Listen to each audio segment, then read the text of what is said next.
Why even high earners are living paycheck to paycheck. For many Americans, work can feel like a hamster wheel. No matter how hard they run, it never feels like enough. Americans, on average, say they would need $520,000 a year to feel rich. And where are you getting that? Where are you getting that poll or statistic? $520,000 a year to feel rich? That's just not true. Chat, how much would you need to make a year to feel rich? I think well off and rich are two different things. I think people would probably feel well off at like $100K a year. If you're like a family man, I feel like rich people like 200K. If you're making like 200K a year, you could shelter a lot of that money very rapidly. Like you could keep your expenses down, probably spend 50, 60 a year, and then just like post-tax pocket 100 and whatever. the more people earn, the more they say they need to feel comfortable. Americans making Well, yeah, the more you make, the more you spend. But I think that's stupid if you poll somebody that's making $250,000 a year and they're like, yeah, man, I'm living paycheck to paycheck. It's because you're renting an apartment that's $10,000 a month. You dumbass, right? Like there's a difference between making $250,000 a year and just like living like you make. If you make that much money, you're not rich yet, but you're rich in salary, right? That's the difference. You're making enough money to where, number one, you're not going to be in financial worry. And number two, you have enough money that if you spend frugally and save for like 15 years, you could retire. Americans making under $50,000 felt they needed $157,000 a year to feel comfortable. Those making See, that doesn't okay. If you poll the average American earning under 50K, for them to say they need 157 to feel comfortable, I don't think that's that absurd. Because no, listen, the average American making under 50K, probably in debt, probably owes money on their car, on a house, on their student loans, and they might have kids. I get that. If you're like a single parent with 2 kids, you being like, I need 100K, like I'm in debt, right? That's not absurd because then you could pay it off quicker and you wouldn't be in financial worry. $100,000 or more said they would need $246,000. When I was in middle school, a song came out called Mo Money, Mo Problems. And I think that that's true. No. No. I think this is coming from somebody, I make good money, right? The problems that I have that occur are because my job gets more complicated the more money I make. But the more money I make, I don't incur more financial problems. You have less financial problems. You have less of a worry. Like, if she's making crazy money and she's like, yeah, I think that's totally true. Like, you're just cranking up your monthly expenses to an absurd amount that you shouldn't be paying. Problems scale. Your nuts too high. You still are dealing with a finite number every month. Your worries, your anxiety. It's too much. Your budget scales to Nut? Yeah, this is a South Park reference. The monthly nut. How much money you need. that. You still are dealing with a ceiling. About 14% of all U.S. households make $200,000 or more every year. Okay. But many of That could be dual income though from 2 people. per year. But many of them, dubbed Henrys or high earners, not rich yet, still don't feel rich. 62% of people with salaries over $300,000 a year struggle with credit card debt. What?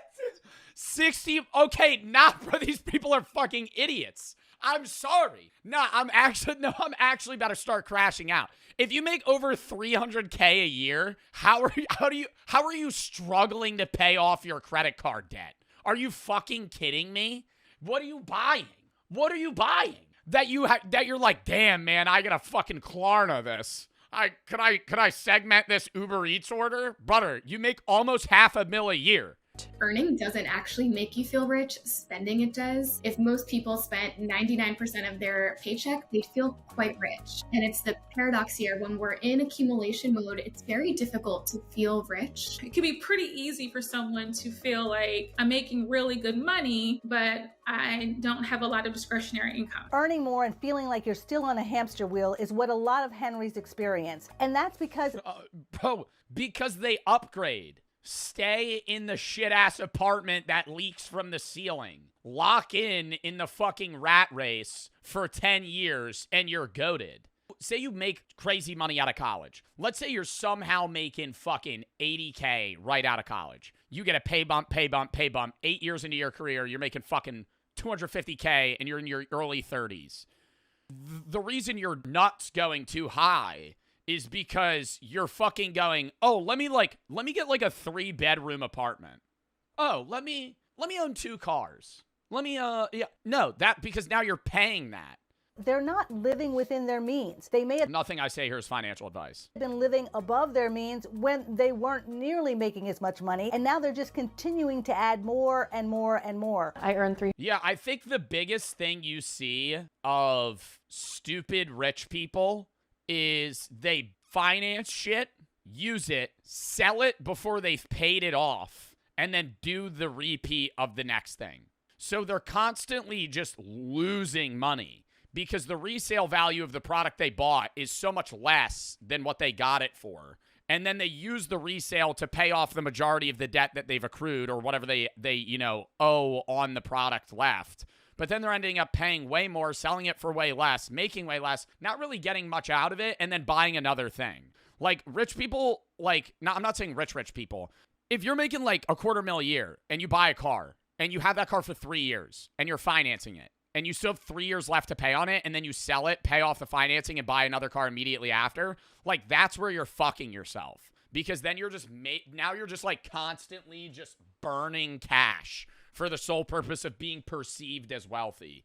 $300,000 and I live in New York City. I definitely don't feel rich. I feel very. How much does she make? I earn $300,000 and I live in New York City. Single, if she's a parent, if she's single and alone in an apartment, $300K. I know New York's expensive, bro, but $300K a year? I definitely don't feel rich. I feel very lucky. I feel privileged, but I do not feel rich. I could not stop working right now. I have more money anxiety almost now. But not being able, okay, I don't think the definition of rich is being able to retire. You know what I mean? If you're perceiving rich as retirement, that's where the argument just fucking loses ground. It's like, you could be rich, but still need to work for another 10, 15, 20 years before you could retire. But you're just making rich people money. Now than I ever did in my 20s. I am on a hamster wheel and there's no question about it. Rich is comfortable? No, I think rich is a little bit more than comfortable. Like, I think comfortable is you could pay your bills. You're not worried about, any financial ruin. I think that's comfortable is like 100 a year. If you're making 100K a year, you could get in a car crash or break your arm or have to go to the hospital and not literally be like, average Americans today will purposefully not go to get health help because they know they can't pay for it.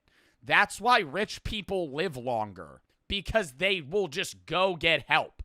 If you have a fucking health problem, like people in their 20s and 30s will be like, I'm just not going to go get help until it's too bad to where they're like actually needing to get fucking surgery or they're going to die. Like they'll just be like, I'm not going to go. It'll be fine. I'm going to give it 3 weeks. 100K is not that much anymore, which is crazy. I think 100K is a very good salary. I don't think you're in financial worry at 100K. I wouldn't say you're rich anymore. I think in the early 2000s, if you made 100K, you were fucking rich. But now, like, if you live in New York City and you make 100K a year, I could understand you being like, I'm not banking much money after taxes.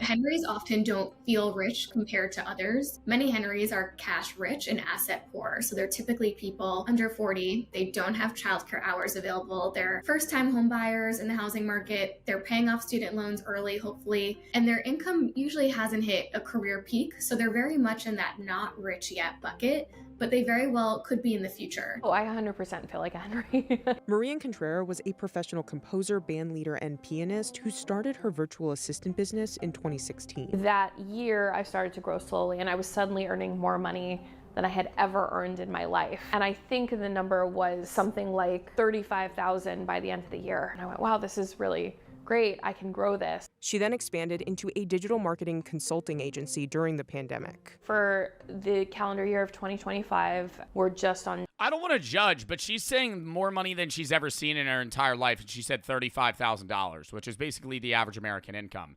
So how do you go from that to making $300 and then just skew your financials to the point where you're still living paycheck to paycheck? I think it's different if you're like born rich and then you get out of it. Like people that are born into really wealthy families perceive a good salary much higher than other people. But if you're born poor or middle income and then make a lot of money, you're usually more financially responsible with that money. Track to make 1.4 Or not even necessarily financially responsible. You understand the gravity of the money that you make. million. We're hoping to get to 1.5 or possibly even 1.6. I'm anticipating my owner's draw to be anywhere between 300,000 and 400,000. What did she say? I'm anticipating my owner's draw to be anywhere between 300,000 and 400,000. Had a pretty successful career as a musician through most of my 20s. The thing they don't tell you about having a career as a musician in music school is that you can be playing Carnegie Hall, which I was, and I was making $15,000 a year. And I mean, that's the arts.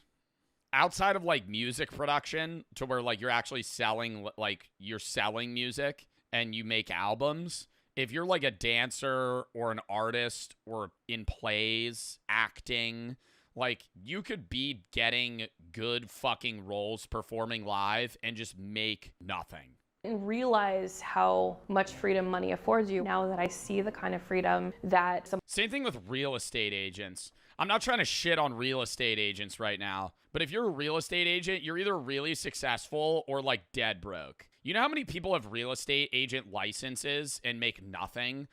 There's got to be statistics on that. 3 million people are licensed realtors in the United States.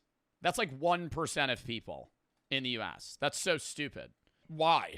How many? But I think out of that, it's like only a fraction of them make money. Like most real estate agents have never sold a home. Somebody who earns what I do or even more has, that's my goal. That is absolutely what gets me out of bed in the morning. A lot of the high earners, not rich yet, they're first generation wealth. So they still take their wealth into perspective against their family members or others in their community, and they realize how well they're doing. So they don't take it for granted. But I think what makes them feel Then why aren't they saving it? not rich is we were told once you make 6 figures, all of your problems will go away. You'll just have so much excess. And I think we know that narrative is not true anymore. I would have thought back then that I think $250,000 is excess.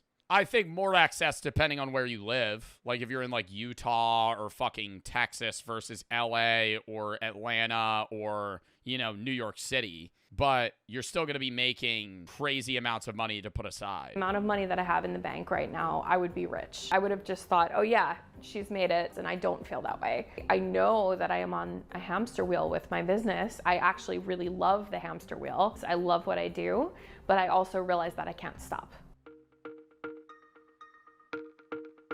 So Henrys often don't feel rich compared to others. They work very hard for their money, but they also spend a lot more than the average. You know, no, they spend a lot more. You know what it really is because the more money you make, the more you get introduced to people that make way more than you fucking make. And I make really good money, and I've never said that I don't make good money and never thought that I don't make good money. And I'm rich, right? I'm not trying to brag. I'm saying like I make enough money to where like I don't have financial issues.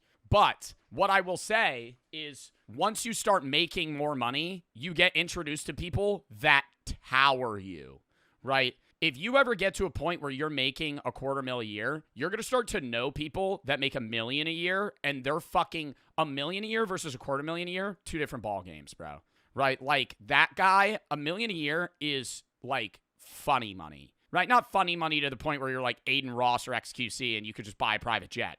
But, like, you're making enough money to where, like, you tower over the average person financially. Average person. In a lot of ways, Henrys may be victims of their zip codes. $100,000 in LA is definitely very different than $100,000 in Iowa. Someone make I mean, yeah, that's why the fucking minimum wage is a lot different too, depending on the states that you're going in, cost of living, shit like that. Yeah, I think another big thing is, and I say this of people all the time, a lot of streamers, I guess, in this business that make good money act like they're broke. Number one, because I think they farm donos. And they fucking move to the LA Hills and rent a mansion. If you make good money on social media and you're fucking 26, why is your dumbass moving to fucking LA and renting a mansion for fucking $15K a month that you and your girlfriend live in. What are you doing? Like, I'm not, obviously, yeah, splurge a little, man. You're making good money. You own 5 cars. What are you doing? And then they fall off and they go, I'm fucking broke, man. Yeah. Makes $200,000 a year in LA. You're gonna probably take home 140-ish. Rent for a 1-bedroom is gonna be at least $3,000. 40-ish. Rent for a 1-bedroom is gonna be at least $3,000. Their car payment's gonna be $700. Car insurance is gonna be maybe $200 a month. Gas is gonna be $200 a month. If you were to annualize that, that's $50,000 right there. The remainder, $50,000 right there. But I don't want to say, like, if you're making $140K a year, do you really think you're going to have a $700 a month car payment financing? Like, if you make that amount of money, I feel like you would buy a used car, put down a crazy amount of money on it, and then finance it and, like, pay it off in 3 years. $700 a month payment on a car, you make $140K a year? Like, obviously you're not going to buy it outright, but you're not going to be financing that car for fucking 6 years. is for all the other things. We haven't eaten yet. We haven't purchased groceries. I just think it's like when you finance like that, the problem is you just pay off so much more than you're actually supposed to be paying if you pay it more incrementally. Like, a lot of people are like, I'd rather hold on to that money, invest it, and make more. But unless you're able to outmatch that you would owe in interest, it doesn't make sense. Because say you're making, like, say your car's $50K, just as a blanketed thing. Most cars aren't $50,000, but say you're making $50K and you're going to finance that car for like 6 years and you just pay it off in the monthly payments, you might end up owing like $65K on that car. We haven't paid for subscriptions to Amazon and Netflix. We haven't gone on vacation yet. We haven't purchased clothes yet. It can whittle away your discretionary income if you're living in an area that has a high cost of living. Because they be splurging, bitch! I own the same tank top I got on Amazon 3 years ago! It fucking sags! Look at it, it's torn up. I don't care. I've been contemplating getting another pack soon, bro. When my business started God. to grow, Brooke forces me to buy more clothes. one of the first things that I started spending more money on right away was food, because I don't have time to cook. That's facts. Ooh, don't have time to cook. I had more money than time, and so I started eating Grubhub 3 meals a day most days. After that, it became rent. Well, see, no, that's a problem. I think you spend more money on food for sure. I buy fresh produce more. I still shop at Walmart. But you best believe I'm buying 3 cases of blueberries, bitch. Every week. 3 cases. Boom, boom, boom. It's already fucking $40. You know, you're cranking that out. Huge ones, too. I'm buying those fucking, the pounds. Because I hit $1 million a year in revenue, and I said, that's it, I'm moving to Manhattan. And so my rent doubled, and I suddenly was paying $4,000 in rent. What is very worth it to me is to live where I want to live. I was proud that I could live here. For about a year, I would... Bro, but don't you think you would be crashing out paying $48,000 a month in rent? Or not a month, a year in rent? I feel like I'd be sitting there going, like, I'm just setting this on fire. Like, at that point, I would, if I was spending that much on rent to live in like a 1-bedroom, maybe 2-bedroom apartment, I feel like at that point, like, you should just like down pay a house. Walk outside my apartment and just like look around and just be like, oh my gosh, here I am. So that was lifestyle creep for me. Lifestyle creep is the common phenomenon of spending a little more money as you earn more. It can happen to anyone at any income. Lifestyle creep can really... I'd be tipping more. That's what it is. I'd be tipping more. I'll be getting food more. I eat out a lot. I'll eat out a lot, and I'll be like, when I was in Missouri, like, I was tipping people like 35%. Whenever I'm on a business trip, I'm like, hey, I'm making money. $30 order, here's fucking like $20, bro. I just walk out.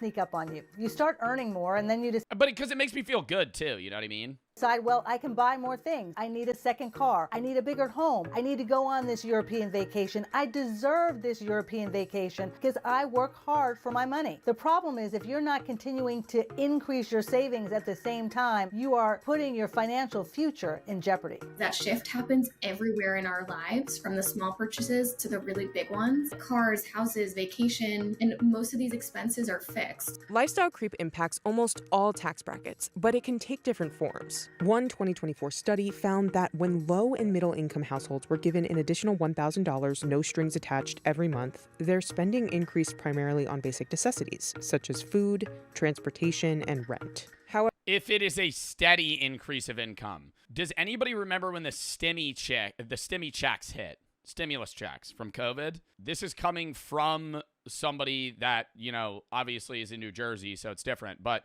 a lot of those stimulus checks were blown in Atlantic City. Like, you could ask Brooke about that back when she had to work there. Like, the amount of people that entered the casino was absurd. To gamble, to buy food, spend money, right? Like, it was just, they saw it as more like a gift money that they're just going to go and blow on other shit rather than something they're going to use. What is a stimulus check? During COVID, it was like, because jobs were fucked and people had higher expenses, everything cost more because the whole like product line got all fucked up. The government was basically giving people that needed money. It was for like expenses and stuff. And a lot of people did do it on that. But a lot of people were just like, hey, thanks for the $1,000. I'm going to go blow it in Atlantic City in one night. However, when higher income households were given the same $1,000, they increased spending on both necessities as well as discretionary expenses, like Marie did. I spend more on my hair. I spend more on makeup. I get my lashes done. I get my nails done. I think it's just something that comes with the territory. I don't know anything I spend more money on. Bro, I just like buy people drink. I don't care. Like, that's really what it is. If I go out, like every time I go out to a bar, I'm buying people a round of shots. Like, I'll buy my friends drinks. I'll pay for the Uber, and I won't really press you for the cash.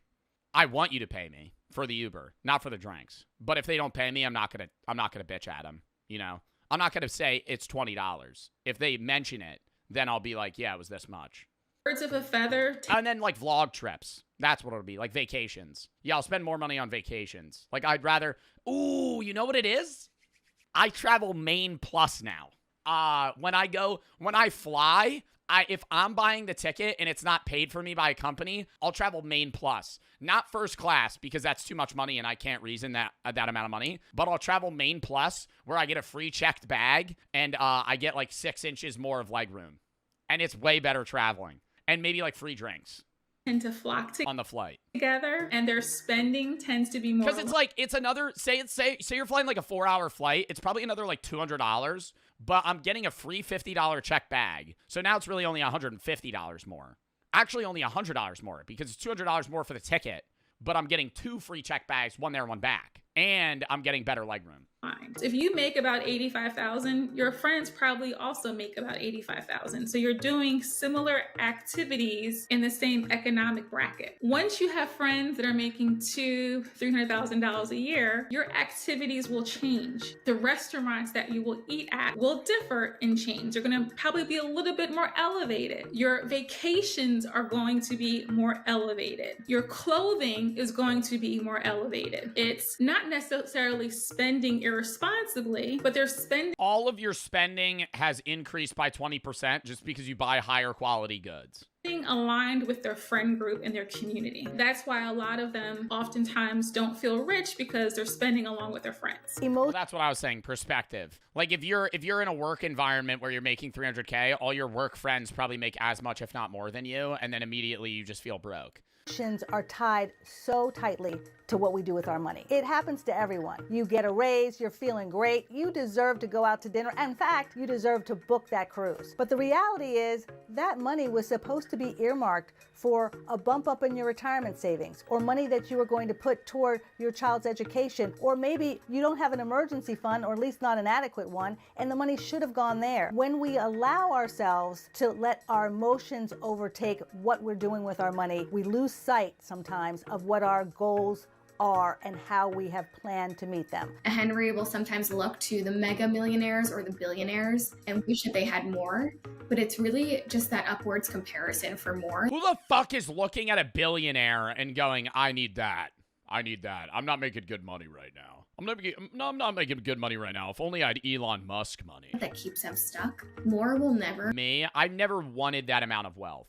I think most people want, like, if you were gonna spawn any amount of money anybody could make yearly to an individual that would make them happy, I think like $1 million a year. I'm saying not like the minimum. I'm saying $1 million a year is like all you would need. you know, to do anything you want. If you have $1 million a year for your whole life, you could buy any car you want, go anywhere you want. You don't need to buy a mega yacht. You could charter one for a month. Like, you could go do stuff. You would be blowing that money. But, like, there's why would you need fucking a $500 million mega yacht? Like, that's just stupid.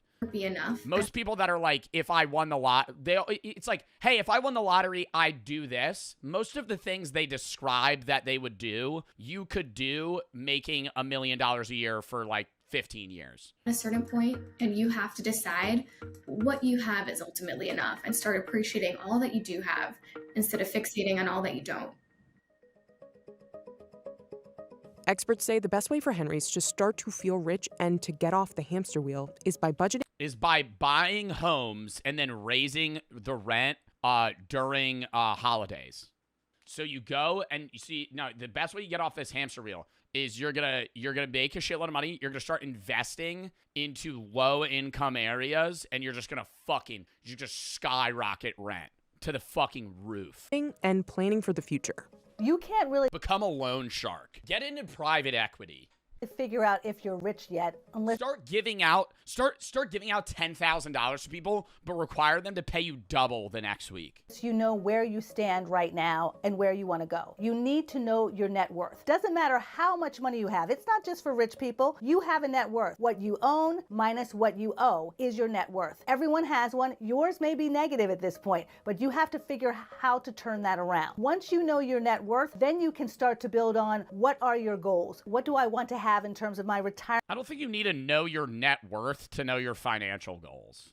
savings, in terms of savings for college if you have children, in terms of emergency savings in case anything happens, how secure will I be? Once you have significant emergency savings, enough to cover, say, 6 months of your expenses or more, you're going to start to feel rich. Surveys have shown that financial well-being is tied closely to emergency saving. And so if you know that you're not going to have to whip out a credit card, that you're going to be able to pay for the roof that needs to be fixed or the car. You know what determines whether or not you're making good fucking money?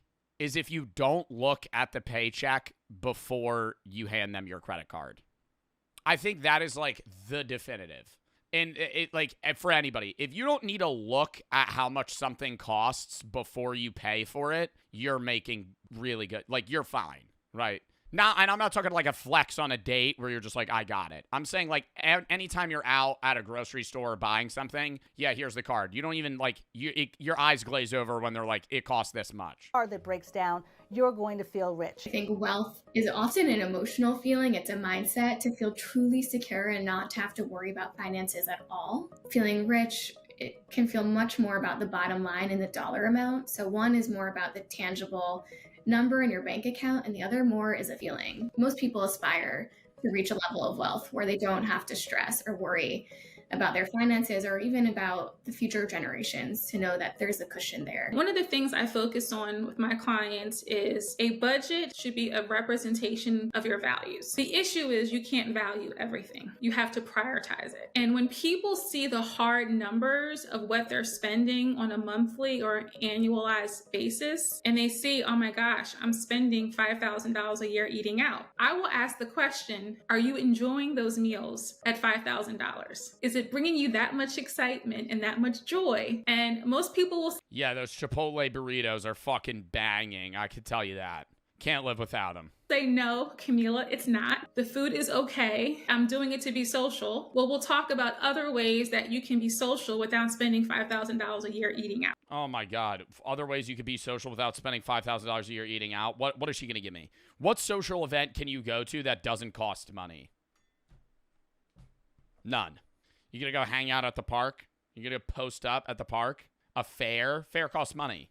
What the fuck are you talking about? County fair? Where are you going to play no games, eat no food, go on no rides? You're just going to walk around and stare at the Ferris wheel with the lights and go, everything in your life costs money. There's nothing that you could do in your life that doesn't cost money. That's a social setting. Like a public area, that's not shit. The lake costs money. Anywhere you go that's like a fucking kept area, like a beach or a lake or somewhere like that, where they're like upkeeping it and getting rid of trash and providing like porta potties or whatever, they're going to charge you. You can't buy clothes consistently, travel consistently, eat out consistently. You have to pick maybe one or two things where you're going to focus your discretionary spending and then take that extra and reroute that to savings so you can start feeling rich. Spending gives this immediate dopamine fix, and seeing wealth in an account with numbers and commas often can be far more satisfying, though we don't realize it in the moment. It's almost like the difference between The McDonald's play place? Yeah, covered in shit and fucking diseases. an exciting, yet very toxic relationship versus a secure and stable long-term partner. I think the feeling of safety and the feeling that you can weather this long-term financial storm is far more satisfying, and we have to train ourselves to value that safety over the quick fix of a fancy car or a shiny new watch. My advice for somebody who's on the hamster wheel is understanding the trade-off. I could get off the hamster wheel at any time, and I know that. And I know that my circumstances may change. For right now, this is the answer for me. My advice to somebody who's feeling that anxiety is understand that this is a choice. There are trade-offs. What I have learned is that I have been very burnt out and exhausted as a person who doesn't earn a lot of money, and I have been burned out and exhausted as a person. Oh my God, I thought she was saying, she doesn't make a lot of money. Who does earn a lot of money, and I would take being a person who's burned out and exhausted and has money any day of the week. I would rather do that than be burned out and tired and also worrying about my bills. Am I supposed to feel bad for this person making $300K a year with a business that makes $1.5 million because she doesn't have self-control and discipline and uses her money sensibly? I earned a fraction of that, and I've done this in 10 years of my career living in New York City and now London, and I've saved the majority of my income, lived very comfortable, and a good amount of savings. I'm sure my net worth is much smaller than this person's, yet she complains about not having enough people these days. Even the most expensive cities live paycheck to paycheck. You look at your spending, not the system. Yeah. $300K in any city in the United States, you have enough money to save money. I don't understand what her monthly expenses are. Even if she's spending, she said she spends $48K a year on rent. She's probably paying in New York, what? Probably $100K on taxes, maybe a little bit more depending on her expenses. But yeah, you have high state tax, you have high federal tax. But even then, like, you're pulling in probably $150K unrealized, say $20K in fucking food bills and some other shit for, like, you know, electricity, water. Even then, you have a solid $80 to $100K that you could be putting away that you're just like blowing. I gotta piss again, then we're hopping into the next video.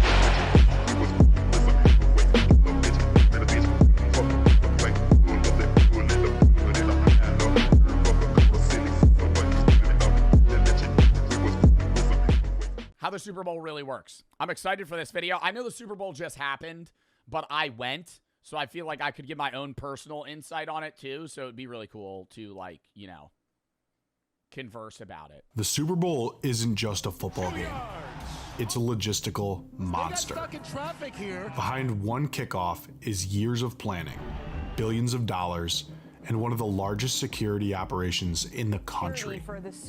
Entire cities compete for the right to host it. Thousands of workers. Security's pretty lackluster, I'm not gonna lie. Snuck an edible into that bitch.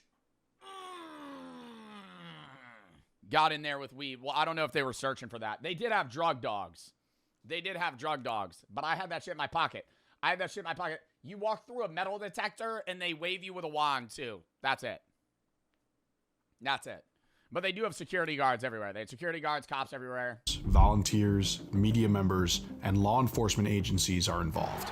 They shut down all the roads outside of it. That was like part of my complaint was when I left through the west side, and I was supposed to go to the east side to get my car so I could go back. Or not my car, get in the car. I had a driver. And we had to walk like 2 miles because every road was fucking closed. So I'm just walking on a highway all the way around the stadium, this big lap, because they close off every fucking road. Private jets flood airports. Hotel rooms disappear. Yeah, dude, booking a hotel was actually so painful in San Fran. The Super Bowl was in San Jose. There were about 0 hotels in San Jose. I didn't want to stay there anyway because everybody told me that was a dud city and there's nothing to fucking do there. And I was there for like a week. So I stayed in San Fran because it's only like an hour away. And even in San Fran, bro, the hotels were like $700 a night, $650 a night. It's horrible. And there was like 3 hotels that were open. Everything else was booked. And for 1 week, everything in that city revolves around a single event. So how does the NFL actually pull it off? In this video, we're breaking down how the Super Bowl really works, from host city selection, Super Bowl week logistics, to broadcasting, commercials. Bro, it was the perfect, I'm not gonna lie, like Levi Stadium in San Jose was the perfect fucking stadium for the Super Bowl.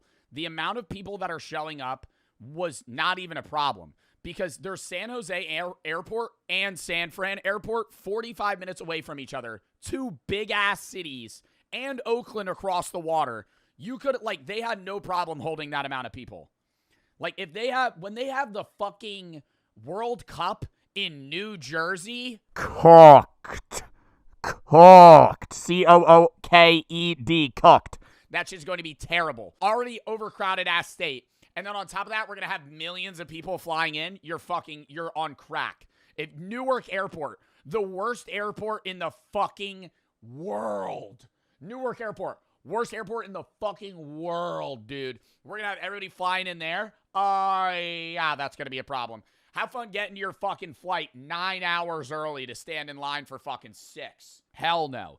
But I will say, I was worried that on the way home from the Super Bowl, I was gonna, like, be in a line waiting to leave at the airport. Bro, we left the next day at noon. We walked through security. There was no line. I was like, where is everybody? What happened to the 70,000 people that showed up? And everything that happens once the final whistle blows.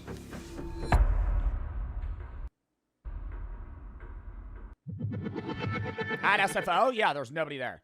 After party? Well, I left on Monday.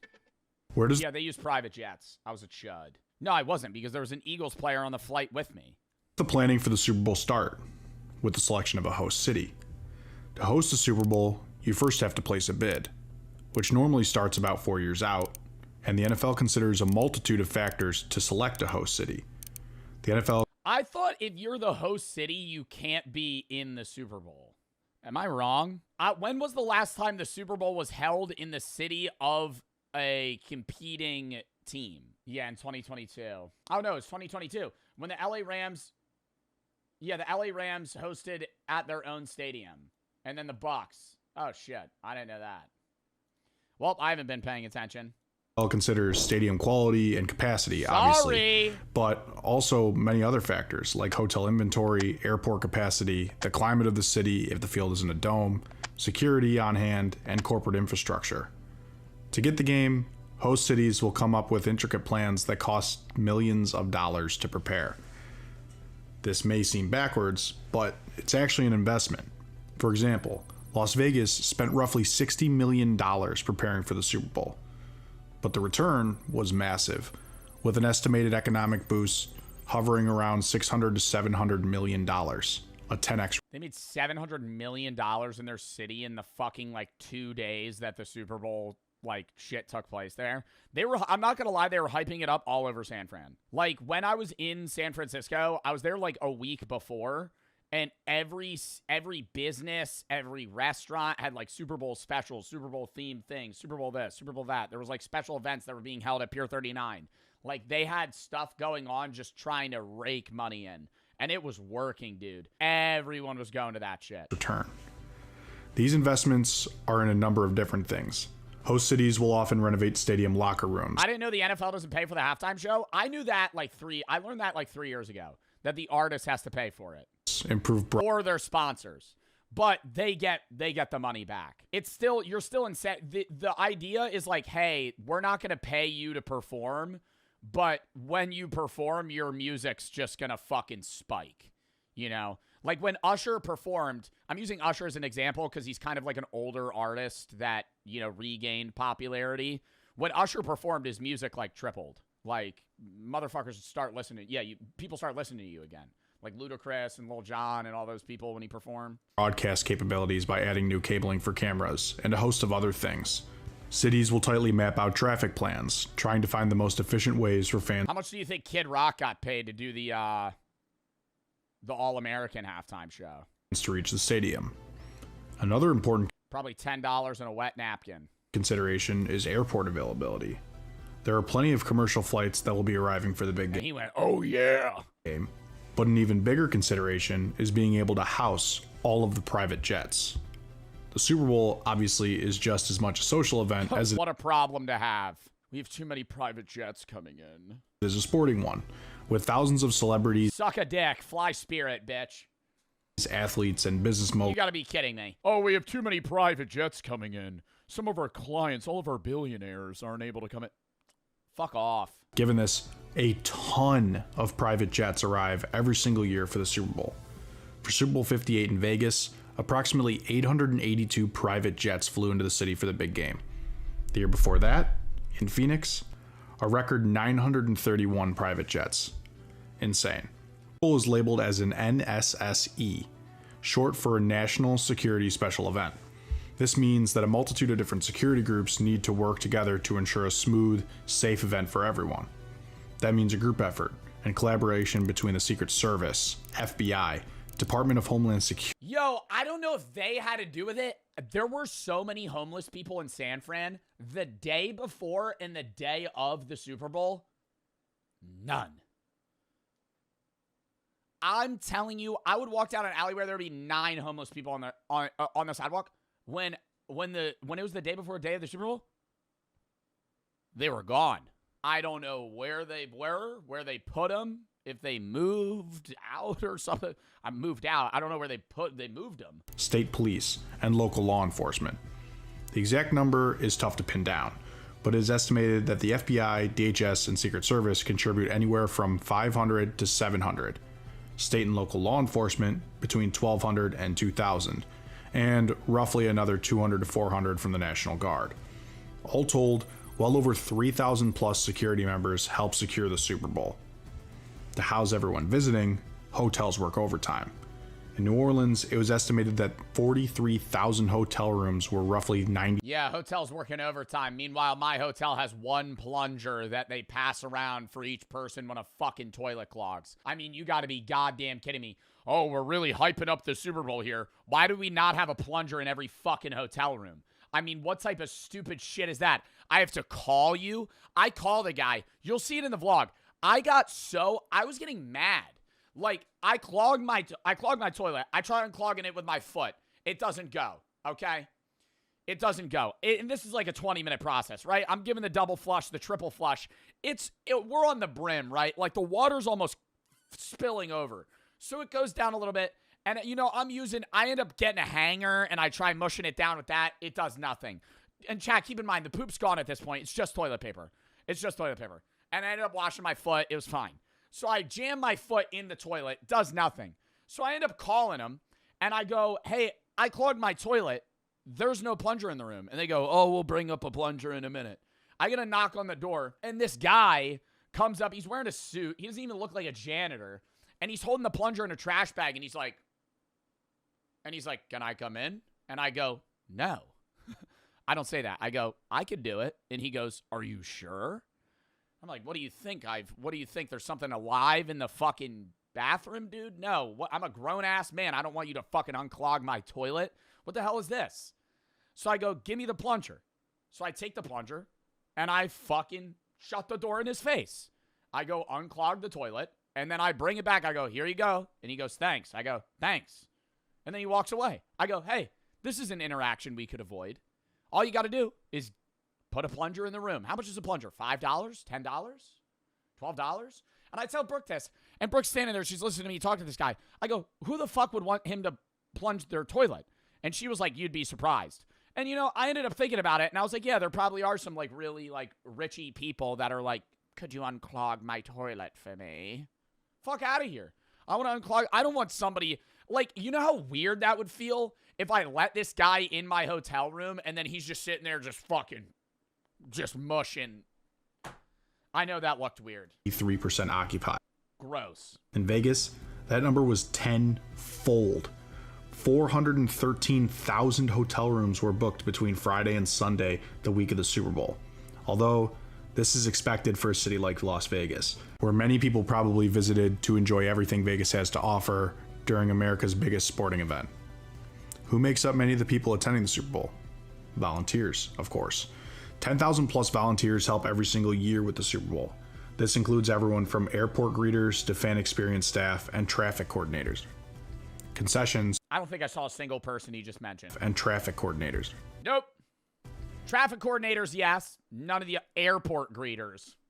Concessions are also incredibly important for the Super Bowl experience. People need food to eat while enjoying the game. There are roughly between 2 chicken nuggets and French fries. That's what they had. And 3,000 core food and beverage staff working the game. But given this is the Super Bowl, they need a little extra help.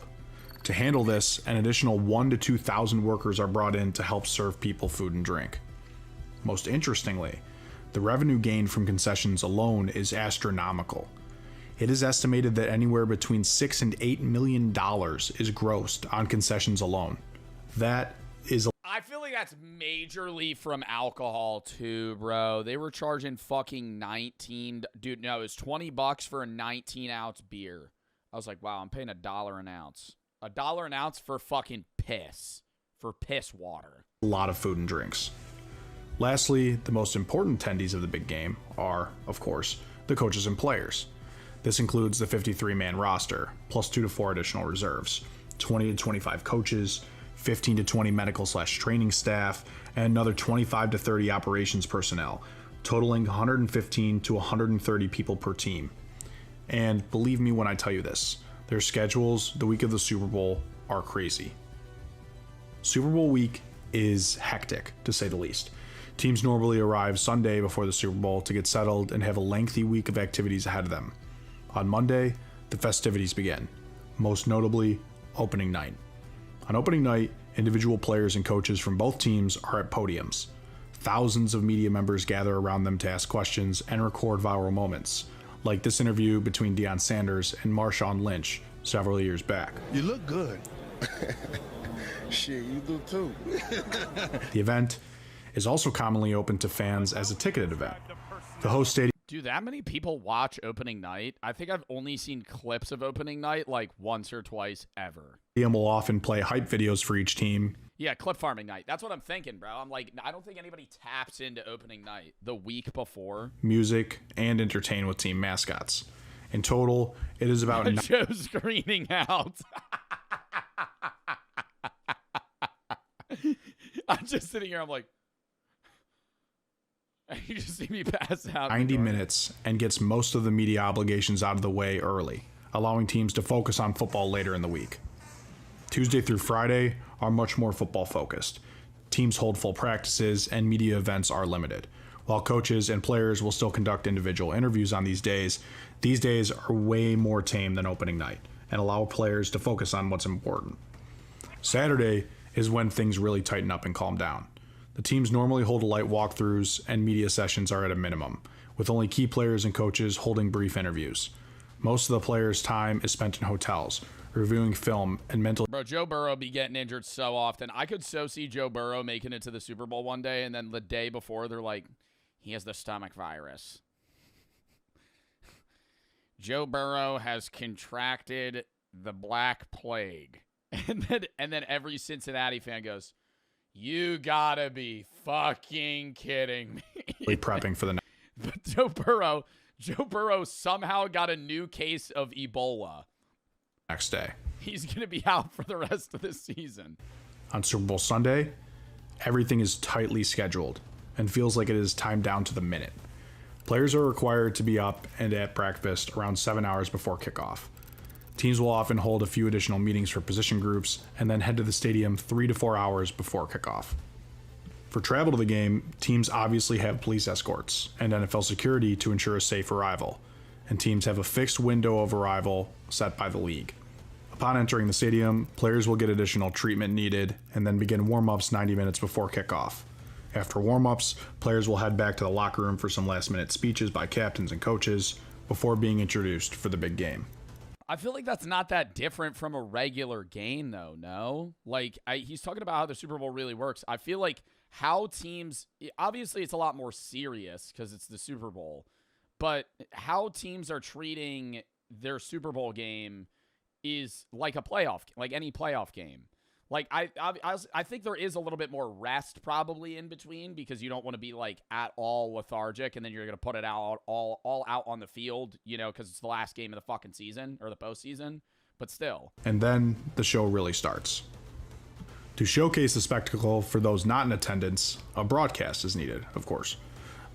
I will say, I think that they are getting more and more geared towards TV viewers than stadium viewers. And I think they have to kind of get a mix in between there. Like, Bad Bunny's halftime show, I really liked, but it was clearly made for TV, right? Similar to, you know, last year's or any of the years before. Like, most people say, like, Rihanna, I think, had one that was, like, really good for, like, the in-audience and TV people.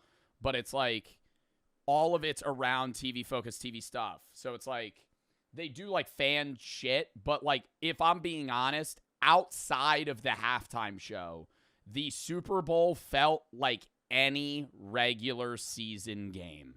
Obviously, there's more shit on the line, so it's more hype, but there's no different feeling. You're in a regular stadium. It's the Levi's Stadium. Maybe they decorate it a little bit more, but it's just a football. It's a football game. Like, you're going to a big football game. That's what it is. 4 major broadcast channels that retain rights to host the Super Bowl, rotating every year. They are CBS, Fox, NBC, and ABC. That game was ass. I will say the game was very lackluster the first half. The second half, I thought it got good, especially in person. It was pretty hype watching, like, an interception and shit. But yeah, no, it was just straight 4 field goals. Under the most recent deal signed in 2021, the first 3 channels have the rights to 3 Super Bowls. Worst offensive line I've ever seen from the Patriots. Yeah, Drake May was throwing the ball like he was pooping his pants. I really thought he was locked into when they were showing him at the start. I really thought I was kind of getting nervous, man. I had my bet placed. I was like, wow, the Patriots look pretty good. And then I saw them hike that first ball, and I went, never mind. Yeah, O-line. I mean, their whole offensive team did bad. They had no yards, no ball possession. Like, one of the things that I saw from a Patriots fan was like, he was like, there's some solace or like some, I guess, closure in knowing that we got outclassed, is what he said, right? When you have a close game in the Super Bowl, it feels really bad because it's like, damn, we were right there. But, like, they got dogged, right? Like, they did not deserve to win. And that was, like, shown clearly. Like, there were no bad calls. It was just they played like shit. The commentators for each are as follows. CBS's A-Team of Jim Nantz and Tony Romo, Fox's Kevin Burkhardt and Tom Brady, NBC's Mike Tirico and Chris Collinsworth, and ABC/ESPN's Monday Night Football hosts Joe Buck and Troy Aikman. This year, we will get an extra dose of Tirico and Collinsworth, as it's NBC's Super Bowl to host. To make the broadcast happen, the hosts need cameras, and a lot of them. In last year's Super Bowl, Fox used well over 100. Bro, the fan. Did they show, like, fan clips with you guys on the TV version? Like, not in person. Were they panning to the fans a bunch?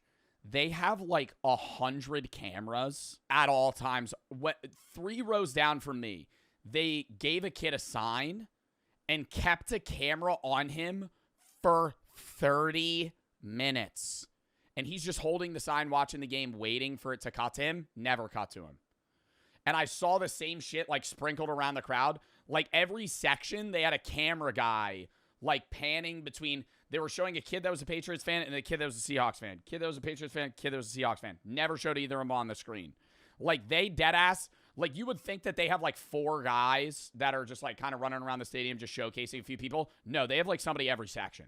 They have somebody all over the stadium, and they're only showing, like, 5% of the people they have cameras on. 100 cameras. And Sony added. Why were they recording them? They were waiting for what they were doing was waiting for something to happen, right? And because nothing happened, they never showed him. Because I think the kid had a Patriots uniform on, and so every time the ball went to the Patriots, they put the camera on the kid with the Patriots uniform, and they were waiting for the Patriots to score. And then I think they were going to pan to him, but they never scored. They were just never scoring, at least when he was there. So they just left, and so he just stood there. An additional 250. 6,000 plus credentialed media members are at the Super Bowl. And while not all of them are operating cameras or microphones, many of them are. They're going to take a look at that. They are the unsung heroes of the production. That fat ass camera. That's what it was. But I don't know. I don't think it was Fox. It was that big. There was guys with like shoulder cameras just walking around the stadium. That's what was really different. Like when I've gone to other football games, they have those guys, but not near. They had so many people. They capture all of the important moments we see throughout the game and everything that fans tune in for, outside of those just watching for the halftime show and commercials. Speaking of which, another major draw to the Super Bowl are the commercials, which for many people are more entertaining than the Super Bowl itself. Throughout the duration of the broadcast, anywhere from 80 to 90 commercials are aired. 50 to 60 companies run these commercials, and while recent estimates aren't available, it was reported that 56 different companies ran commercials in 2022. Last year, Anheuser-Busch had the most runtime, with over 3 minutes. That was 30 seconds more than what they had spent. Yeah, 3 minutes too. That probably, in 2022, that still probably cost a shitload. I think this year it was what, like, how much was a second? I think it's $300K a second. It gets more expensive every year. An average of $8 million for a 30-second spot. 2025, some spots sold for over $10 million. So it depends on the spot. I'm assuming certain parts of the game are more valuable. And it's harder, too, for companies. And you never think about it. But they have to market towards how drunk people are getting. Because, like, the average Super Bowl viewer, not only is the Super Bowl encompassing people that are, like, 4 years old to, like, 100, but it's also, like, the average viewer is hammered.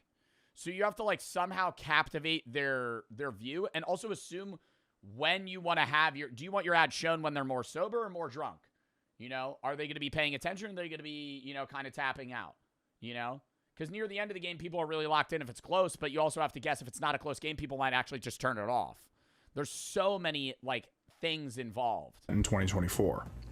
That's why they try to make them funny. It's why they try to make them funny. You gotta have it short, sweet, to the point, and you're done. Right? Every time, dude, and I just this year's marketing was towards like older millennials because they were just like panning the nostalgia. I was watching a whole video on the ads because I couldn't see the ads myself because I was at the game, and I just always like knowing like what they're trying to market. What I'll say, Pepsi ad was good.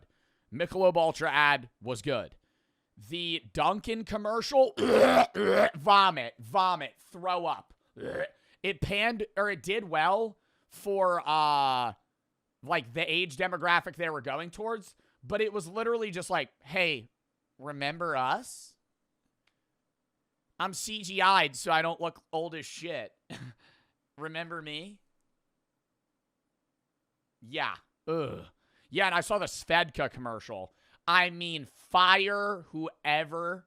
Yo, you put $8 million for a 30-second ad, and you fucking chat GPT the whole fucking thing? Are you kidding me?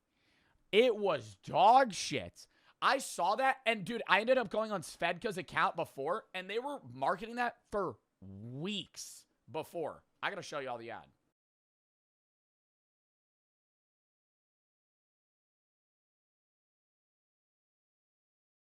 Wow, that's bad. Also, editor, bleep that if this becomes a video. But wow, that's bad. And then he drinks it, and it, like, goes down, like, his, like, robot torso.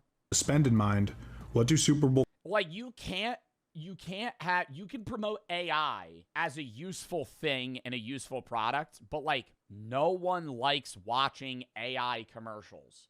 People don't like AI content. You can't do that anymore. It was cool when it started, and like companies in like early AI days could do an AI commercial. People would be like, oh, this is actually kind of cool, right? This is like AI generated. Now it's like lazy, slop. Commercials cost. Last year, it was between $7 and $8 million for 30 seconds. That doesn't include the cost of shooting the commercial, producing the commercial, and, where applicable, paying the celebrities that are in the commercials. However, considering that there was an average live viewership of 127.7 million people last year. Well, that's a problem the NFL's also having is the NFL's losing a younger audience. And that's what they're trying to recaptivate. I think they're actually doing a pretty good job at it. That's why the NFL actually had their own ad during the Super Bowl, if you saw that. Because younger Gen X Gen Z and younger Gen Z people don't watch like regular in-season games nearly as much as like millennials did when they were our age. That level of investment somehow seems justified. The other major draw for at-home viewers and those in attendance is the halftime show. The first step is selecting a performer, a delicate and well thought out process. The first and most important factor is popularity. The person must resonate with over 100 million viewers. The next consideration is cross-generational recognition. People ages 5 to 90 years old watch the Super Bowl every year. Yeah, you need to have, there's always like a pullback. I feel like Bad Bunny is actually like one of the newer people they've used. Like Kendrick Lamar last year, Usher the year before, who was before that? Like those two, like Kendrick obviously still makes music, but like Kendrick is known even to like people in their 40s because he was making music in the early 2000s. Yeah, then Rihanna. Like I think the best, I don't want to say Bad Bunny was a bad pick because he wasn't. I thought he did a great job and he's obviously one of the most popular people. And I think they also picked Bad Bunny very intelligently to try and pull in general or generic viewers, right? Like Bad Bunny being the halftime Super Bowl performer probably roped in an audience that normally wouldn't watch the Super Bowl. And then also people that know him because it's like his audience is also just very worldwide. I'm surprised, though, that they picked somebody so new because like old people don't know who Bad Bunny is, which is probably part of the reason they were complaining outside of them just being like, he speaks Spanish. I speak Spanish, right? Like people just complaining about that for some fucking reason. Like you don't listen to Spanish songs, right? Like everybody listens to fucking foreign music time and time again. Anyways, Kendrick blew up in the 2010s though. Yeah, but even then, somebody blowing up in the 2010s is going to be known by people in their 50s. No, we don't. I think most people do. I think that's just you. I mean, maybe it is just me. I think I have a more diverse music listening taste, but I think that is a little crazy if you don't listen to any foreign music. None. Like, that's, like, you're missing. I don't want to say, like, obviously it's your life. Like, you're missing out, right? Like, I'm letting you know. It doesn't matter if you don't understand what they're saying. You can still enjoy foreign music. I don't. Yes, you did. And here's an example that broke everything Gangnam Style, you stupid fuck. Because you listened to Gangnam Style, and I know you did. You were probably 5 when you heard it, or maybe you're older and you were 15, 20, who knows. Everybody and their fucking mother listened to Gangnam Style, and that was a fucking foreign song. So to say that you've never listened, Despacito, bitch, you listened to that 3 summers ago, and I know you did. I know you fucking turned that shit up if you heard it on the radio. You heard Despacito, and you went, that shit's heat. Now it's, turn that bitch off because that shit's overplayed as fuck and it sounds like ass now. Despacito's terrible. I would never want to listen to that song now. 3 years ago, though, fire. And guess what? 6 years from now, Despacito's going to be heat again because it's the 10-year effect. 2026 back to 2016. Music that sucks 2 years ago is fire now that was good 10 years ago. So when you hear fucking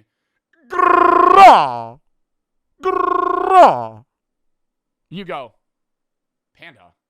You hear Panda, Panda, Panda. And you go, maybe that song wasn't that bad. 3 months from now, it's going to be ass again, right? But there's a good span. It's like that Minecraft week phase, but it's longer span. I'm really rambling. The edible's kicking in. Sorry. The person performing should be recognized by the large majority. And, of course, if the person is internationally recognized, that is a huge plus as well. After sifting through dozens of options, a performer is selected 3 to 6 months in advance. Then like, who would be another really good Super Bowl performer? Somebody with worldwide, The Weeknd. But didn't he already do the Super Bowl? When was that? 2021? 2021 he did. I don't know. Pitbull would be really good worldwide and just also known. And that's what I'm saying. Nobody would complain if Pitbull did the Super Bowl, bro. I'm not gonna try and rant right now. Who would be another one? I mean, like, if you're going rock, you could do like Radiohead. Like, I feel like people would all know Radiohead or Creed. Radiohead, Creed. If you're going like vibe shit, who would also be good? Rihanna. I mean, I feel like they use everybody that's really good. Britney Spears. I could so see Britney Spears in like a year. the performance is Even country you could do. The problem is like country Super Bowl shows are boring because you can't really do like, Like, most people are going to go with, like, hip-hop, rap, pop, because it's always going to captivate a larger audience. Like, I'm not saying country music's bad. It's not. It's just, like, a country performance is going to be a lot less TV pizzazz than, like, a hip-hop show would be. You know, it's just going to be some guy with a guitar just... And I wanted to go down. Like, it's going to be good, but it's not, like, a show. It's just a good song. No different than a regular halftime performance. Like, halftime shows now feel like music videos. 10 years ago, it was just a concert, right? But now, like, a halftime show, that's what I'm saying. It's like TV shit, bro. Like, it's all like, hey, we need this to be a big thing that people talk about. Still has tight time constraints, and the show typically runs about 13 minutes. An additional 10 to 20 minutes is needed for teardown, and then we're back to the action. Yo, and they ran those motherfuckers out, though, dude.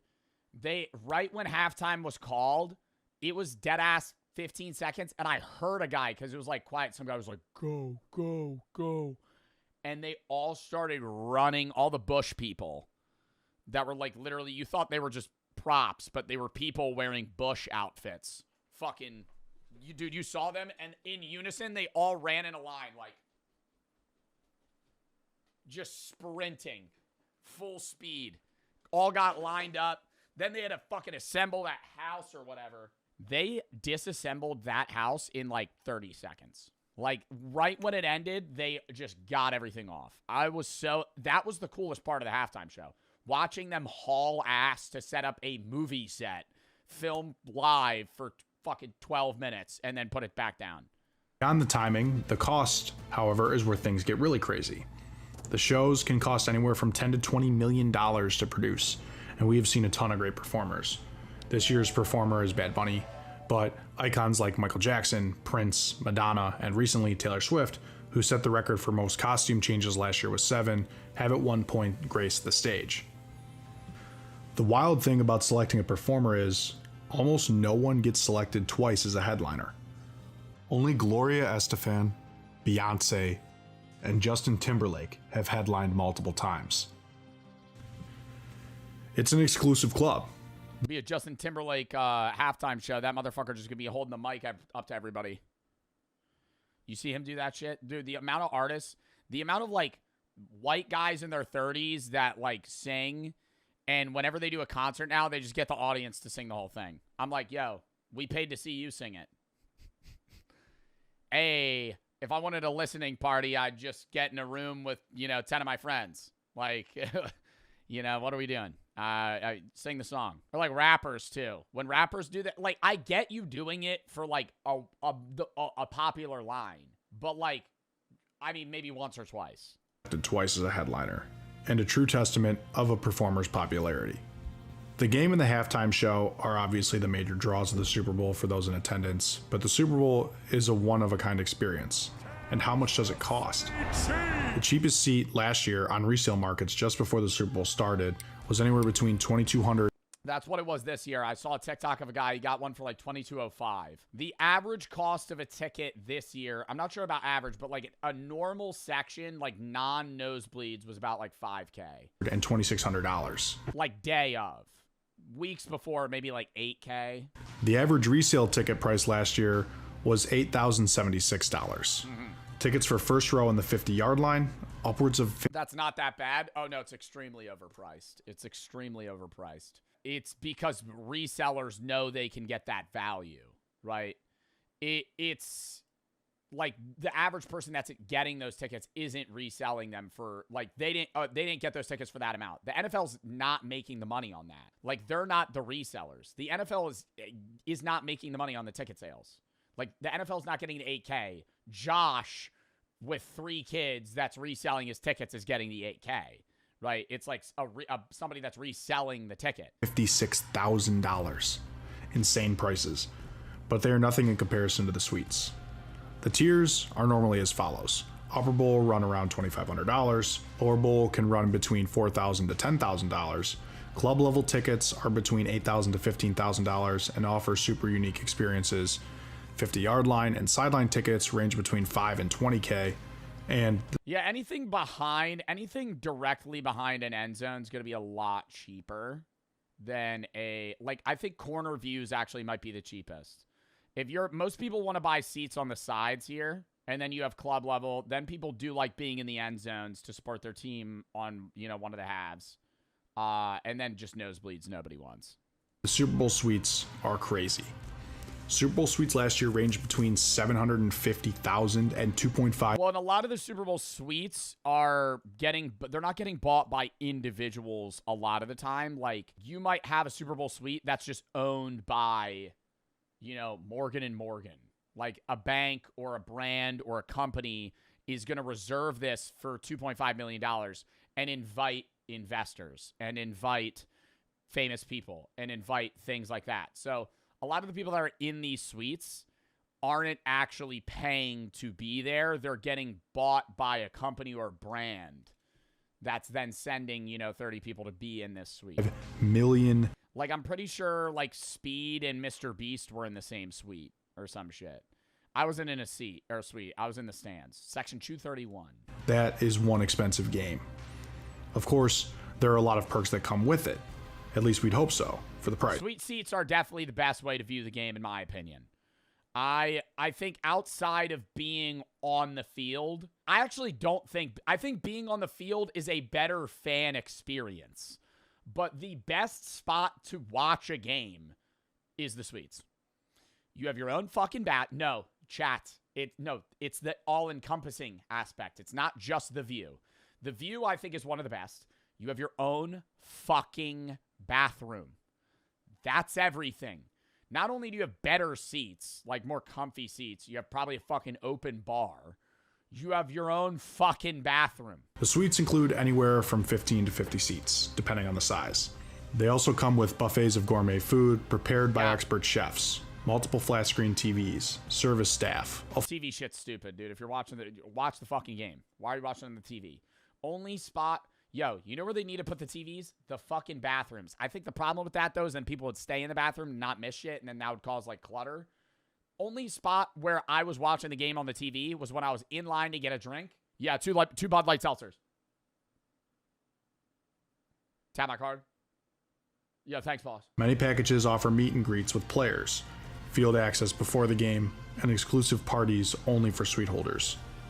Is that worth the price of admission? Speaking of money, gambling during the Super Bowl is huge. Last year, it was estimated that 1.3... Chad, I'm not going to lie. I may have lost some of the winnings that I won betting on the game on DraftKings, last night. $9 billion. May have bet on an Olympic thing randomly that lost, and then I kind of tried to win it back playing Hold'em poker. Was gambled on the Super Bowl.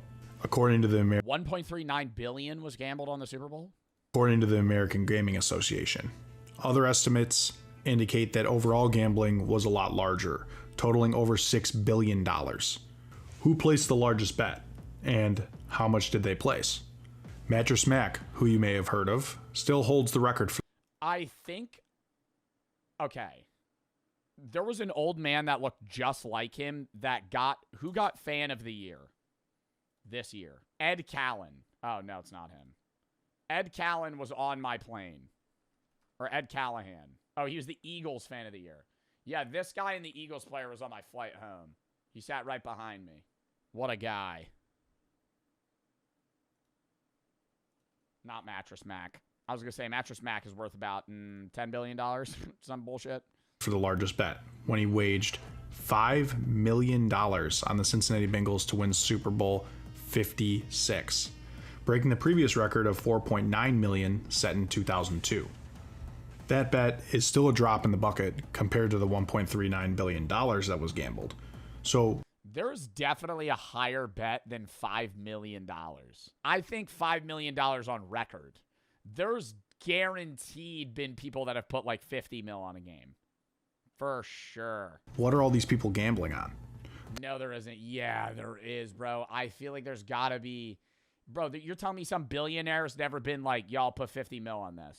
Because it's just throwing money out, bro. Who cares? The winner, of course. At that point, you're worth fucking $10 billion. You'd be like, yeah, 50 mil. But more importantly, the prop bets. And believe me, there are a ton of crazy prop bets. Obviously, Coin flip. Gatorade color. Will there be a quarterback to score a touchdown? Is there going to be a scoregami? What else? Is there going to be a streaker? That's only on certain things. you can bet on players' yards, touchdown scorers, and others. But the Super Those are the random bets. Yeah, but you could regularly do just same game parlay. Bowl offers a unique menu. The most famous are the over-under for national Ooh, I was saying that. I think Charlie Puth did a short one this year. anthem length, the color of Gatorade poured on the winning coach, and the result of the coin toss. But some sports books get really creative.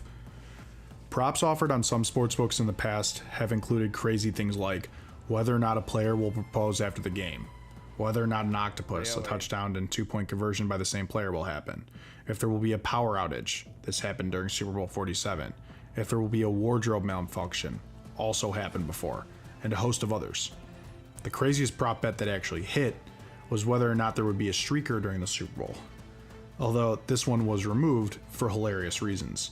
In 2021, a fan placed a $50,000 Yo, this video was made before the Super Bowl, and then the same guy did it this year. bet that there The odds were only like plus 300. would be a streaker during the Super Bowl at plus 750. So, what did he know? Well, apparently a lot. The fan then That's not the same guy. attended the Super Bowl and made sure his bet hit in the most hilarious way possible. He was in line for $374,000 payday, but the sportsbooks obviously found out he gamed the system and Yes, it is. That is not the guy that Super Bowl streaked this year. voided the bet. Wild. Once the Oh, it is? He lost weight? Dude, he looks so much different. game is over and a champion has been crowned, the bets have been cashed, the cleanup If that's him, that looks like an entirely different person. begin. This may seem like a long drawn out process, but the host city and stadium normally has a ton of help. Within the first couple of hours, most of the trash inside of the stadium is actually removed and thrown away. After all of the fans have left, the deep clean begins. This is completed by stadium staff and special workers hired just for Super Bowl cleanup. Deep cleaning is completed over the next 6 to 12 hours. The workers power wash floors, Oh, that wasn't him. It was, Alex G did it most recently before. clean bathrooms, remove field markings, logos, and NFL markings, amongst a litany of other things. By the next morning, almost everything inside the stadium is cleaned up. But the trash and mess left behind outside the stadium is the real problem, and takes much longer. Over the next 2 to 3 days, volunteers help tear down and pick up all Yeah, of people just throwing out trash on the side. the fan events and trash that are left over from the massive event. All told, it takes roughly 72 hours to clean up after the Super Bowl, which, if you consider the sheer size of the event, is actually quite impressive. From there, audits on spending and reviewing of finances begin. These take quite a bit of time, but they are really the only thing left to do after the cleanup has been finished. All right, I don't care about any of that. And Super Bowls. 20 of the most watched Super Bowls. 23, 24, 25 in a row. And then it was just bouncing around, though, after that. That's kind of weird. Why was 2018 so low? Who played in 2018? Wasn't it the Eagles? That was the year the Eagles won. Why was that so low? Why was that a low? Dude, that was a great Super Bowl. Well, I mean, I thought it was a great Super Bowl. Anyways, I have to piss, and then we're going to watch the next video.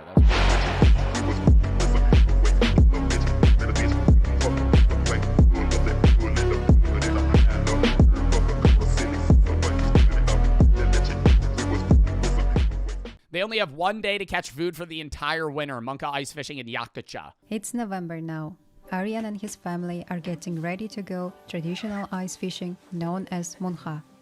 Monha takes place every November, marking the final days before Yakutia's long and brutally cold winter begins. How do people move here to begin with if it's that devastating that for the months of November through March, you can't catch anything? The ice is so thick you can't ice fish. There's no animals anywhere. You can't have crops. There's no greenhouses. How the you're born there? Yeah, I know, but I'm saying, how did the first humans move here and it was like, it made sense? You know what I mean? Because like humans migrate towards areas that best suit their survival. Why the would anybody move here if it's this difficult to survive? They just spawned in there. It was just their seed placement. It's only minus 15 degrees today, yet Oh, it's only minus 15 degrees today. That's not bad. Aryan and his family will spend In November. the entire day outside. They dress in layers, making sure to stay warm, because once they reach the frozen lake, there is no coming back until the job is done. Dude, you think they're catching that much food in one day for the entire year?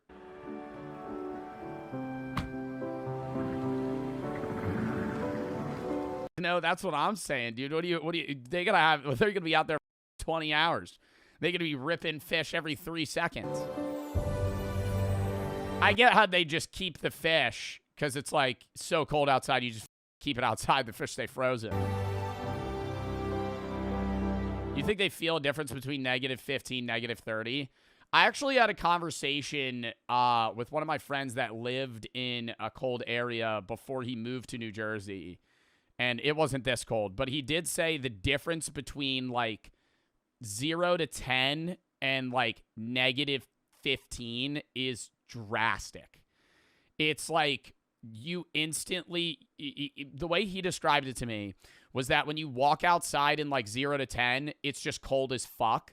But when it's like negative 15, negative 20, your clothes start freezing. Like everything gets stiff the second you walk outside. And so like you notice maybe the coldness isn't as bad or isn't like that big of a deal, but it's like you can't move well.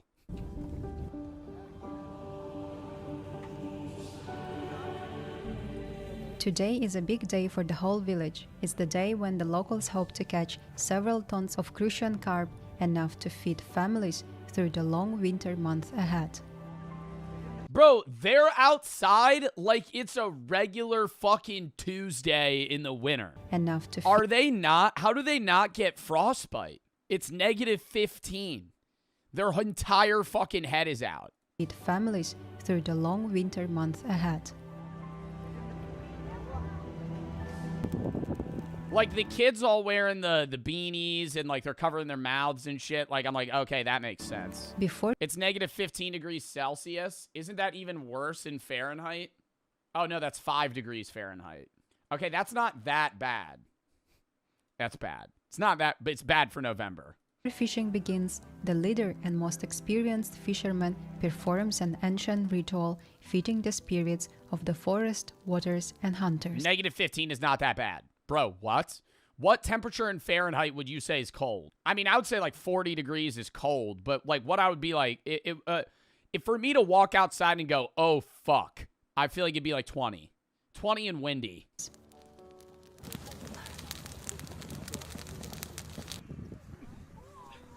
In Yakutia, surviving the winter has always been a team effort. That's how Munha fishing was born, a traditional and ingenious form of ice fishing passed down from father to son for thousands of years. Before Munha fishing begins, an elder He got no idea what the fuck's going on. They just drilled a triangle.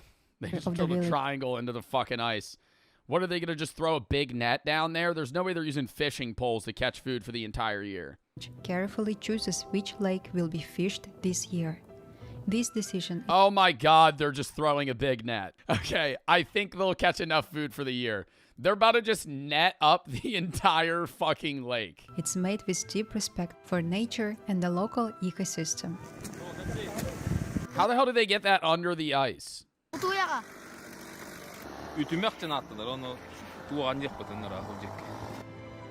Teams of about 10 people gather, each with a specific role. The strongest men cut 2 large holes in the thick ice where they will place a V-shaped net about 100 meters long.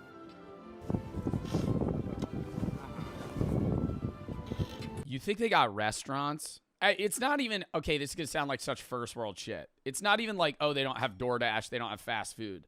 Like, I bet in the entire fucking like 50-mile region, there's probably one restaurant that's open like 2 days a week. And it's more kind of like a bed and breakfast than anything. It's just like you're staying in a family's home. Oh my God. So they have to get all the food themselves. Do you think they have grocery stores? Do you think they could buy food? Because if they have to catch all their food for the entire winter, I'm assuming they can't go to the grocery store. What do they do for a living up here? Like, what job how do you make money?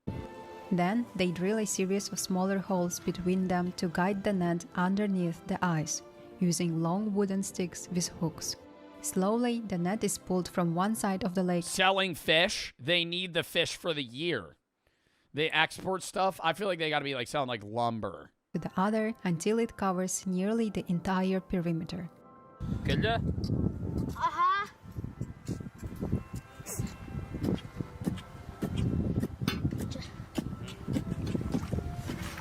In Munha fishing, there is one important rule. No one should stand without work, not even a child or a woman. Everyone takes part in their own way. You think if you fell in that water, you would die? Like that water, I feel like you would immediately have to go to like the hospital. Or like a heated car.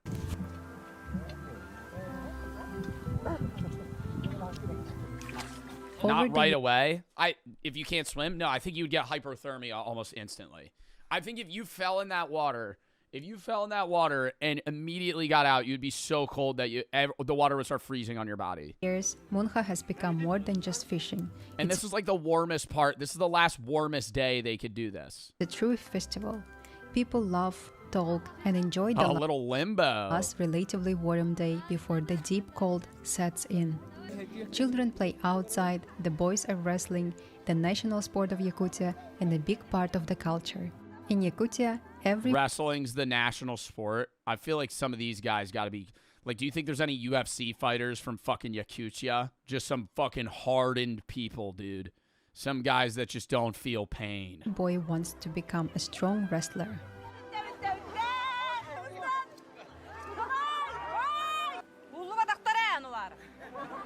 It feels good. It's called the polar plunge.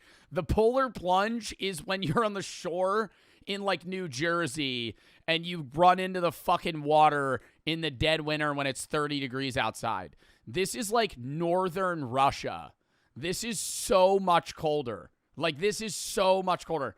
This is not like a regular ass like shore town water, right?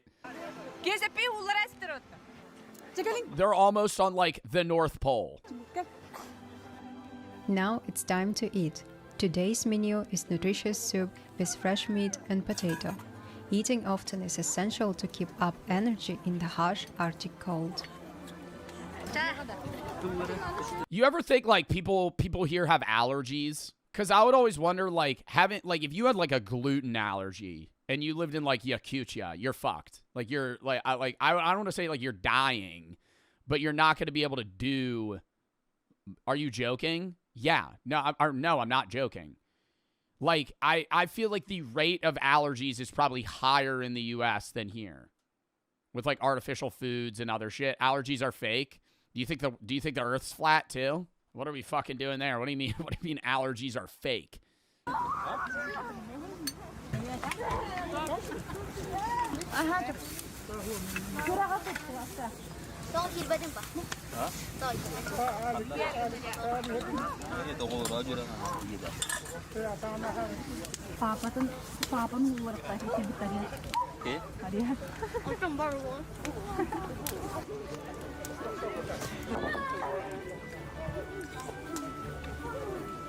After the meal, everyone gathers around as the elders speak to the younger generation. In Yakut culture, respect for elders runs deep. Their words carry wisdom and tradition. The young boys listen quietly, learning not only about fishing, but about life, work, and strength.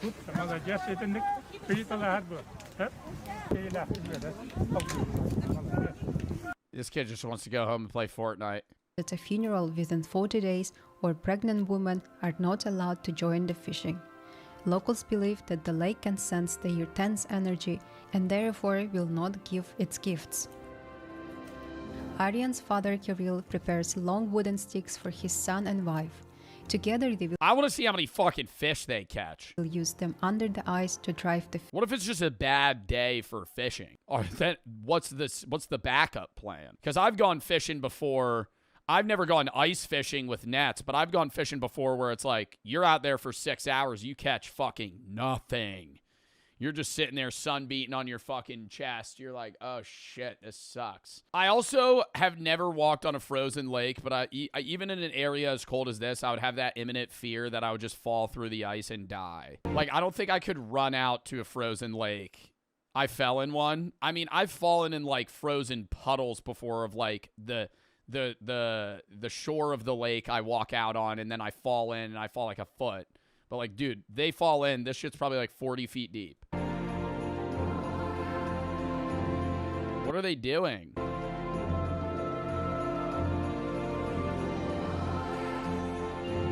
Is this the entire town? Like, do they plan a day for the entire city to come out and fish? What if you're like a bigger family, do you get more fish?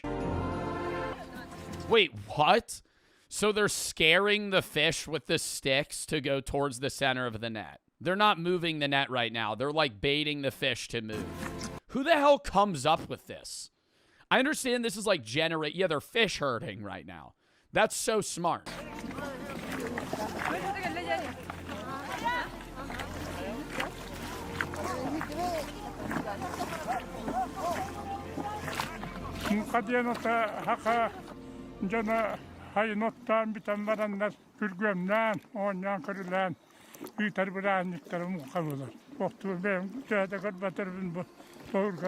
He's blind?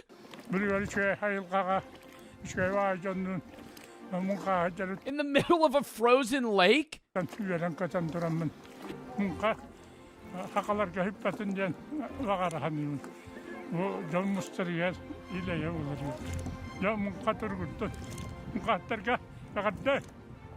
His eyes are such a pretty color. They look like cataracts. Like old people.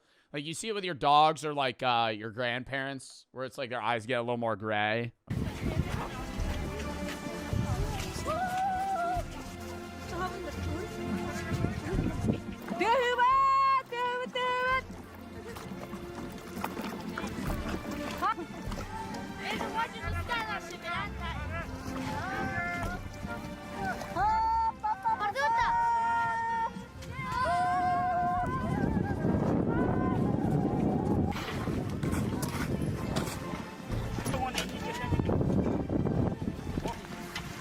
Did it fucking freeze over again?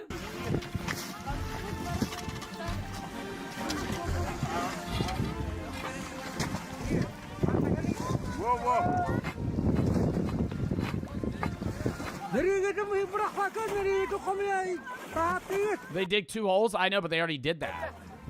Because they already have the net set up. I think they're pulling it out. To pull up the net, oh my god, the big reveal. Everything falls silent.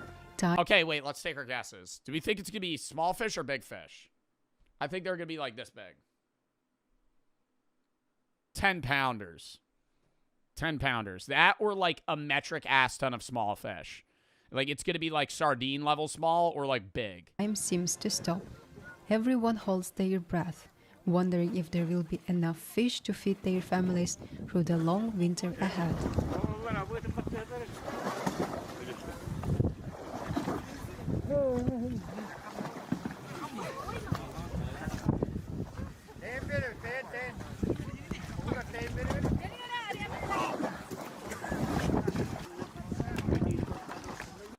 Yo, imagine there's nothing.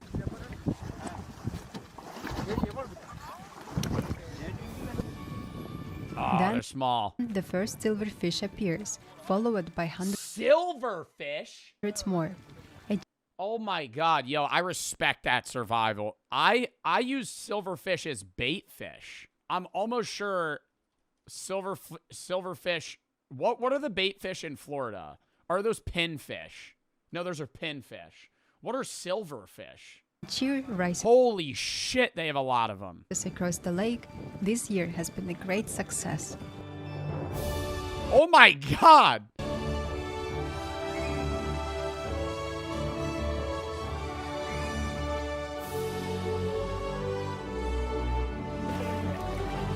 That is so... I did not think they were going to catch that many. Bro, that's got to be 1,000. You think that would cover their whole town for the year, though? Or not the year. It'd be like, what, 4 months?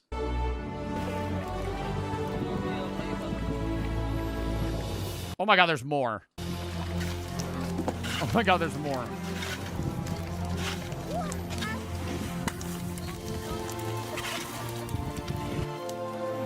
Man, what a way to die, too. Just sitting there.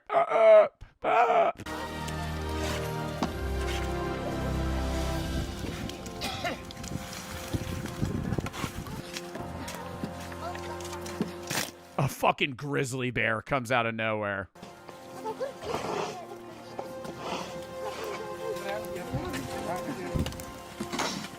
Oh my god, they're still pouring more fish.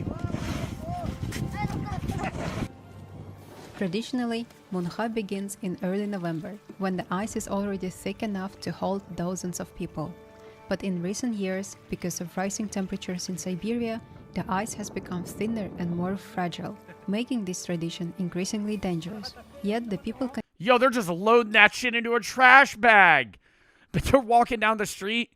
Damn, you gotta go throw that out? No, I got fucking 50 pounds of fish in this bag. continue because Munha is not That shit's breaking when he picks it up. just fishing. It's their culture, their spirit, their way of life. Whoa! Wait, what? Oh my god, so the ice can fucking crack and break. Spirit, their way of life.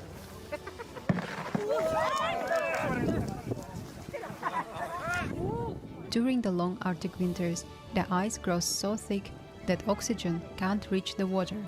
Without it, many fish will suffocate, so villagers catch them before that, gathering food while helping the lake stay in balance. When the catch is finally pulled out, the fish are equally shared among all participants, and also with neighbors who could not take part. To protect nature, they never fish in the same lake for the next 3 years, allowing the ecosystem to restore its balance.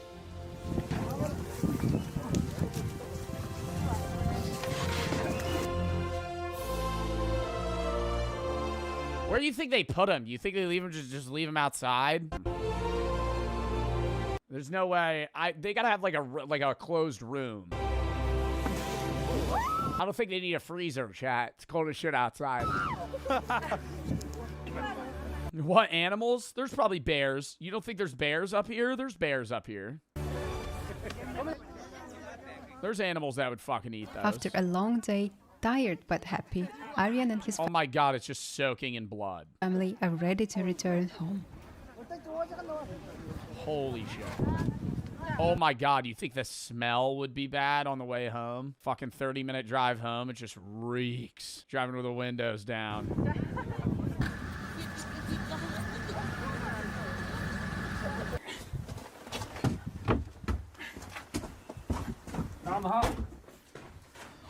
Oh yeah, no, they just gotta... Whoa. Is that a moose? What is that animal? They just got a room full of fucking... So I'm assuming this room's just cold and they keep meat here. Whoa.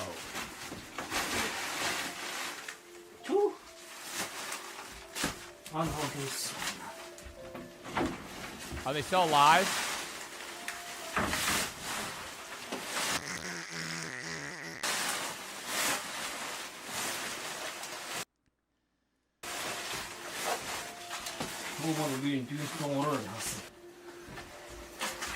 Oh, so they're gonna cut them all up now. Then freeze the meat.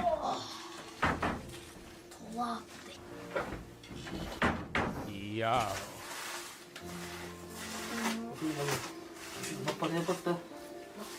Did one of them explode in the bag?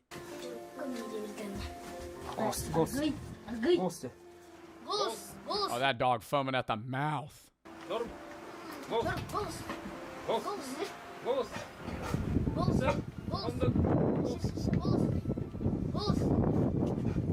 Oh. Part wolf? You think those are wolf dogs? I think they're just big ass dogs.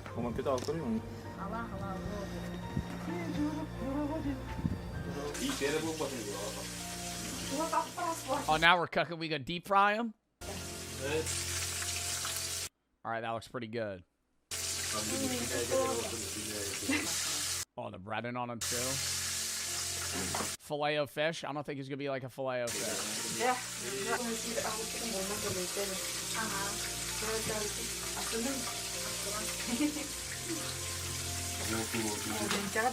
You think they drink snow water, or is that like contaminated? Bro, that one's moving! The death throes. Oh, he don't know what's about to come up next. Oh, shit. Oh, they ain't ready.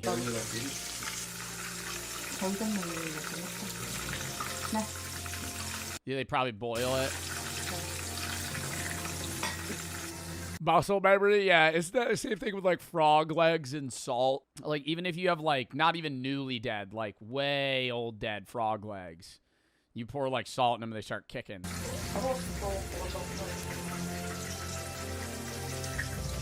I can't get past the one thing that I'll say. It's like, I don't think it's gross or anything. I think it's just how I was raised, and like most people in the United States, I guess. I can't eat a fish if the head's still on it. You could give me like the body of the fish and I'll like pick at it and eat it. But like if I'm staring that motherfucker down, I'm not eating that.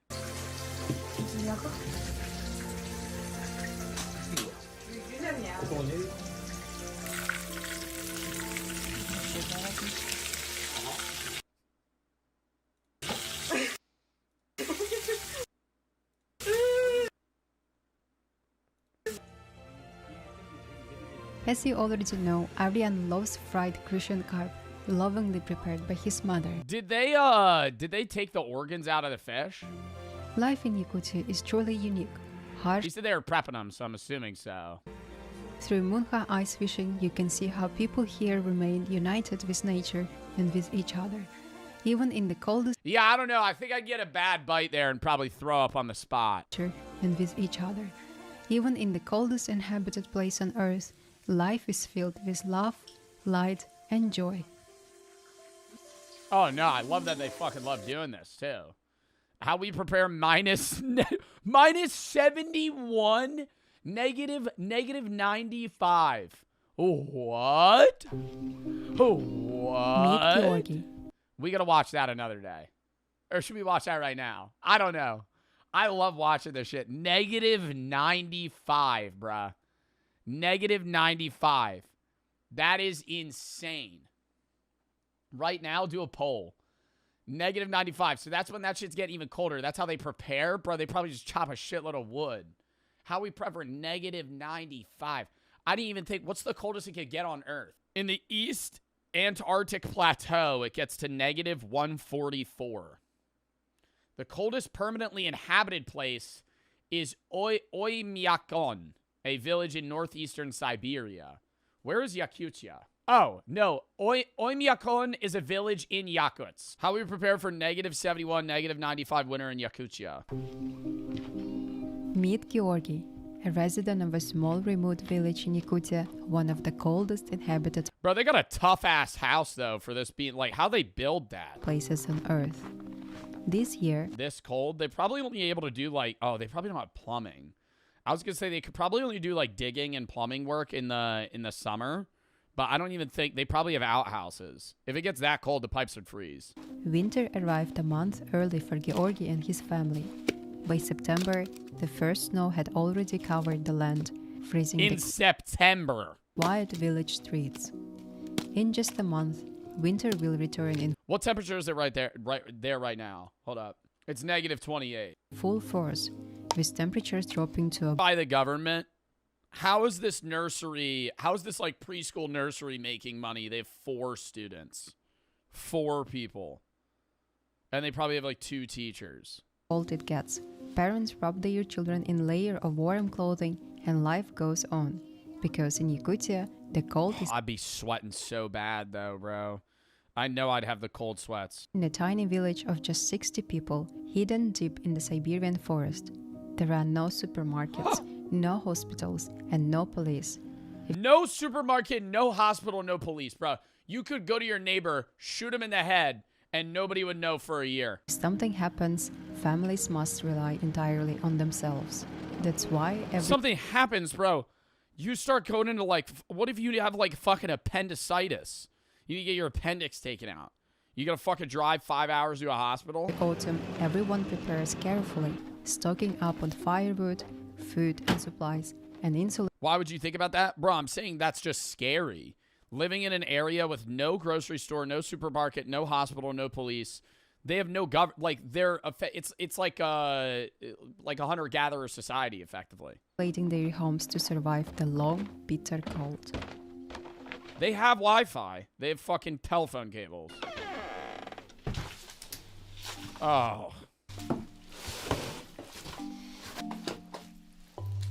After dropping the children off at the nursery, Georgi goes to help his neighbor insulate the barn for the cattle. In this small, remote community, everyone helps each other, especially when the long, harsh winter is near. In Yakutia, people survive together, not alone. Keeping animals alive. When I was in Wyoming, I saw a cow carcass that was picked clean by wolves because when it gave birth, they didn't lick it clean fast enough and it froze to death.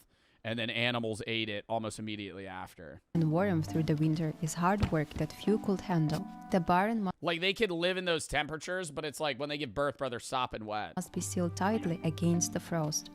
To insulate it, Georgi uses an old traditional method passed down through generations, covering the walls with cow dung.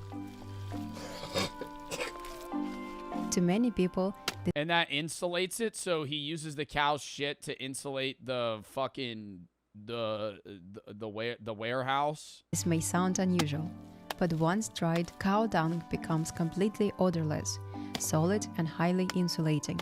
It's also antibacterial and naturally insect repelling, making it a surprisingly effective and sustainable building material. For centuries, the Yakut people have relied on this simple yet clever technique to keep their barns warm and their animals safe through the coldest winters on Earth, a way of surviving in a climate where modern materials often fail.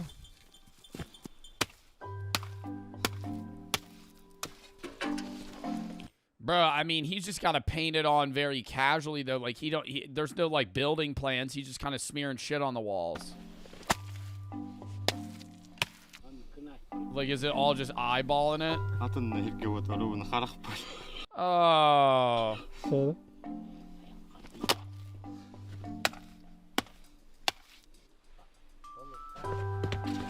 I love how the wall's different colors based off of the hardness of the poop and probably what the cow was eating. Yo, get the fuck out of here. That cat is surviving. That cat is surviving in the wild. Get the fuck out of here. Where is that cat sleeping? Where is that cat sleeping? After helping his neighbor, Georgi returns to his own home.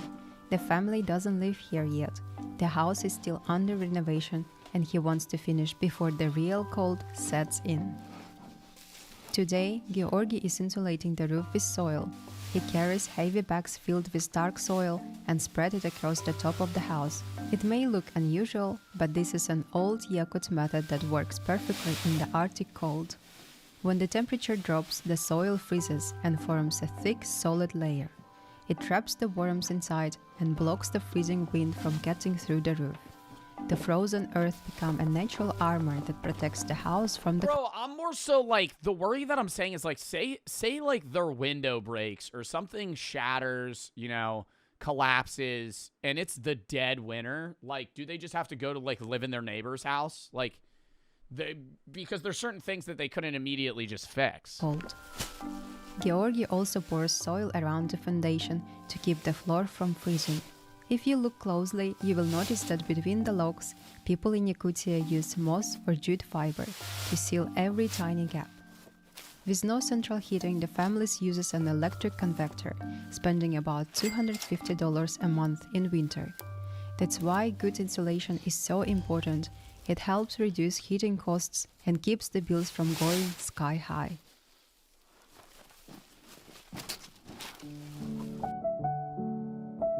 God, this is like such a beautiful place, though. Look, like there's nobody near them, man. They literally live in the middle of nowhere.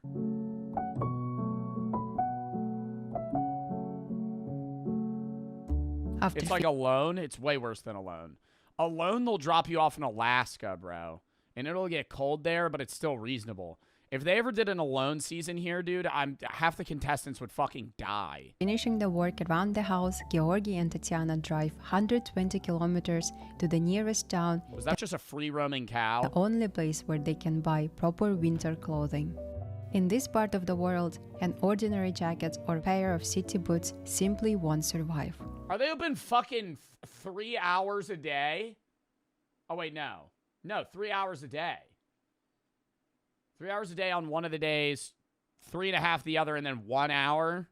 Locals shop only from specialized Arctic brands designed for life in temperatures that can freeze steel and turn breath into snow. Georgi needs a full set: winter trousers, a heavy jacket, boots, a hat, and mittens.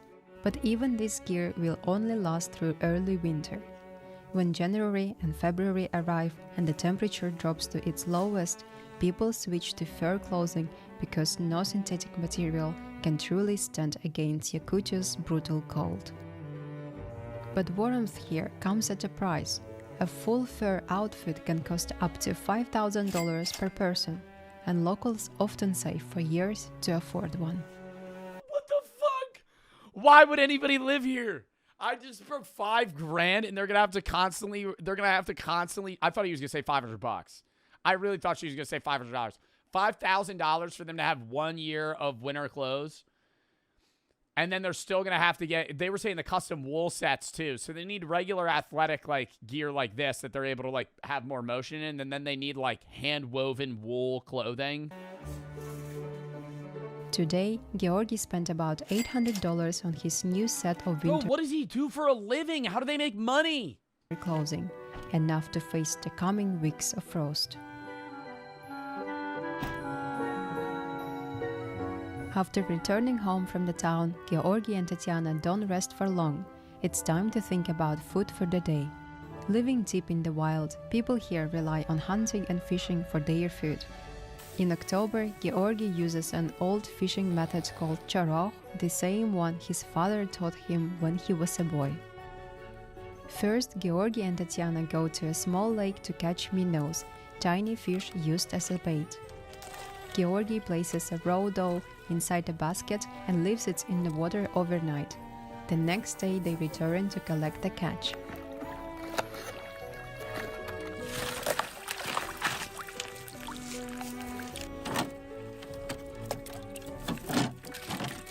Then they drive to the river. Georgi drills several holes in the ice and gently threads the live minnows onto a line, lowering them back under the ice. I really don't get how they make money because it seems like a lot of the stuff that they do for themselves is like self-provided survivalist work. So I'm like, how are they getting $800 to pay for this? Because like it looks like they chop their own wood, they get their own food, they get their own water. Then they wait. During the cold Yakut nights, burbot, a fish that hides deep in the river, comes out The daycare, yeah, the profitable daycare with 4 people. to hunt. If they are lucky, by morning it takes the bait. On the third day, Tatiana and Georgi return to the river, hoping for a catch. This ancient method takes time, patience, and a lot of hard work. Oh, barbel, oh!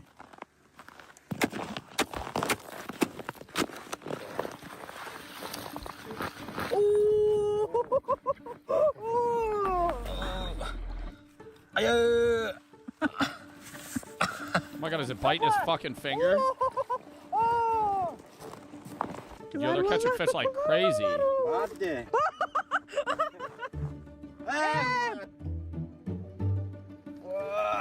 Oh, wow! Yo, they're already frozen solid. They just had snow on them? Oh. I thought they were rock solid.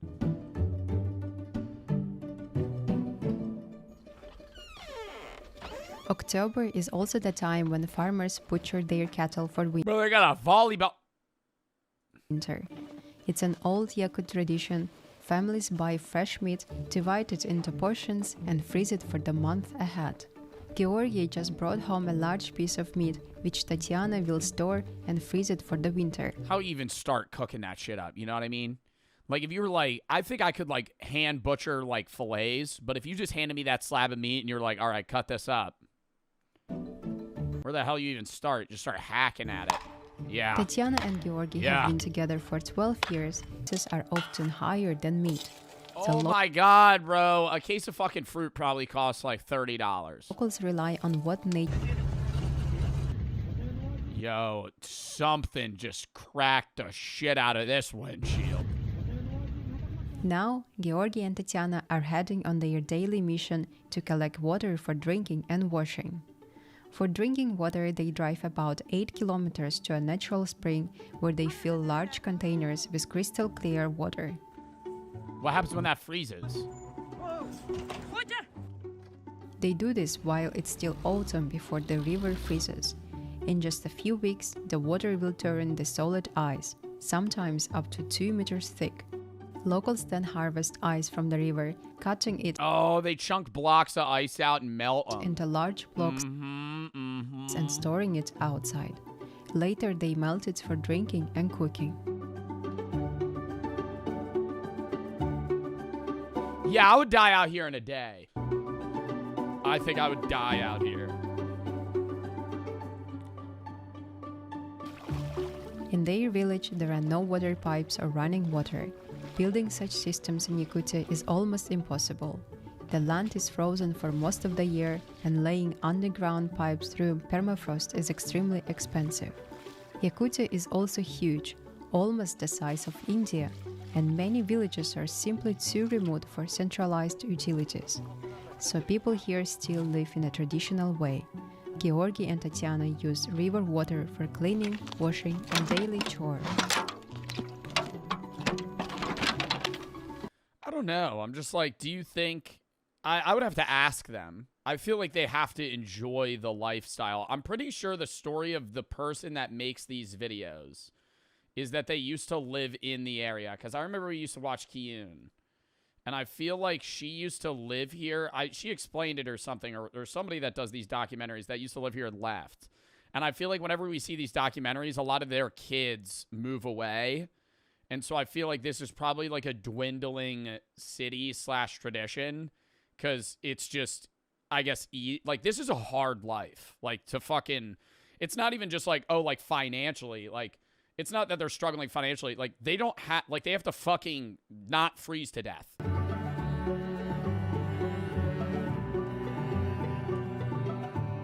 I bet Kiyun's nice, too. Probably gives him a cut of this video. When it comes to bathing, families don't have showers or hot water lines. Instead, they have their own wooden banya, a traditional Russian-style sauna built beside the house. Once a week, they heat it with firewood, bring in buckets of river water, and enjoy a few hours of real warmth and steam. Here, even simple things like washing or collecting water take effort and time. In the afternoon, Georgi and Tatiana drive 40 kilometers And my God, Chad, I gotta say that car looks like it's from 100 years ago. to pick up Eva from her boarding school. And it's a soft top. They can't wait to see her. That's a soft top. The week always feels long without her at home, and every Saturday becomes a special day for the whole family. Probably cold as shit in that car. Breaking down, man. They ain't got AAA. You break down 10 miles away from your fucking home. What are you, walking back? There are no grocery store in their village, so every trip like this is important. How does the oil not freeze? One other video we watched way back was about a city near Yakutia. I think it might be the main city in this area where it's like they actually had like big like buildings. All the cars are just nonstop running. They don't turn their cars off. Today they need to buy a box of bread, enough to last for the week. In a place where the nearest store is 40 kilometers away, even bread must be planted and stored carefully for the days ahead. After shopping, they drive to Eva's boarding school. Every Saturday feels like a small celebration. the day their family becomes complete again. You're like, what if you hate your class? Oh, that bread looks so good, though. As the day comes to end, the family gathers around the table for dinner. After a long week apart, Eva is finally home, and the house feels alive again, filled with laughter, the smell of warm food, and the quiet joy of being together. This is every I will say, this is like, you know how everybody misses, like, the Christmas nostalgia and, like, the early 2010s where you would just, like, play board games with your family and, like, sit by fire, do some shit like that. Like, while they don't have, like, a lot of the luxuries we have today, like, they have that, like, sit around the table family vibe, which I feel like doesn't really exist, at least in the U.S. anymore, where you're, like, round table talking with your family, playing a game after, interacting with each other. Like, you become a lot more independent a lot quicker. Yeah, and it forever stays that way here. Every day is a battle against the cold, yet the people Bro here is munching. never complain. They live in the full harmony with nature, respecting its power, its silence, and its beauty. For them, Yakutia is not just a place to live, it's their mother, their pride, and Oh my god, they got a TV too, bro. their greatest love, a way of life they will never trade for anything. Yeah, that's what I really think it is, bro. Like, you grow to love that shit. And I think if you're born into it, it's fucking sick.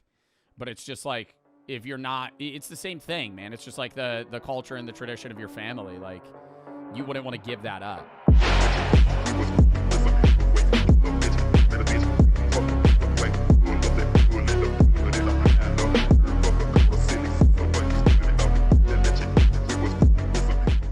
The king born with liquid bones and a skull full of water. Look at any royal portrait. You see divine bloodlines, perfect genetics, rulers chosen by God himself. These people had everything: power, wealth, the best of everything life could offer. You're looking at a lie. The most powerful royal family in Europe didn't fall from grace. They destroyed themselves from the inside out. Their pure bloodline became so contaminated that their final king couldn't close his mouth, couldn't chew food, couldn't produce an heir. His own mother recoiled in horror when he was born. But before Charles II of Spain became a But it wasn't like a small... Dude, it was a slow descent into incestual madness. Like, do you think they ever went, maybe we should stop our cousins because you're starting to have health problems? Like, they were never like, you know, this is becoming an... Did they know? I always wonder that. I don't know. Did they know in that time that, like, incest caused those issues? Or were they just like, we're getting unlucky on health problems right now? Like, everybody's coming out with fucked up problems with their lungs or kidneys or... No? Why are you asking us? I don't know. I think generally my chat would have broad knowledge. medical impossibility, before his jaw protruded so far he drooled constantly, before his body failed at every basic function. He was heir to the greatest empire on earth. This is one of the only documented cases in history where we can see exactly what happens when humans push genetics past the breaking point.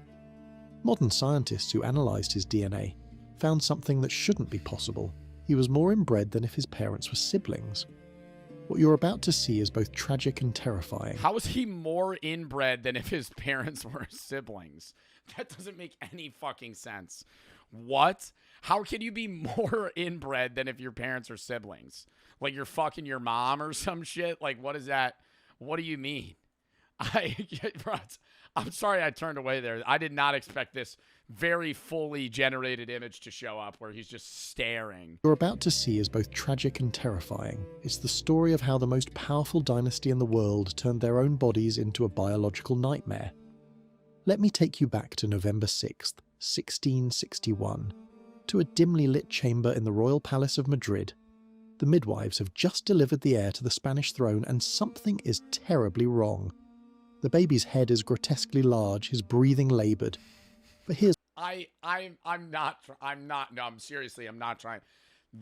I'm getting ready. I'm trying to get ready. This is just, the images he's throwing up that are fucking like This is like an AI generated image. Like, I mean, this is just fucking crazy right now. What they're saying, he came out like Megamind. Large, his breathing laboured. But here's what the history books don't tell you. His own mother, Queen Mariana, reportedly shuddered at the sight of him and refused to nurse her own child. This Oh my God, bro. I mean, like, it's leading up to this where it's like, bro, like she had sex with her brother or whoever. Like, how did he come out like that? wasn't maternal cruelty. This was instinctive horror. You see, Queen Mariana wasn't just Charles's mother, she was also his cousin. What? That's not making sense. She was his mother, but also his cousin. Meaning their parents, oh my God, their parents' siblings were the same. That's not making sense. So she had sex with her dad? His aunt. How is that possible? She's his mom, his aunt, and his cousin. Explain. His aunt. How is that possible? Because his father, Philip IV, had married his own niece. If you're trying to work out... His father married his niece. So his mom married her uncle. Out that family tree in your head right now, don't bother. It's not a tree, it's a circle. But to understand... Stop.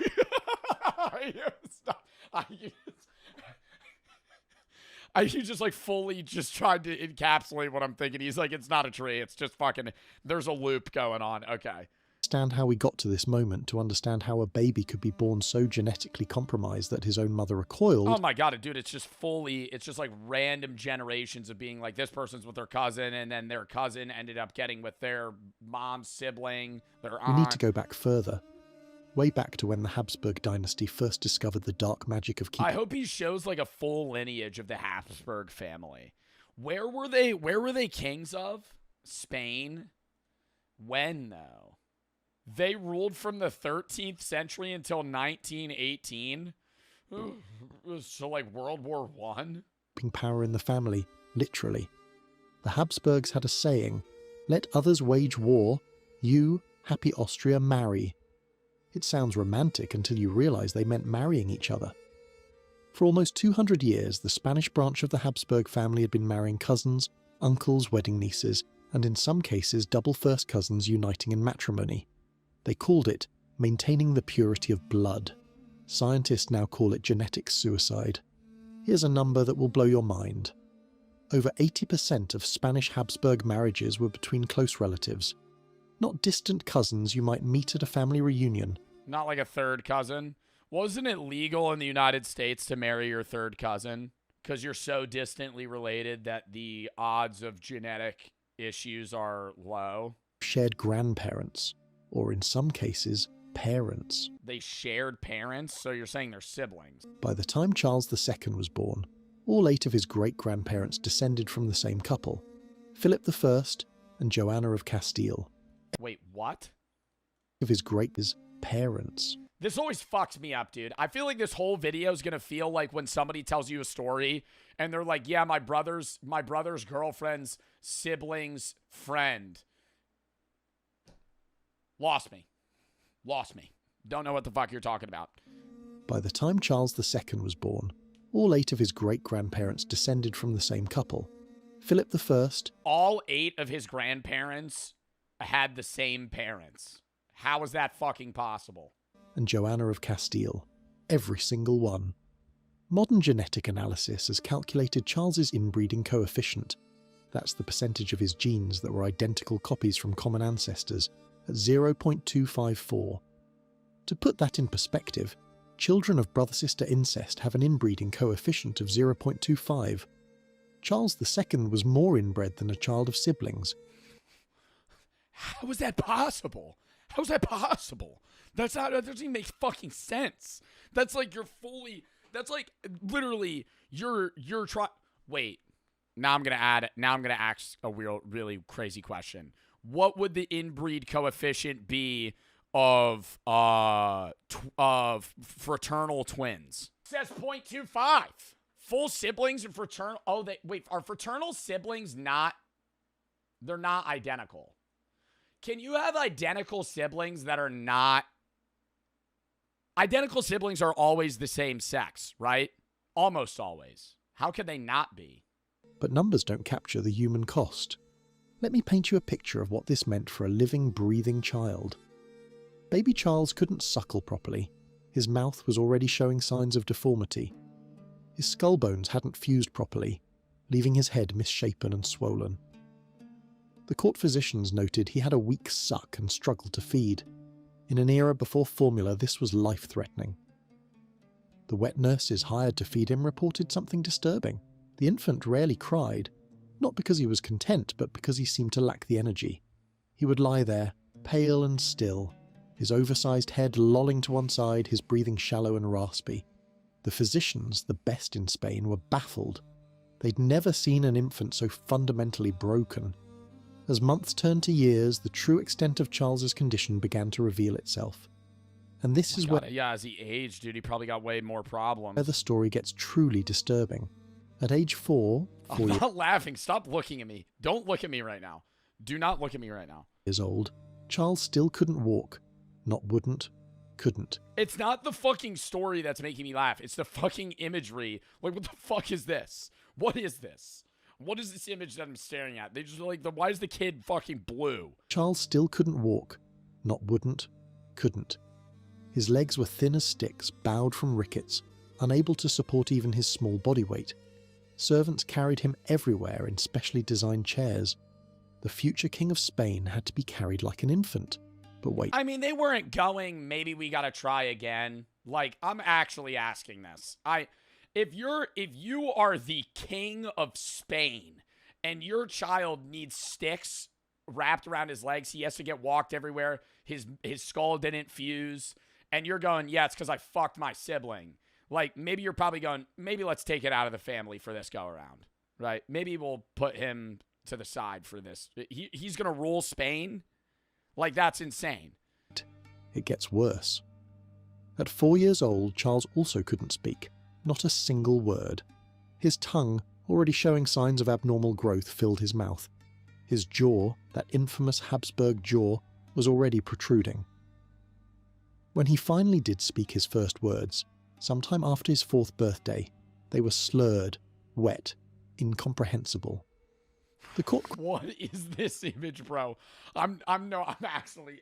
Chroniclers delicately noted that His Majesty's speech required interpretation. Let me describe what they meant by that. Charles's tongue was so enlarged that it constantly protruded from his mouth. His lower jaw jutted out so severely that his lips couldn't close. This meant that when he attempted to speak, saliva would pour from his mouth.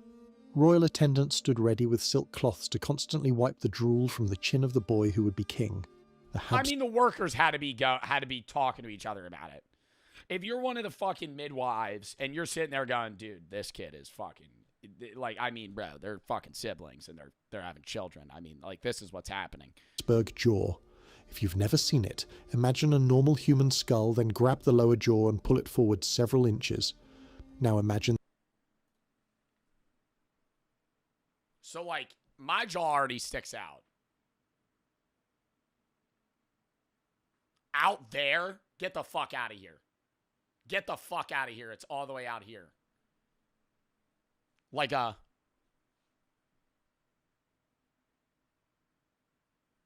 No. That the upper jaw didn't grow to match. The result? I'm looking up Habsburg child side profile. A mouth that can never fully close, teeth that can never meet, a tongue with nowhere to properly rest. In portraits, artists tried to minimize it, painting Charles with his mouth slightly open as if caught mid-word. In reality, his mouth was always open because it couldn't physically close. Foreign ambassadors meeting the young prince for the first time often struggled to maintain their composure. One French diplomat... Yeah, bro. Like, imagine you're like, and the king dies, and now it's Habsburg the king. He's 10 years old. Oh, well, nice to meet you. And he's just fucking sitting there, you know, like, he can't speak. I mean, Its private letters describe the shock. The prince's appearance defies description. His jaw protrudes so far that he appears to have two faces, one stacked in front of the other. When he attempts to eat, food falls from his mouth. When he speaks, one must stand back to avoid the spray.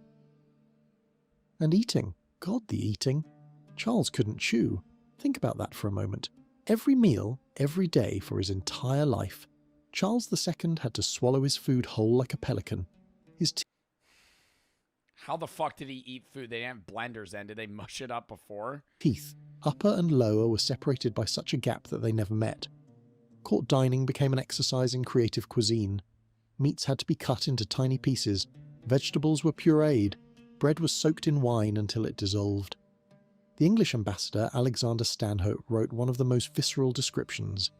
His Catholic Majesty swallows all he eats whole, for his nether jaw stands so much out that his 2 rows of teeth cannot meet, to compensate which he has a prodigious stomach and swallows a whole lamb at 2 meals. But physical deformity was just the beginning. As Charles grew, or rather failed to grow properly, other problems emerged. He suffered from constant illnesses. Measles nearly killed him at age 6. Then came chickenpox, which left him I'm surprised he didn't die, like, at birth. covered in scars, then rubella, then smallpox. Each disease that swept through the palace found in Charles an eager host, his compromised immune system offering little resistance. The smallpox was particularly cruel. It struck when Charles was 9, and for weeks he lay between life and death. His face, already distorted, became a Dude, see, what's weird is, like, they're describing what he looks like, but they're using AI imagery of a kid with a regular jaw. battlefield of pustules and lesions. When he finally recovered, the scars joined the catalogue of his disfigurements. But the disease left something else, a complication that would haunt him forever. The physicians noticed fluid. Look at a family tree. Fine. Okay, so this is his family. So, Philip and Joanna, regular, right, had sex. Kids. Boom, boom, boom, boom. They, normal relationship. Then they bring it down. Here's where we start the inbreeding. These 2 are cousins. They pop out Anne, who fucks her uncle, and they pop out Philip. Philip gets with Margarita, who is another individual that who is also getting with somebody whose mom slept with her uncle. And then they pop out Philip the Fourth. How does Philip's then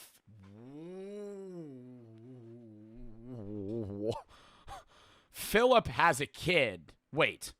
Philip is with Maria. No. Philip and Maria are siblings. Philip has sex with his sister's kid. And he's already inbred from 2 second cousins, already getting with people that had their niece. Their niece and uncle did it. So that's both of his parents. And both of her parents. And they were first cousins. Oh my God. And I didn't even look at this side. This is insane.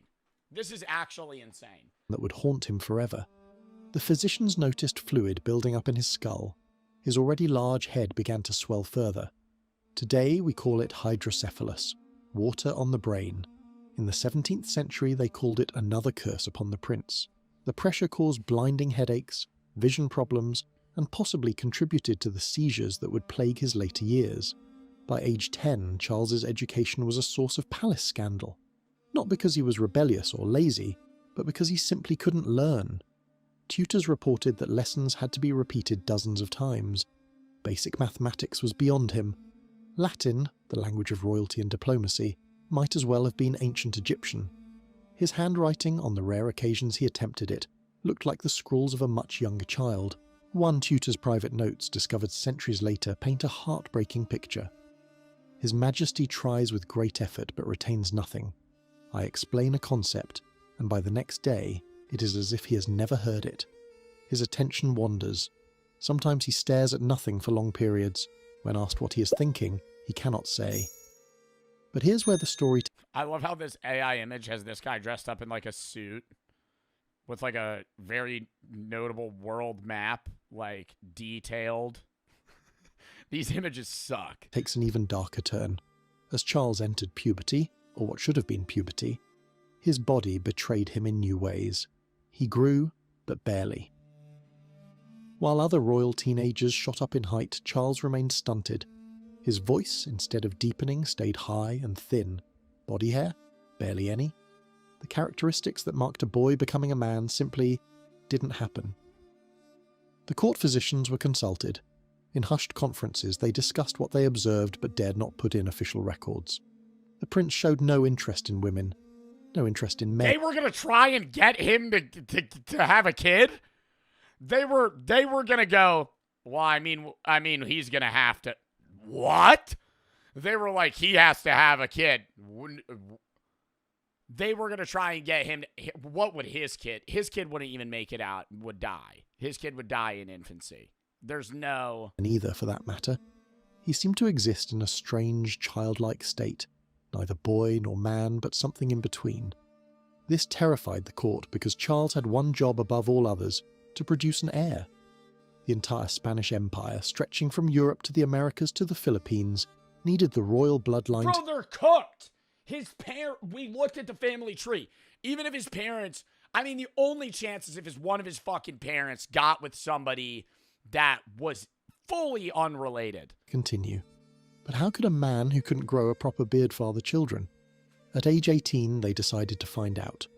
Charles was married to Marie-Louise of Orléans, a 17-year-old French princess who was by all accounts beautiful, intelligent, and healthy. The contrast between bride and groom shocked wedding guests. She was radiant. He was ghastly. She walked gracefully down the aisle.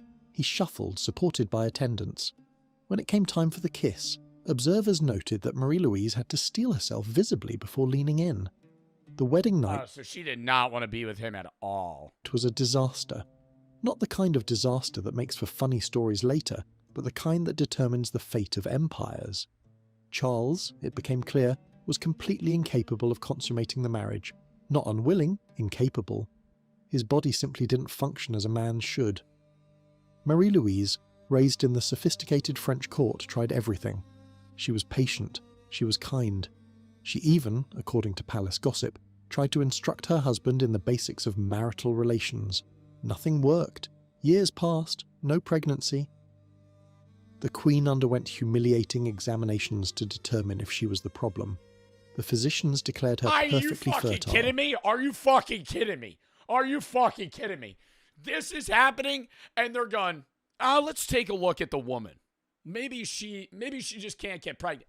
Maybe it's the fucking Habsburg kid whose fucking parents and parents are all fucking related and just been having sex with their siblings for fucking 10 generations. What are we doing? The problem, everyone knew, but no one would say officially, was the king. The pressure was crushing. Both Charles and Marie-Louise were subjected to increasingly desperate fertility treatments. She was forced to drink vile concoctions of herbs and animal organs. He was made to consume potions that included ground pearls and bull's blood. What? Is that supposed to be him? They made him drink fucking bull's blood so he could try and have a kid? At one point, the court brought in a specialist who prescribed eating the dried penis of a stag.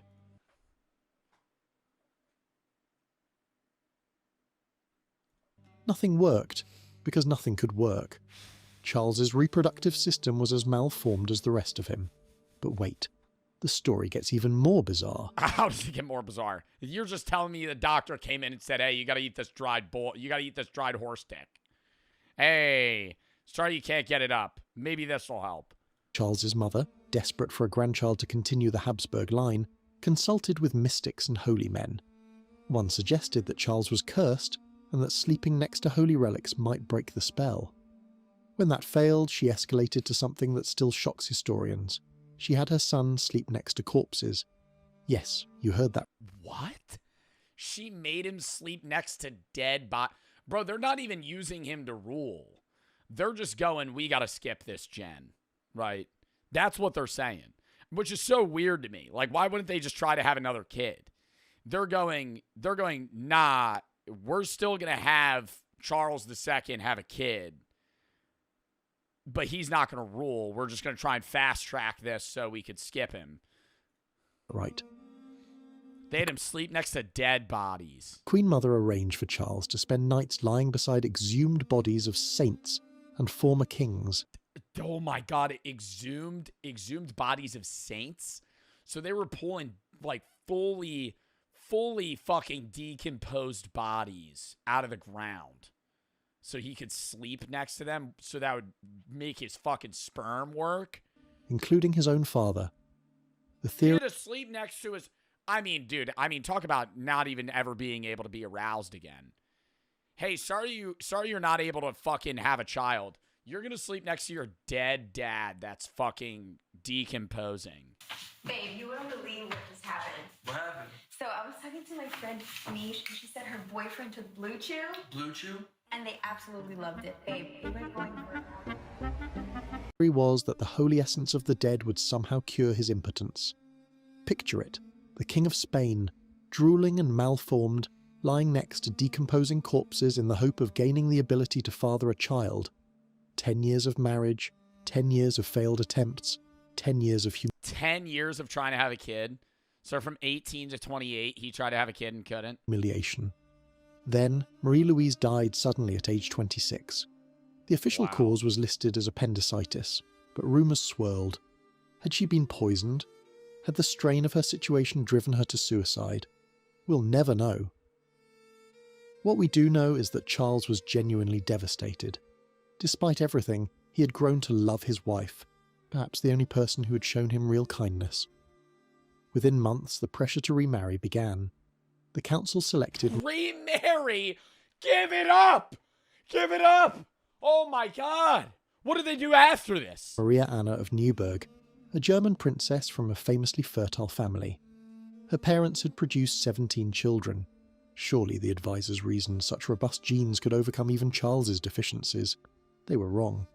Maria Anna, despite her healthy lineage... bro, he's probably just infertile. His semen's probably just not working. Never became pregnant. Not once. By this time, Charles's health had deteriorated even further. What is this image? Courtiers whispered that he looked like an old man, though he was barely 30.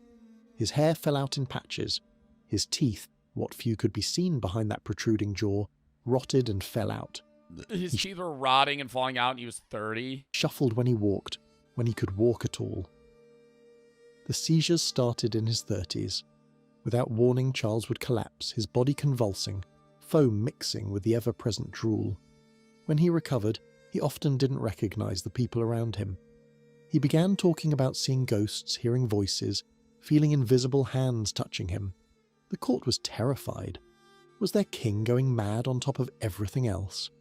The nickname El Hechizado, the Bewitched. Did he, make rules in this era? Was he, an active king that had to control the nation? Took on new meaning.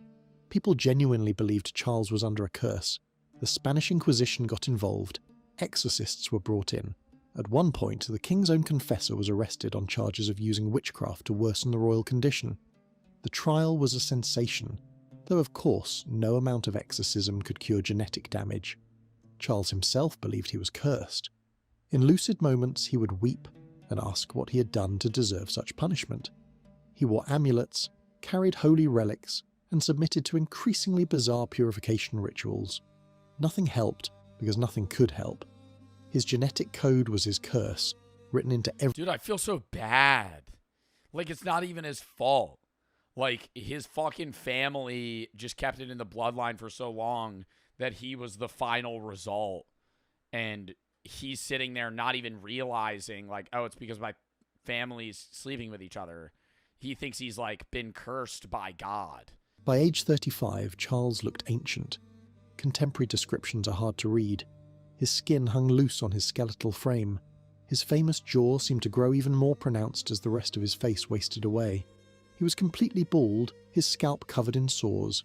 He could barely walk, shuffling a few steps before needing to rest. His speech, always difficult, became nearly impossible to understand. But the worst was yet to come. In his final years, Charles began to mentally deteriorate rapidly. He would sit for hours, staring at nothing, drool pooling on his clothes. When spoken to, he often didn't respond. When he did speak, he rambled about demons and angels, about his dead wife, about children he would never have.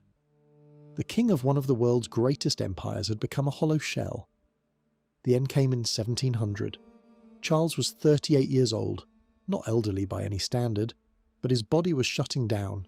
He couldn't eat even his specially prepared mush. He couldn't stand without help. He spent his days propped up in bed, gasping for breath, his hydrocephalic head causing unbearable pressure. On November 1st, after days of agony, Charles II died. What happened next would shock even the physicians who had treated him for years. The autopsy. Oh God, the autopsy. They did autopsies then? If you thought The Living Charles was a medical horror show, his corpse was something out of Oh, they're about to say they cut up in his body and his fucking, like, his lungs were the size of, like, fucking acorns. a nightmare.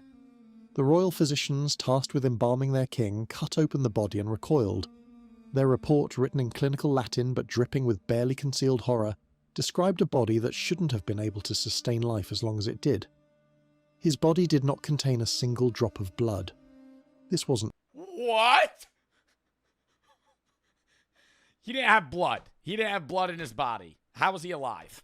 That doesn't make any sense. poetic exaggeration. Maybe he had less blood than other people. That's not Charles- possible. Charles's circulatory system had essentially shut down. His blood either clotted or simply absent. His heart, and this is where it gets truly grotesque, his heart was described as the size of a peppercorn. Not What is a peppercorn? literally that small, but shriveled, blackened, barely recognizable as... A peppercorn's like this big. So he had a small heart.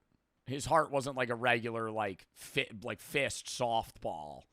It was like a tiny heart. the organ that should pump life through a body.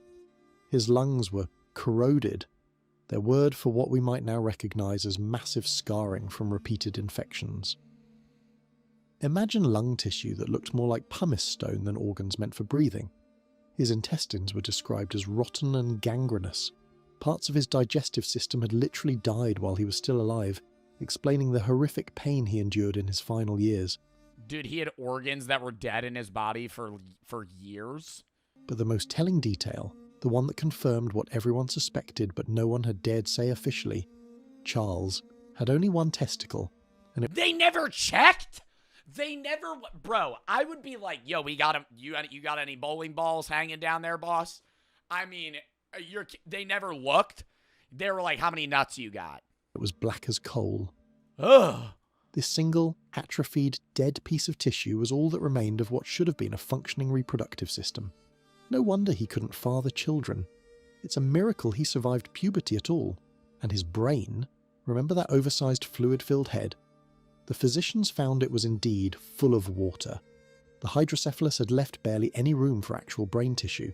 How Charles had managed So he had a small brain, too? to function at all, how he had managed to speak and think and rule, however poorly, was a medical mystery. The physicians who performed this autopsy must have stood there, covered in the gore of their dissection, and marvelled that this collection of malformed organs had somehow sustained life for nearly 4 decades. Every system was compromised. Every organ was damaged. It was as if Charles's body had been at war with itself from the moment of conception. Modern genetic analysis has given us the why behind this horror show. Remember that inbreeding coefficient of 0.254? That means a quarter of Charles's genome consisted of identical copies of genes.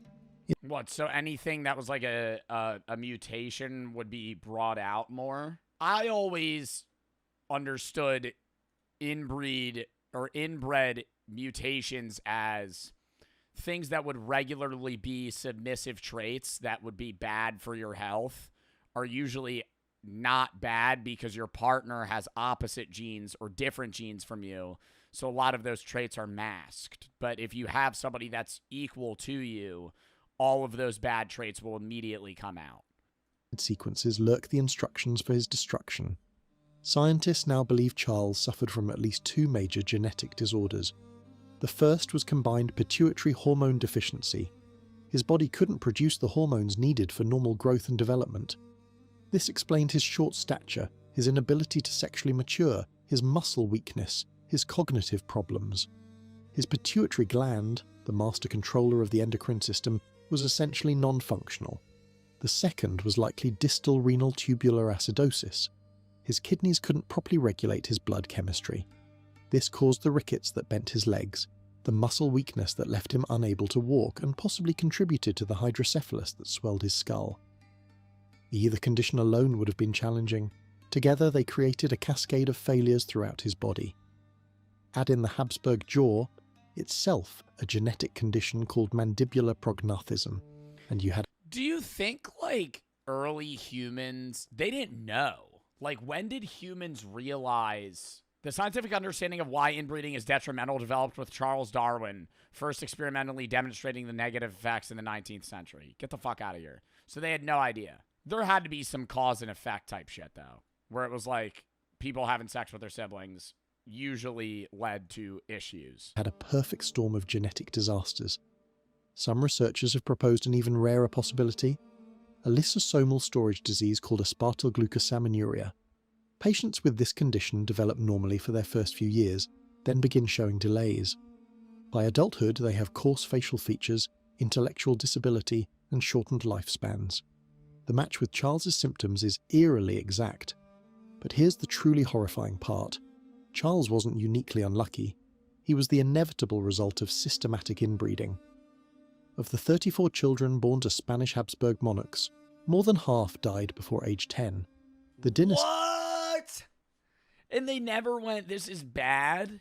was literally breeding. Oh my god, but they had no idea. They probably just thought it was like, oh shit, RNG. They literally were like, oh, this is just unlucky. Itself to death. Or curses. And Charles was simply the final, most extreme example. What the fuck are you watching? You're too late, brother. You're coming on the back end of this. When Charles died without an heir, it triggered the War of Spanish Succession, a conflict that would reshape Europe. The Spanish Empire, built over centuries, shattered because one man's body was too broken to produce a single child. The Habsburg line that had ruled Spain for nearly 200 years ended not with the assassination or a revolution, but with a king so inbred his own flesh betrayed him. The Bourbon dynasty that replaced the Habsburgs... But do you think his parents were also somewhat inbred? Like, I wonder if they had any showing or physical issues whatsoever. Habsburgs learned the lesson. While royal marriages remained political. Because it seems more like all the people that were having inbred issues died before 10 and everybody else was just fine. The tragedy of a king who couldn't chew his own food. These became cautionary tales whispered in royal courts across Europe. Charles II remains in medical textbooks as the ultimate example of genetic collapse. Students studying genetics see his portrait and learn about inbreeding coefficients. His Habsburg jaw has become shorthand for the dangers of closed gene pools. In a strange way, his suffering contributed to our understanding of heredity and the importance of genetic diversity. But beyond the medical curiosity, beyond the political consequences, there was a human being. Charles II lived every day in a body that was failing him. He endured... Oh my god, and how fucking terrible everybody fucking treated him, dude. I mean, obviously they were treating his wife bad too, saying she was part of the reason, but they never really looked at him in a light of, like, positivity. It was always just like, you need to have a kid. Your body's fucked up. Like, he doesn't know that already. Constant pain, humiliation. And then his mom making him sleep next to dead bodies, bro. And the knowledge that he was failing in his most basic duty as king. He was mocked as the bewitched, when his only curse was his ancestry. In his final letter, dictated because he could no longer hold a pen, Charles wrote about hoping to find peace in death that had eluded him in life. For a man who had endured 4 decades of physical and mental anguish, who had been propped up on the throne like a grotesque puppet, death must have seemed like mercy. The portrait I mentioned at the beginning? It hangs now in the Museo del Prado in Madrid. Visitors pause before it, struck by the obvious deformities even the court painter couldn't fully hide. But now you know the truth behind that image. Yeah, and that's how they made him look good. So he looked different from that. You know about the jaw that couldn't close, the tongue that couldn't fit, the body that couldn't function, the genome that had turned against itself. Charles II of Spain wasn't cursed by witches or demons. He was cursed by his own family tree, a tree so tangled it had become a noose. His story stands as perhaps history's starkest warning about the dangers of genetic isolation. In trying to keep power in the family, the Habsburgs destroyed their own bloodline. The next time you see a royal portrait, remember Charles II. Remember that behind the crowns and scepters and royal grandeur... I wonder if after this, there was this was probably a huge turning point because there was incest in many royal families. And I feel like this probably had to be like a turning point of yeah, this is definitely bad. Biology always has the final say. And sometimes, that final say is horrifying beyond imagination. If this story shocked you, hit that like button, because the algorithm, unlike... Oh my fucking god. All right, that was a good video, though. Even though the AI images were unbearable.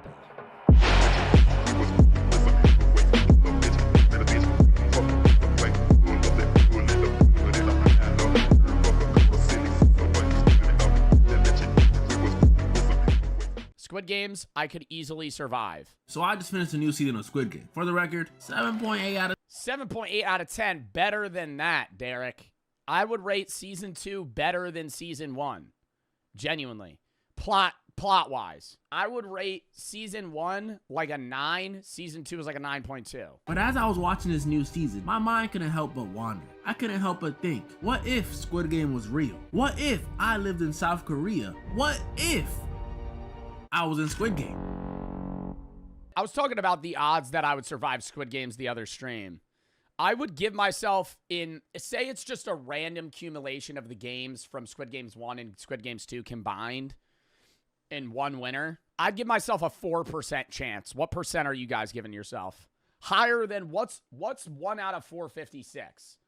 So your base statistical percentage would be 0.2%. But I think I would have like 4% off of skill. Because a lot of it's luck, but there are people that it's like they're definitively losing, right? If you're old, you're not winning, regardless of how you see it. If you're like over the age of 60, you're dying because whoever you're fighting in the end is probably going to kill you. Instead of an action movie, horror movie, or horror game, I'll be going over how I would survive every single game in Squid Game. Yeah. All right, spoilers. The series is back for like the sixth time or something. I don't know. Giving you my strategy, my game plan, my thought process. However, okay, if I'm in Mingle, I am killing people. I'm okay. If I'm in Mingle, I'm saying this right now. That is the game that I'm most confident in winning. I would team up with like 2 people, and if we needed like 1, we split up. If we need 3, we're good. If we need 2 people per room, I would go off, right? I would be the better man, and I would say, you 2 go find a room. I would go up to the smallest person I could find and just grab them.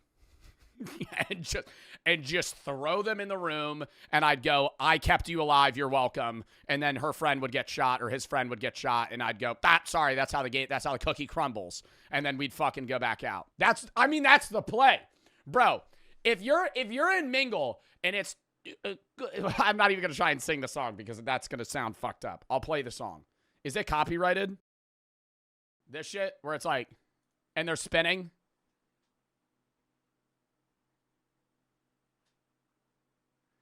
Freeze! 3. And I'm with one other guy. I'm literally turning, and that old lady that's 65, ooh, on the shoulder, ooh, grab her, right? Just taking her, right? And I'm just running into the fucking door. I don't care, bro. Anybody else that she's with, sorry, you're dying, right? I'm fucking... boom! And say my other friend grabs him. Say it's 3. Oh, shit. The fucking sun's coming at me. Bam! Right to the fucking nose. Boom! Knock him the fuck out. Sorry, pal. You're getting shot today. And then I fucking go and then we survive. Rules for this one. I have to go into these games clueless. I have no insider info. Yeah, no insider info for sure. Because you would have to put yourself in the position of somebody that's playing the game that does not know what's next. Oh, I'm not smart enough to predict the games. Nothing. So in short, I have not played these games before. And the first game I'll be starting with is... Yo, if you die in red light, green light, you're an idiot. Yo, outside of motherfuckers foiling your plan and pushing you, you're a dumbass if you die during red light, green light. I think the biggest way people always die during red light, green light is when somebody gets shot, they like jolt and then they get shot. You just got to be like Frozone, bitch. I'm just going to be like, burp, burp.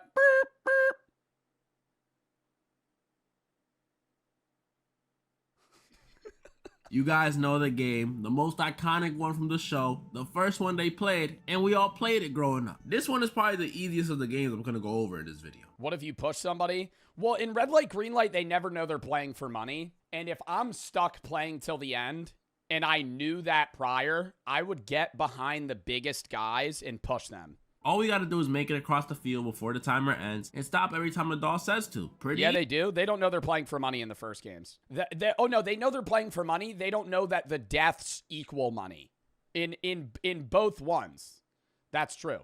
In both ones, they do not know that the people they kill ups the amount of money they get. They do not know that. If you say they do, you have not watched the show or you did not read it correctly because you're fucking stupid.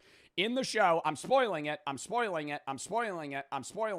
Thanos pushes those 3 people and he goes, ooh, and he freezes, you can find editor include that clip where he's like, he murders them for fun, right? He knows they're playing for money. He doesn't know that them dying makes him more money. He killed them for fun. He was a psychopath. They find out after the first game. I love Thanos. Thanos is one of the best characters in the game. There are some challenges, some obstacles I gotta take into consideration when doing this. Who is Thanos? You gotta watch season 2, bro. Firstly, the initial shock. And I love when you watch it in sub and then he speaks English.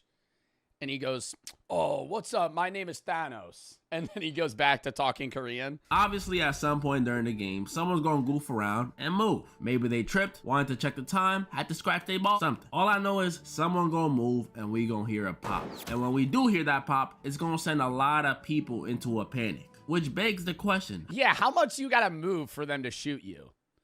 Like, what if I'm going... like it's gotta just scan me. How much movement is considered movement? Obviously, I know I'm not allowed to go into a full sprint when it's red like the people who just ran away. But what I'm asking is, when the first elimination happens and some people get scared, what's the difference between me shaking nervously like this girl who got popped and me straight up flinching like the sun did? Not saying I'm gonna do either. I'm not no scaredy cat. I'm just saying it might get cold. I think it's the off chance that the computer recognizes your movement. That it's literally just chance. You don't move. If you move a little bit, the computer might not see you. Second thing to take into consideration, the people around me. In this game, you're literally playing with 455 other people who are all... And I'm murdering people at the night, dude. If I'm there till the end, yo, I don't even care that puts a target on my back. I'm getting 5 people and I'm going, dude, we're just shanking motherfuckers at night. Like every night, dude, on the hour. Fuck it. Bro, that's how you live, though. You gotta eliminate the competition. All competing for money. And these people, let me just tell you, this ain't like grabbing your average Joe Schmo off the street and you got it. Really, the best strategy, I mean, it's kind of hard because the people that are gonna be best at the challenges are usually the young people that are in the best shape and everything. But, like, kill them at night. When they're asleep, you go, and they're like... And then you stab them to death with a fork. And then the next game, they're not your competition anymore. Telling them to compete. No. These people are poor. I'm not even being mean. They're broker than broke. They're in debt. Yeah, they're in like, I think, what is the average person like? I think in each game, it's like they're over 100 million won in debt. Each of them are around like 50 to like 50,000 to like 2 million in debt. Whether it was their parlays weren't in hand, that hot 2 coin pump and dump, or a few bad decisions led up to them even that fent, it don't matter how they became broke. They got slapped to be here. And again, we are competing for money. People who aren't in this much debt are already out here doing some MG coin, some strange things for money. So best believe amongst these 455 people, some of them are definitely going to be willing to do some egregious things for that cheese. Meaning in this situation, I gotta... Yo, I fucking hated this kid. Oh, loved her. Hated this guy. Oh, so fucking annoying. I gotta see every single one of them as an op. Except 222 and 149. Everyone else though, I'm assuming they out to get me. So immediately after the initial shock, first thing I'm gonna do is stay at the very back of the group and all the way to the far left side. That way no one can push me from behind. And I also have that's the clip. One in front of me to cover any potential shivering I might do from the cold. the code. And the good thing about this is this also puts me in a position to attack. Maybe I decide I really want that money. For what reason? I don't know. I'm a grown man. I got bills to pay, manga to buy. I don't know. I need the money. And thankfully, this strategy puts me in a position to do a little shoving, a little pushing, maybe even pull out the forbidden move. I would be nervous about pushing somebody, though, because if you push them too late, then you're moving while they're moving, and then you're also dying. So I probably actually wouldn't push anybody. I would just ensure that I wouldn't be able to be pushed. I'ma do what I need to do, because red light, green light, I'm bodying this one. Now the second game, that might be a little more tricky. I think there's a high chance I would die in the cookie game. I don't have good patience, and I would be shaking because you know that you're going to die. So you would be like, and I think this is one of the games they portray very badly, because I understand it's a thick cookie, but a lot of people survive in this game. And I would genuinely, if you put 100 people in the cookie game in Squid Games, I think like 90 of them would die. Because even if you have an easy shape, you're going to be like this. Like your hands are going to be like, you're like an 85-year-old man. You're going to be fucking terrified. Like trying to carve out a shape, piss on it. You piss on the cookie. As a lot of y'all know, in this one, the people playing gotta select one of the 4 shapes on the wall: triangle, circle, star, and umbrella. And once they do, the shape ends up being the one they have to cut out of a cookie. And while some of you may now be thinking, Derek, that sounds way easier than the first one. What were you talking about? How about you let me finish? It is not easier, bro. You have a guy pointing a gun at your head, and you have a timer on how long you have to fucking carve out a cookie. Catch is with this one, the cookies in this game are like my heart. Easy to break. And as you can guess, once the cookies are broken, you get the usual pop like the last game. You understand now? This is why you should have listened. Now I'll be honest, this one has to be one of the most terrifying ones in the entire series. Like if you played the Roblox version of this one in Shrimp Game, then you know how scary it can get. That game is unironically the closest we'll get to feeling the terror those characters feel in the show. You'll be carving out your slightly cracked cookie, and then the next second hear little Timmy next to you. No, please, I want my money. So when I'm in this one, my nerves gonna be at an all-time high. But before we figure out how to get around this one, first we gotta figure out which shape am I gonna get. Obviously the hardest shapes are the star and the umbrella, so it'd be better if I choose the triangle or the circle. But I think circle's the worst. But walking into this game, I wouldn't know I'm about to cut a cookie, just like the characters in the show, except Sang-woo. If I didn't know what shape if you didn't know, what shape would you choose? I would probably choose the star. I don't know why, but I feel like I would choose the star. I would probably go either star or triangle. I wouldn't choose circle. And if I walk into a random room and see 4 shapes on a wall, I'm gonna be honest, triangle and circle are the ones I'm least likely to choose. Circles are too perfect, I could never draw them. And yeah, I wouldn't pick a boring ass shape. Come on, bruh. I ain't Illuminati's. So in a real life situation, I'm probably choosing one of the harder ones. Most likely the star. Staryu and Starmie were some of my favorite Pokemons growing up, so it's fitted. Now that dude, me and Derek, same fucking wavelength here, brother. I have my cookie, it's time to find a way to cut it. As some of y'all know, to get around the brittleness of the cookie, Jihad, after sweating from being so nervous, discovered a trick. He found out he could use his saliva as some sort. I don't know. I think peeing on the cookie might be too much, because then the cookie would crumble from it being too wet. But that could, a little bit of piss could be a good strategy. Softener for the cookie in order to cut out his shape more easily. And I gotta give him his flowers, because in this situation, I am not coming up with this. Look, I may love sweets, but the last thing I'm gonna be thinking about in a life or death situation is licking a cookie. I'm not Rod Wave. So that strat is off the table, meaning I gotta do it the old-fashioned way, which may seem more challenging to the average person, but let me give y'all a little tidbit of knowledge about myself. Before I dreamt about being a YouTuber, I actually wanted to be an artist. And I don't mean a singer or a rapper, I mean a Picasso, a Vincent van Gogh, a Leonardo DiCaprio. Check out the art, check out the art. And as you can tell, I was super talented. So regardless of how much pee I got running down my leg, my hand's gonna be as steady as a pole. And steady enough to cut the shape without having to do any of that licking. Pause. So I'm cutting that shape out easily. How am I supposed to prove that to you? Well, all right, as you asking. Yo, no, you are not cutting that bitch out. Cookie looking real clean, looking real nice. As you guys can also tell, that there was a test cookie. Oh. I ain't gonna stall too much. Let's get straight into it, all right? Someone start that timer. Y'all rocking with the South Park BJs? 3, 2, 1. How long do they actually have in the game? Is it 2 minutes? I feel like that's too short. A little harder than I thought. A little harder than I thought. It's all right. He's about to cut it.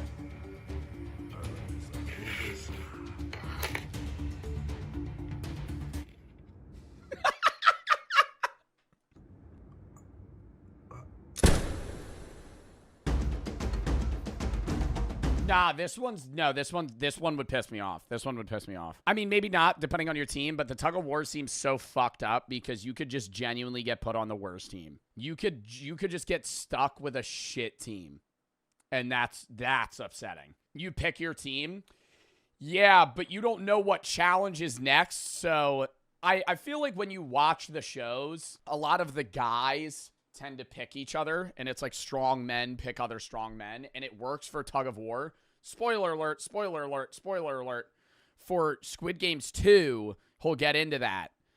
You don't want all men for the... What's the one where they're in a circle and it's a rainbow? And you play Dodaki and Goji or Gonji. Not Mingle. 6 legs. The pentathlon, you don't want all guys. Unlike the other two games, this is the first one where I have to work with a team. The game is simple, tug of war. Y'all know there's a rope, both teams pull, one team loses. Very simple stuff. But since it's Squid Game, instead of falling into a pit full of mud or just falling over onto some grass, in this game, you free fall into some concrete. So we don't want to lose this one. And we won't. This one is... Bro, I would be captain of that bitch. I'm telling you right now. I'd be standing in the middle. I get the heaviest motherfucker in the back. I say, bro, sit on the floor. You sit on the floor, anchor your fucking feet, curl your toes into the carpet. And I'm going to go, heave, heave, heave. And we're going to be on timing, bitch. That's just, because you can't pull. You can't just pull. You got to be, you got to have tension, and then you yank, yank. Yank, pause, yank. All I gotta do is do what most of the winning teams did and pick a team with the strongest people there. And that's it. I most likely won. The only obstacle here is literally if the other team had the main character. Yeah, but that only works. I mean, yeah, that's why I could easily survive. Like, he's in a situation, I'm in a situation where I'm a dude, so it's like, you could just go, yeah, pick me. But, like, if you're not in shape or you're not a guy, they're not going to want you on their team, and then you don't know what to do. Or if you're old. And they start pulling out that reverse Michael Jackson lead. That's going to be tough to beat. Besides that, though, easy wins. Bonus points if the other team is full of old and starving people. That'll be a landslide victory. I don't know. Lights out. Would I genuinely... It depends who I had on my team on whether or not I would try and kill a motherfucker. I would probably... stay really low or really high on the bunks, but they could push the bunks over. So, I don't know. I might just stand in a corner and, like, just wait. You're not a killer. I'm not a killer. But everybody's a killer in life and death. If you're in the face of life and death, you're a murderer. You will kill someone. You say you won't, but you'll literally just you will revert back to your animalistic ways and just fucking fight for your life. Some people might run, but when running's not an option, you will fight. Around this time is when the game makers decide there's a lot of people left. A little too many. So they decide to... Actually, some people won't. Some people will go, and then they'll just get stabbed to death. But you gotta fight that bitch, bro. You don't want to die. You don't want to die with fear in your gut. You want to die. I know this isn't a game per se, but it's happened in both seasons, so I'm including. Once the lights are turned off, the dorm the contestants sleep in becomes a Yeah, I might make a fort. Bloodbath. Pretty much like a Fortnite tower. And I'm not gonna hold you, this one may have me a little startled. I mean, nah, this scene was creepy as fuck. I mean, these folks are dropping like flies. But although I'm a little scared, I'm making it through the night. Listen, I've played hella shooters and I've seen Revenge of the Sith, so I know how important high ground is in a situation like this. And that's why... Yeah, but they could just knock you over. My strategy for this one is to go to one of them top bunks like the old man did. I don't know how he got up there to this day. And if anyone tries to come up, they getting kicked, spat on, pushed. Tell Thanos back up. Would you kill Brooke? No. If it was me and Brooke, my strategy would be make me and Brooke final 2, and then I would just kill myself. And I'm so serious. Because I wouldn't... Would I want to not die? Yeah. but I also love my girlfriend, and the guilt that would overweigh my body forever, I'd probably just end up killing myself. Like, if I would not be able to get through that. Yeah, right, buddy? No, I'm so serious. Because let's pan out the scenario for the people that are like, no, I'd kill my girlfriend. You kill your girlfriend. Now you're alive and you're out. You're probably just going to be so depressed for the rest of your life. It's going to be terrible. You're going to have overwhelming guilt forever. I just know in the situation I'm defending myself, unlike Player 120. Oh my God, I hate this kid. Nah. This kid is actually, like, definition, he goes to Super Weenie Hut Juniors. Minsu is not a GOAT. He is a loser. Why? Bro. Spoiler alert again. Spoiler alert again. He lets the girl that, like, basically saved his life die right in front of him when he could have just fucking, from the top ropes, fucking boom, boom, just fucking literally paralyzed the guy. He was scared. Oh my God. Suck it up, buddy. You're watching your fucking friend die. Do something. You know, in real life, I rarely get mad. Someone could bump into me, accidentally. And he just goes there and he goes, step on my shoe. I've been cursed out by crackheads on the regular. But when I was laying on my couch watching this scene, oh my goodness. I almost went Super Saiyan. You are the biggest scaredy cat. The biggest coward. The biggest... Nah, like, I understand he is in a situation where, like, yeah, fuck it, bro. You're fighting for your life right now. This is terrifying. But, like, he had such an advantage in that scene to where he literally could have saved her life and didn't. We all thought this dude, after missing that bottle throw, was really... Right there! Right there! About to jump from the top rope and RKO this dude. Yeah! I thought he was about to push the fucking bed frame over and murder him. And he just goes... You literally could have fell on him and killed him. But we were all wrong. He just sat there and watched. You know, before us, there was two characters that I... What about you and Daisy? Well, my dog wouldn't be in Squid Games. If Daisy was in Squid Games and somebody killed my dog, I would go on a rampage. I'm telling you, it would be like a fucking last stand. At least when Sang-woo killed people or let people die, you know he was doing it for the money, for the end goal, for the vision. There was motive. It made sense. But you disgust me. Anyways, where was I? This game looks scary as shit. This is the worst game to choose. One with them saying, hot tour, hot. And it's another one where I have to work with a team. Boo. Yeah, I know.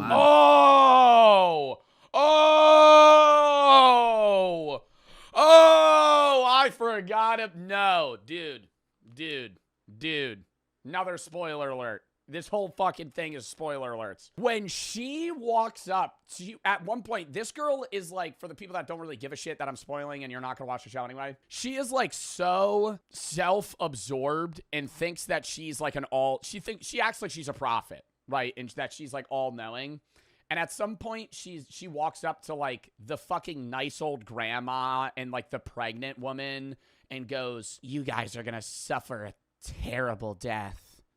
And walks away. I would kill her right there. Kill her right there. Right there is where I'm taking a fork out of my lunchbox and I'm fucking stabbing her in the jugular. You're gonna fucking put a curse on me? She put a curse on them. You're gonna put a curse on me? GG's, buddy. What? But in this one, instead of one game together, you and your teammates play 5 mini games separately. Well, as separate as you can be when your legs are tied together. That's right. Not only are we playing multiple games in this one, but this is also a 6-legged race. We all remember how difficult and annoying the 3-legged race used to be when we were younger. You got some dude slowing you down. Bro, I'd be pissed as fuck because they all have to do their own task.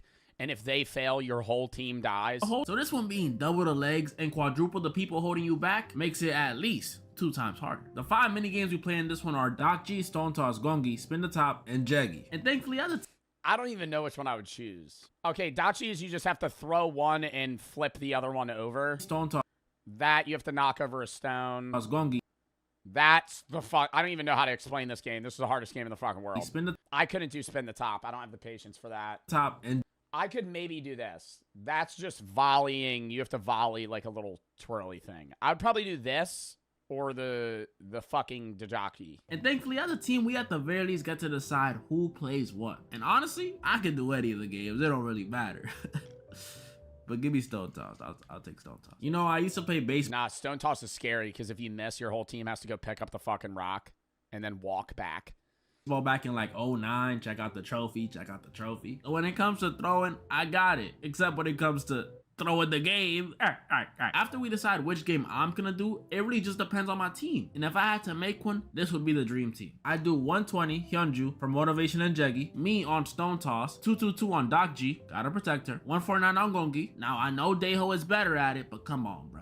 That's Granny. We gotta make sure she's good. And finally, the final... Bro, she's like my favorite character, dude. Like, honestly. Finally, the final member, the front man for the spinning top. And when she goes up to her son and she's like, if you vote for the games to continue, I will hang myself right here.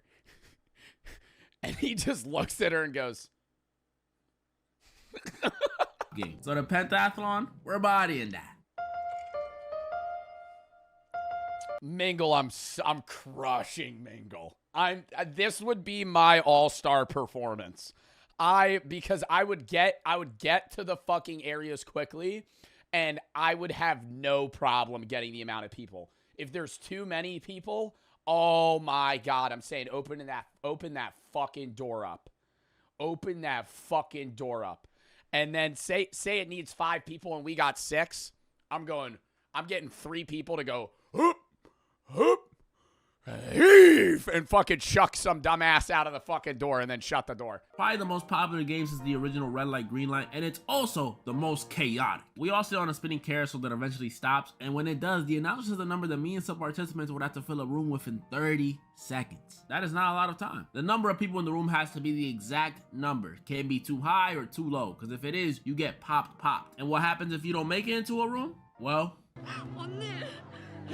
Now, I've seen a lot of people on the internet say they're dying in this. It's too chaotic, too much going on. You need social... Not dying in this. I need social skills for shit, bro.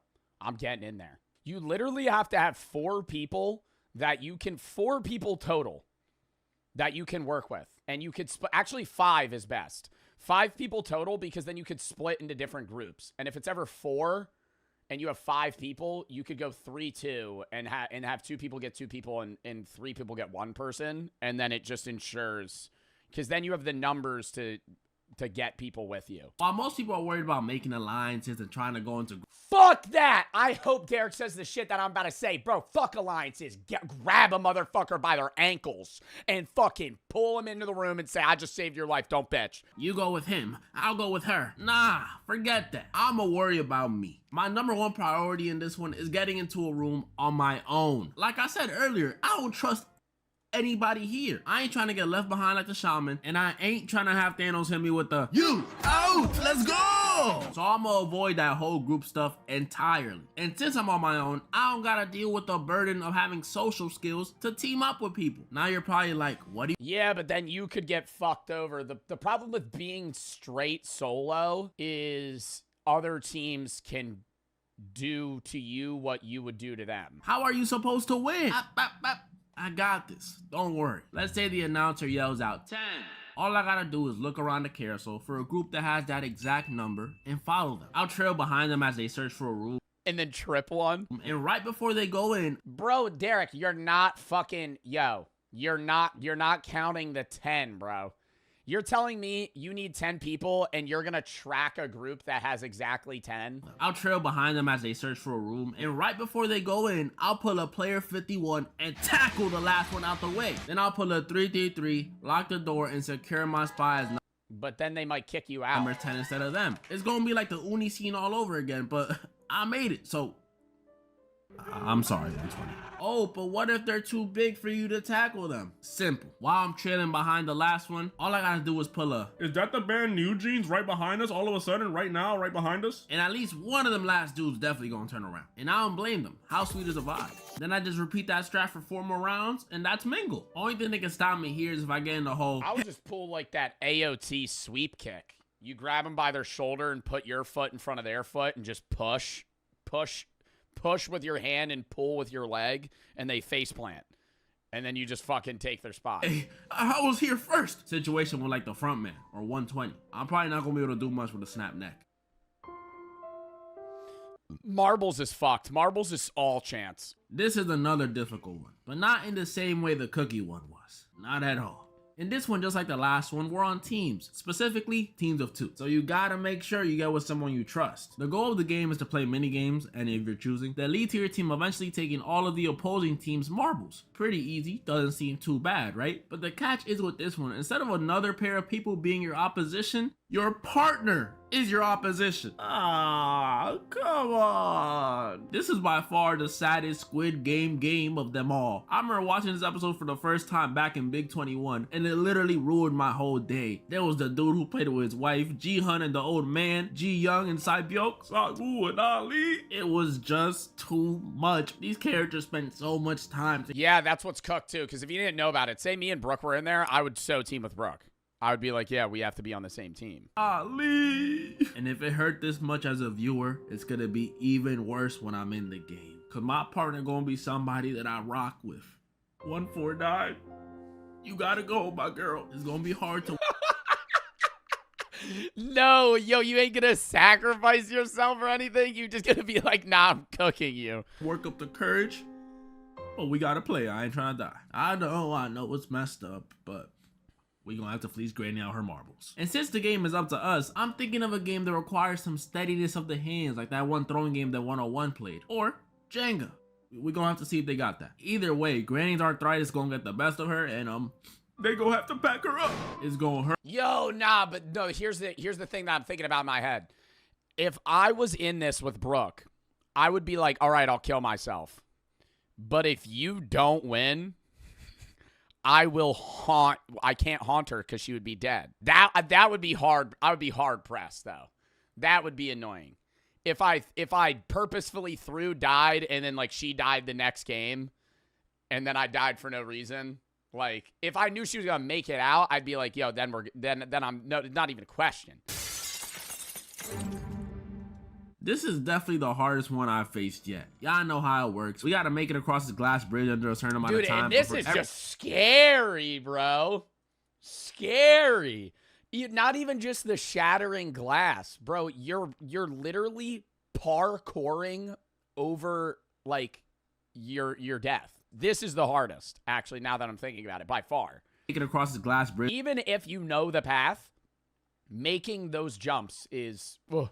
Under a certain amount of time, but for every safe tile there... I've also said, are you able to just... I always thought about this. Are you able to just shimmy on this metal pole all the way to the end? Every safe tile there... Yeah, why not just shimmy? There's an identical unsafe tile right next to it. So pretty much every tile... Tightrope that motherfucker? I didn't think you doing that. You jump on is a coin toss. And there's 18 jumps. Y'all can do the math on that, but I don't think we all make it. And the hard part about this one is not even the low chance of you surviving. It's the low chance of anyone even going. I played this game on Fortnite and on Roblox, and no one ever goes. Maybe sometimes on Roblox, those are practically toddlers playing, but most of the time, these dudes be so stubborn that they won't even move a millimeter unless someone else does first. And I would know. I'm one of those dudes. I'd be taking off my shoes and socks and testing with them. And it's gonna be the same thing in real life. I ain't letting no one capitalize off my sacrifice. So this people not wanting to go thing is definitely going to be an obstacle. On top of that though, I didn't mention this earlier because I didn't think it was going to be important to bring up, but now it feels relevant. Honestly, I would be like, let's give one person all of our heaviest objects and they can chuck them at the glass. Guys, let's remember. They break at 40 kgs. Oh, is that true? Well, what if you weigh less than 40 kgs? Then you're just lucky. Everyone here is Korean, and I am not. What if they're racist? If they're willing to take out each other to win, what do you think they're gonna do to the brown one? I pray they aren't, man. Don't feel like I'm back in one of them old stereotypical Korean shops. But instead of the usual hurry up and buy, I'm here. Hurry up and die! Alright, in all seriousness with this one, only thing that can really save me here is the order. If I'm dead last, maybe I might be able to make it if the people ahead of me get enough tiles right. But if I'm first, right, buddy. I already said earlier I'm not moving, so y'all can clear a path, or I guess we all gonna die.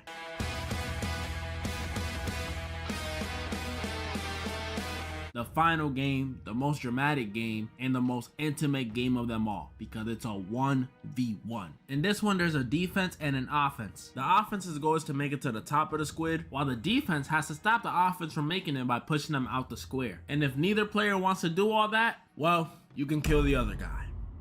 You know, this one isn't too shabby. Yeah, the other person against me might be trying to kill me the whole time, but I don't gotta kill them. Technically, if I'm on offense, all I gotta do is hit him with a little, hey, where you going? Juke moves and get to the top of the squid. And if I'm on defense, all I gotta do is push them out the square. How am I gonna do that? Simple. Nah, if I'm on defense, I'm putting them in a chokehold and snapping their neck. I like that.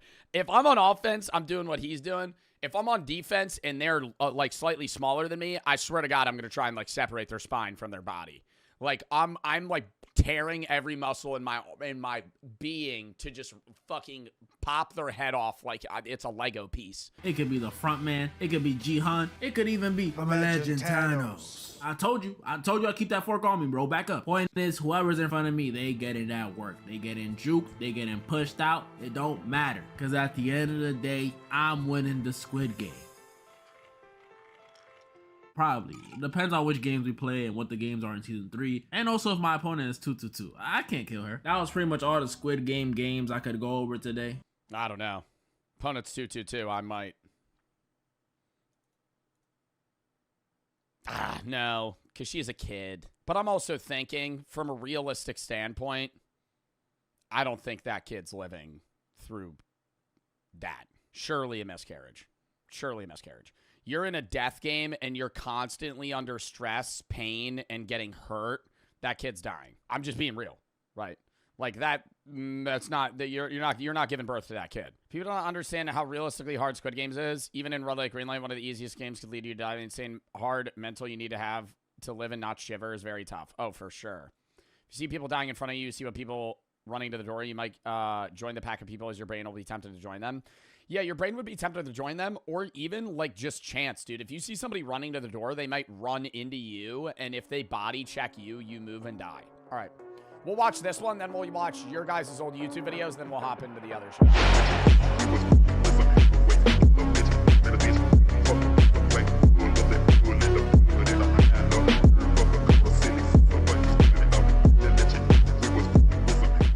How Japan escaped obesity while America got fat. 15 years ago, I moved from... I feel like it's got to be processed foods now. Sorry, I'm pausing 3 seconds in. Because whenever I see videos of, like, Japanese 7-Elevens, bro, they got, like, fucking high-quality... What are those sushi triangles called? Where it's just, like, rice and seaweed paper. It's just, like, better shit. You know, you pull up to a 7-Eleven in the U.S., they got hot dogs rotating on one of those fucking... And it's just sitting there for hours. Yeah, onigiri. They sell that. That's like good for... Not good for you, but it's not bad for you, right? Like just the casual, everyday fast food and things they consume are less processed and less bad. 15 years ago, I moved from Texas to Japan. I quickly had this weird feeling that something was off about the people here. Where's all the fat people? That's the weird feeling. I don't know how long it would take me to notice that. Where's all the fat people? There's no fat people in Japan. Couldn't quite put my finger on it at first, but the more I looked around... I wouldn't even say it's like... And what I mean by fat, it's like morbidly obese. Like, every country has people that are overweight in a BMI sense.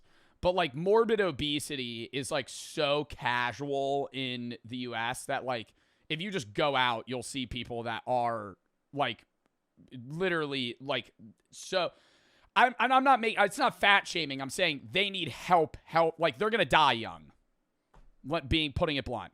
Like, if you go out in public, you will see people that are outwardly so out of shape that they will die by 40 if they don't get help. Like, I'm not.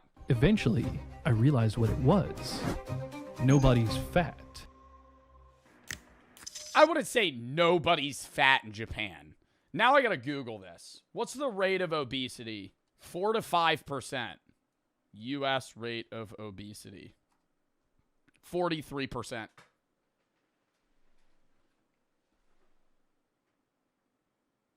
Yo, that can't be true.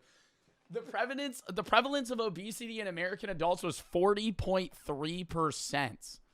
Bro, that's bad.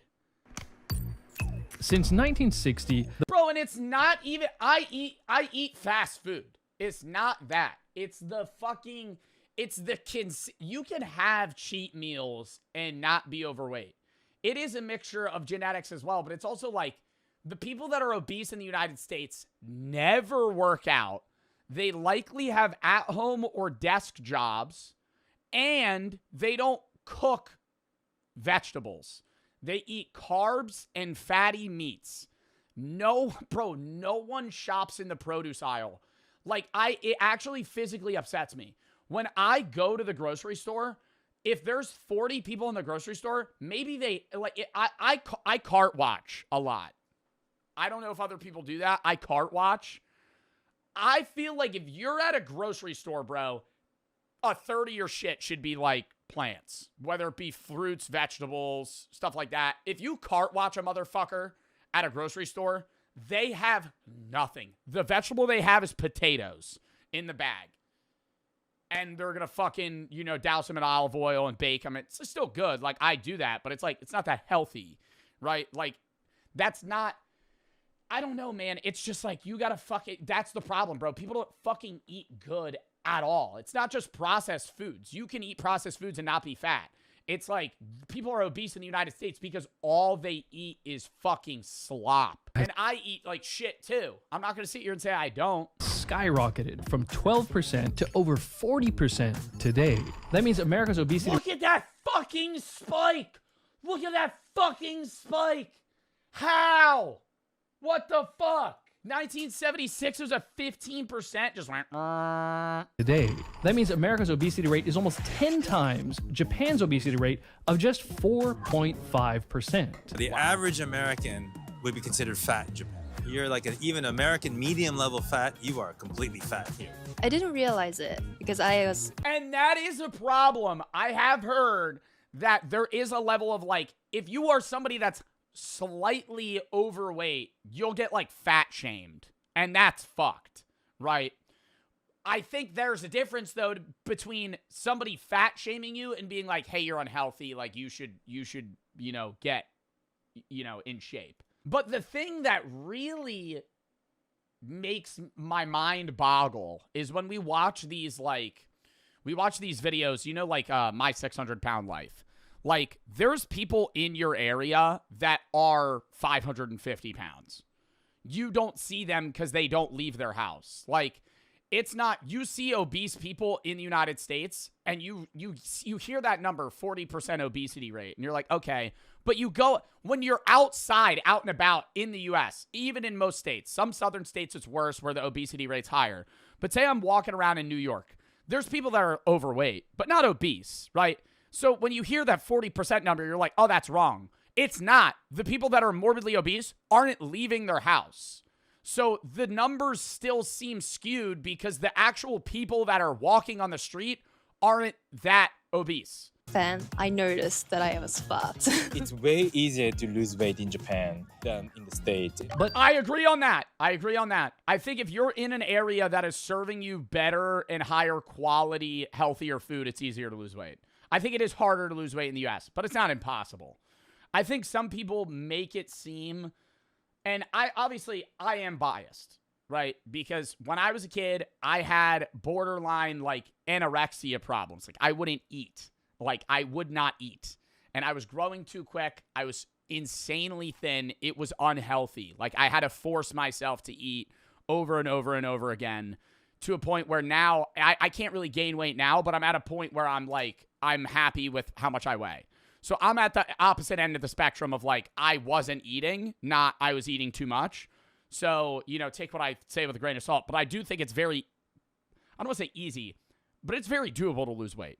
To say it's not, like, a lot of the excuses that I hear on these shows on TLC where it's like, my genetics, blah, blah, blah. Like, I can't really move around a lot.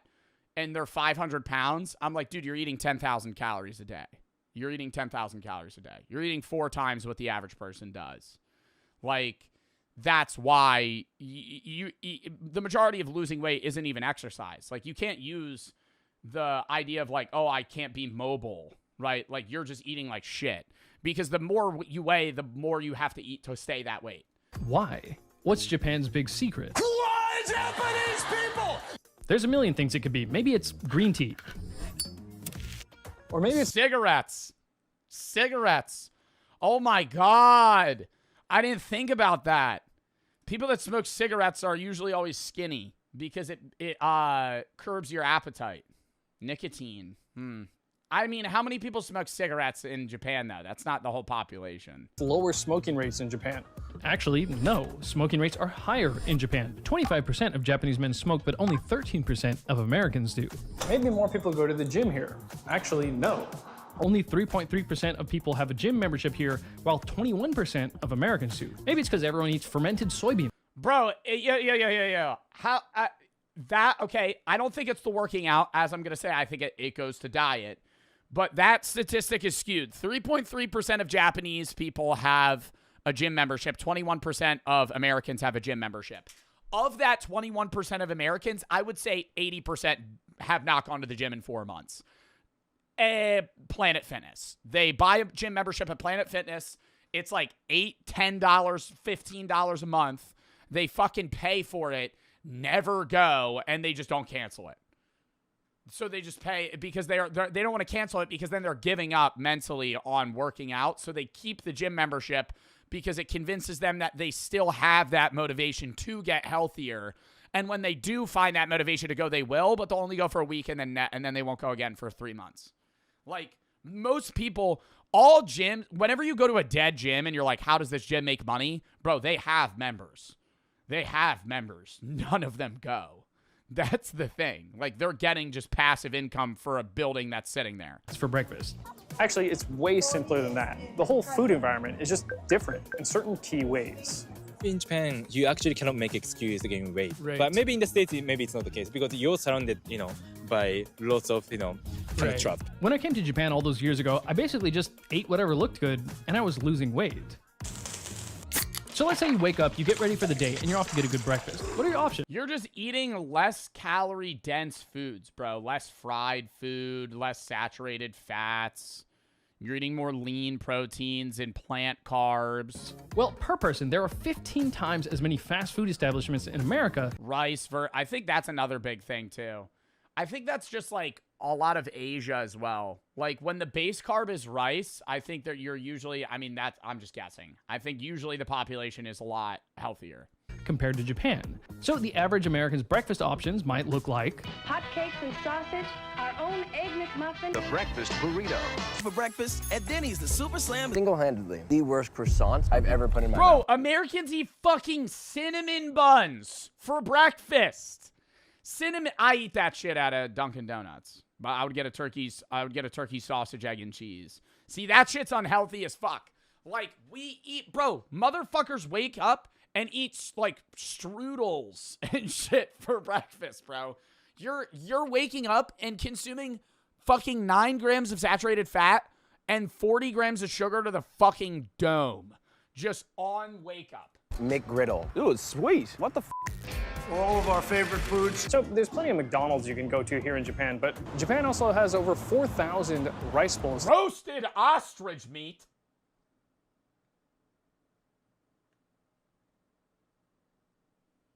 I want to try that. Over 4,000 rice bowl establishments. At places like Yoshinoya, for just $4, you can get what is actually a quite traditional Japanese breakfast. A small bowl of rice, fermented soybeans, roast. Bro, natto looks disgusting to me. I've never tried it, but whenever they peel that shit off and then they mix it, it looks like, dude, it looks like snot. Just mix. I know it probably tastes good because I like beans, so I feel like I would like it. But I don't. It just looks unappealing. A small bowl of rice, fermented soybeans. All right, yeah, or cum, Chunky. You didn't need to say that. Yeah, sure. Roasted fish and miso soup. But let's say you don't have much time, and so you just want to grab something quick and go. The answer? Convenience stores. Like, that makes it even more gross. 11. Wow, this is so good. Do I come to Japan just for the 7-Eleven? More and more people are posting online about how in love they are with Japanese convenience stores, and for good reason. They actually have a huge selection of— I would be so nervous, bro. I know they got like English. I know they got like English under it, but like I've traveled to a few countries. I've never been to a country where the main language spoken isn't English. Outside of Mexico. But I was at a fucking resort. I've never been to a country where I'm not staying at a resort where the main language isn't English. Like, dude, staring at this shit, I'm like, yo, what the fuck? Obviously, it says black coffee under it or like latte. But like, I'd be like eyeing this shit down, just like picking stuff. So here's what you can— Iceland.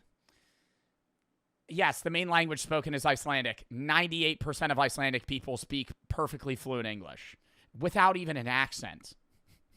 That was the shocking part. When I went to Iceland, I would walk up to a motherfucker and be like, hey, and he'd go, hey, man, what's up? You live on an island in the fucking Arctic Sea. You live on an island in the Arctic Ocean right now. How the fuck do you understand me? What do you mean? He would just go, hey, bro. Hey, man, what's up? Everything was in English, too. Yes, in Iceland, okay, yes, Iceland is an example. Iceland doesn't count because Iceland was a country where, yes, Icelandic was the main, I guess, primary language of their nation, but they're all such fluent English speakers that it's the same, like, both things, anything that I pick up, it will say it in English. The menu's in English, right? And it's a tourist spot in Reykjavik. So it's like, I don't know. I'm talking more like you pull up to, like, Mongolia. You pull up to India and just walk into a building and pick a and now I have to order. I'd be freaking out. Get for about $9 USD. Fish simmered in miso, ramen-style eggs, a rice ball, roasted chicken, a salad, and a green tea. And they have many other things like a decent selection of roasted fish, fruits, salads, and even low-calorie stuff like these noodles made of tofu. The pre-prepared foods are also quite decent, like fish with mushrooms and radish, chicken gizzards with green onion, pass, shrimp and squid with broccoli, I'd eat that, boiled eggs, and steamed chicken with pickled veggies. The bentos— chicken gizzards with green onions. are a little bit more junky, but they're much better than American options. So the first key difference is convenience. Convenience doesn't always mean junk. However, the average American convenience store doesn't have many options of reasonably healthy things to eat. You might be able to get some nuts or a protein bar. Bro, yo, they actually do have nothing healthy. Like, whenever I pull up, yo, I'm happy the next video is Wawa. Because whenever I pull up to, like, a gas station, dude, the only healthy shit they have is, like, salads, man. Like, they have nuts, but a lot of it's, like, trail mix. You might be able to get some— and it has, like, fucking chocolate and, like, random candies in it. Nuts or a protein bar. But other than that, it's just chips, candy, processed food, and some fried stuff. Don't forget about the rollin' wieners. Don't forget about the rollin' wieners. Get a taquito. I will say, bro, that's fire. Pulling up, 3 a.m., 7-Eleven. You see one of those taquitos just rolling. It's a spicy chicken taquito, and I'm like, oh, fuck. So yeah, of course, super health-conscious Japanese people don't get all their meals from a convenience store. Only if I'm too busy and I have no time to cook. The thing is that the overall standard for food in Japan is much higher in general, so even the convenience stores have reasonably healthy choices. Japan has about 55,000 convenience stores, meaning Japan has almost 10 times as many convenience stores per square kilometer than America, which is great because from what I've seen, Japanese people, or at least Tokyo people, are extremely busy. Japanese people in general sleep way less than Americans, which is actually very Really? Minutes above and below 8 hours of sleep. So the average person in Japan sleeps 7.5 hours a day. Netherlands sleeps the highest. Healthy, yet they're still much thinner. So yeah, there are healthy— I guarantee you, bro, I feel like that's because it's cold, man. Dude, in the winter, I sleep way more than in the summer. Is that relatable? I was thinking about that the other day. Like, I struggle to get up if it's cold outside. Actually very unhealthy, yet they're still much thinner. So yeah, there are healthy restaurants and supermarkets in the US. We believe in real food. Whole Foods Market. But when it comes to cheap, quick, and convenient food, it's often very unhealthy. $3 big meal deal, only at 7-Eleven. In Japan, for lunch, I have the option to buy some fried junk or go to McDonald's for lunch, but it's often just as easy to say walk in. Yo, but I also gotta say that fried chicken looks, even though it's fried chicken, that fried chicken looks healthier, no? It looks less oily. Like, when I'm staring at that like, bro, you get, like, KFC, that shit looks wet. This looks like, like the breading looks dry, like crunchy, but I bet the chicken's wet, but it's like, dude, that shit looks, it's sopping. Sopping wet if you get Popeyes or KFC. Yo, who is ordering the big Kahuna, dude? The Jumbo Frank?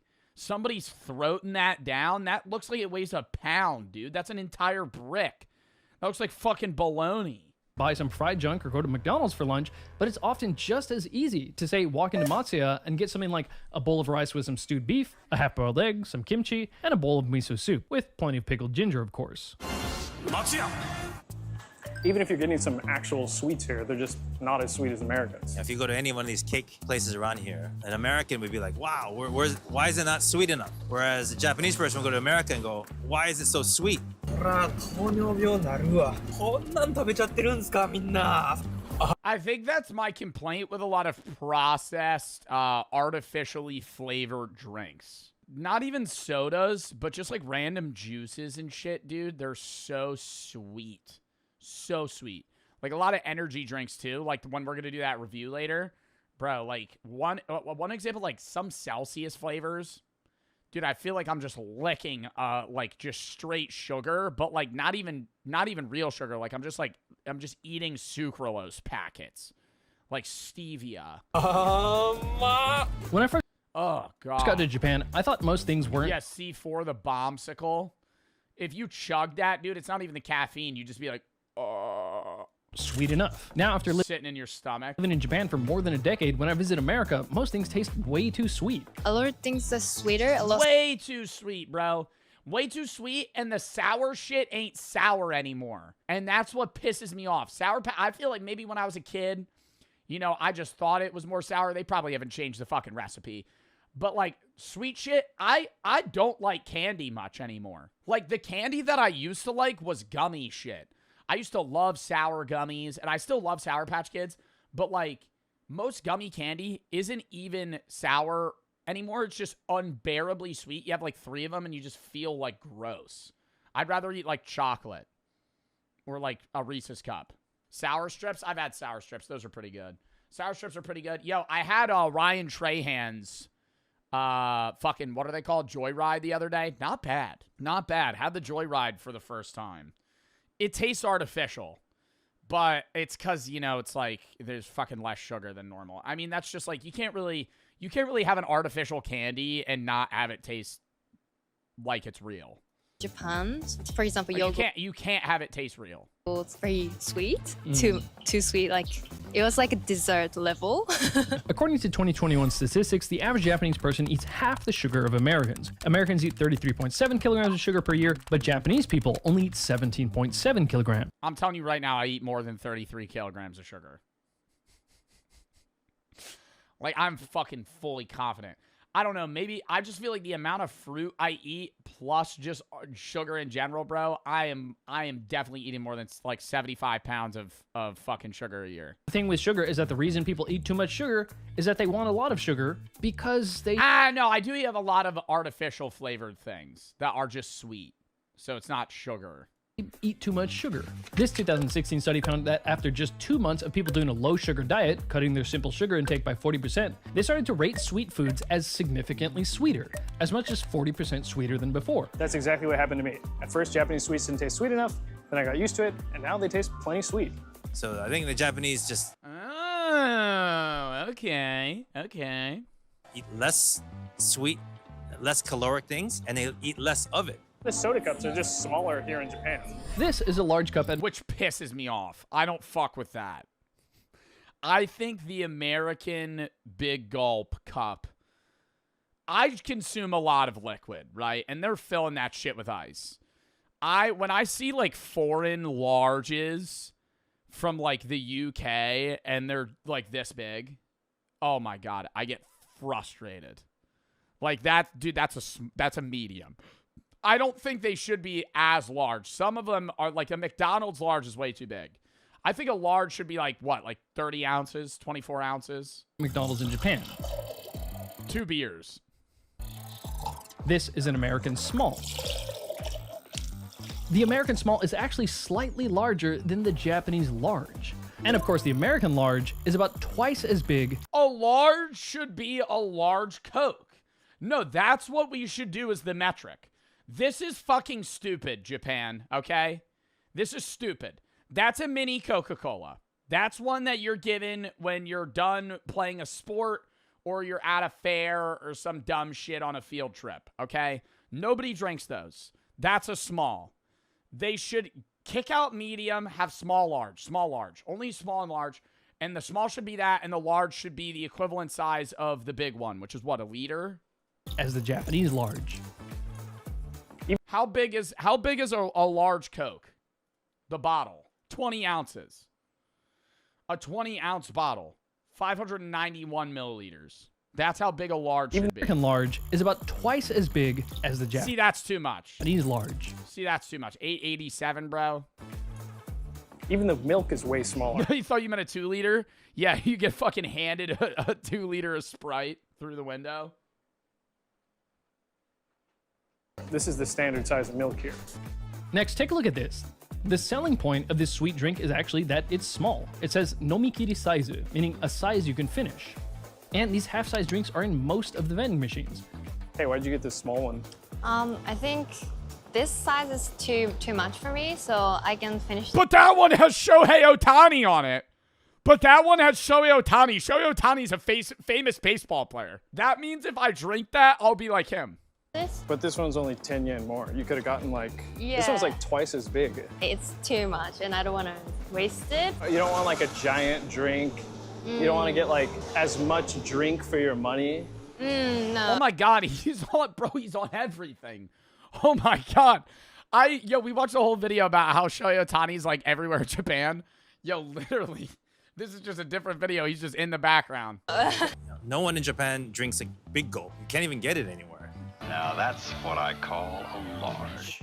I couldn't find any big gulps in Tokyo, but I could find these tiny cans of soda. Why does Asmongold have 4 bottles of A1 sauce, bro? Who the fuck? I feel like you pass down A1 sauce to your fucking family, man. How much A1 are you going to have in your fucking life? I think I've consumed half a bottle of A1 in the 23 years that I've existed. Who the drinks this? What if you go to a restaurant in Japan? What percentage of the people would you say are drinking soda? A1 sucks. No, I like A1 sauce on a. Well, I can't eat steak anymore. I used to eat A1 on a steak. It used to be good. Just like a very basic. You know, I don't know. It was like how do you even describe the taste of A1? What is A1 sauce? Is it Worcestershire? Isn't that what it is? It's like sweet and tangy at the same time. It's better. So Japanese people just don't drink that much soda. The average person here drinks 30 liters of soda a year, but the average American drinks 5 times that much. 100.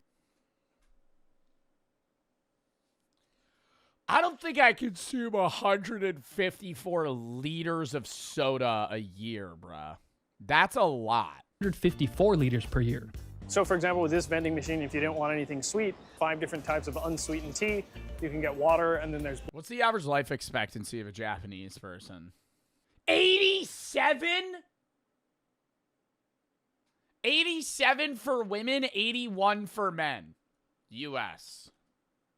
78. Wow.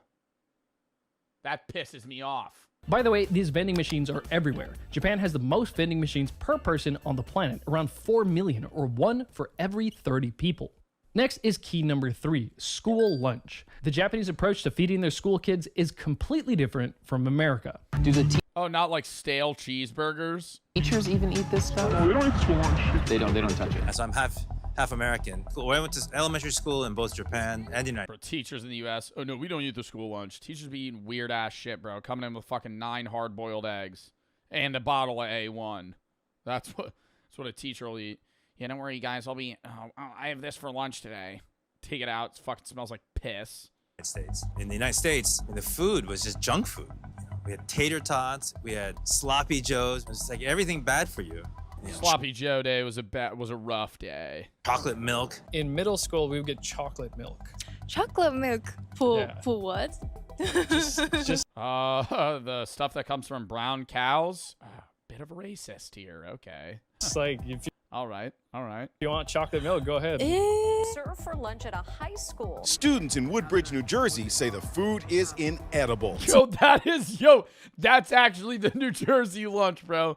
The fucking inedible. Some high school students who are so sick of their school food, they've started a protest movement against it. In 1970, the law changed. Schools could now turn to private, for-profit companies to feed their students. In American schools, it's common to have plenty of... Is that a taco? That's not a taco. Oh my God.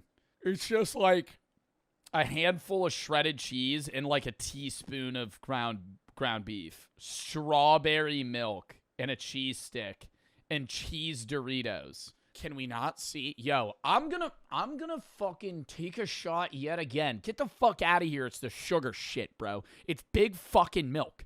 It's big fucking milk. It's big goddamn dairy. And that's what I'm going to say it is. That's why everybody's fucking fat here, is because people are just eating fucking cheese and milk and fucking dairy and cow poop and fucking cow all the fucking time, man.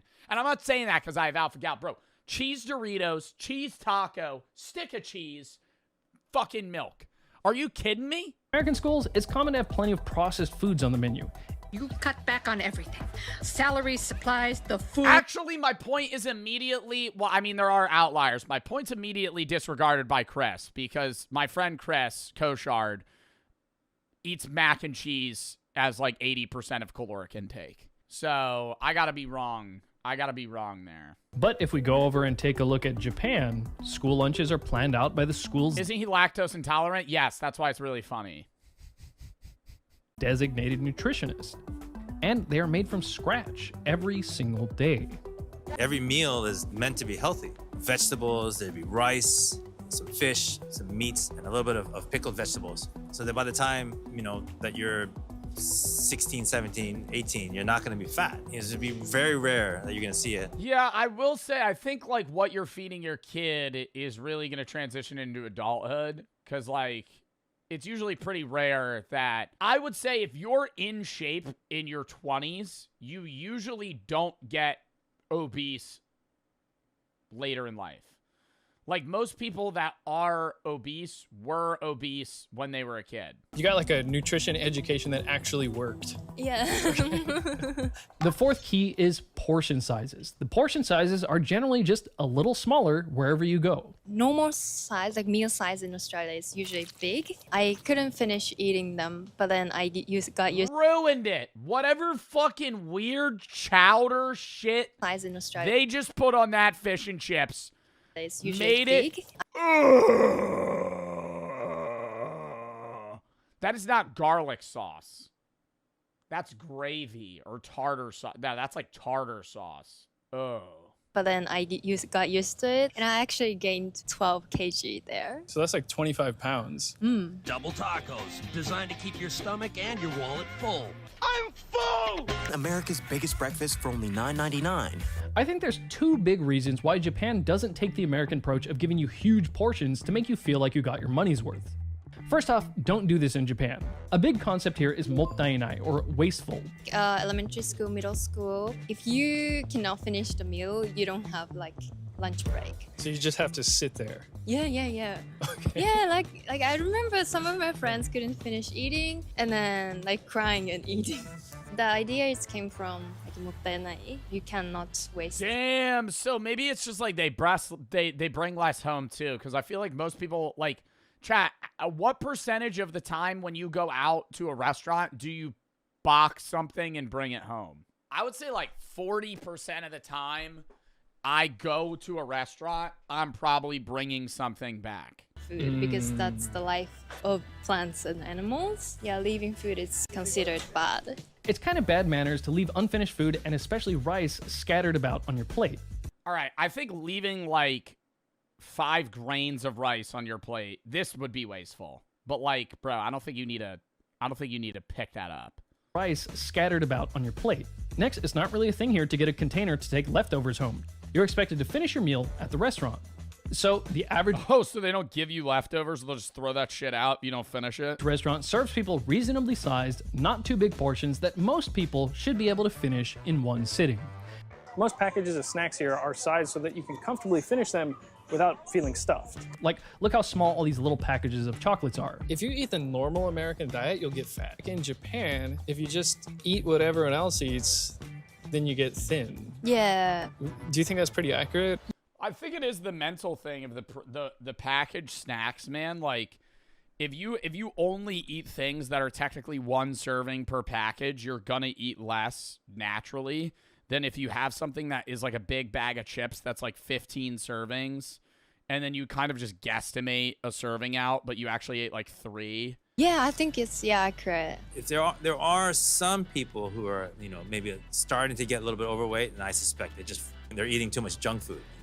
So the fifth point is variety. It's easy to eat and drink healthy when you have plenty of options and when you're not getting bored eating the same handful of healthy meals over and over again. People can eat big portions of junk if they want, but it's usually just as easy to get a variety of reasonably priced, relatively healthy food.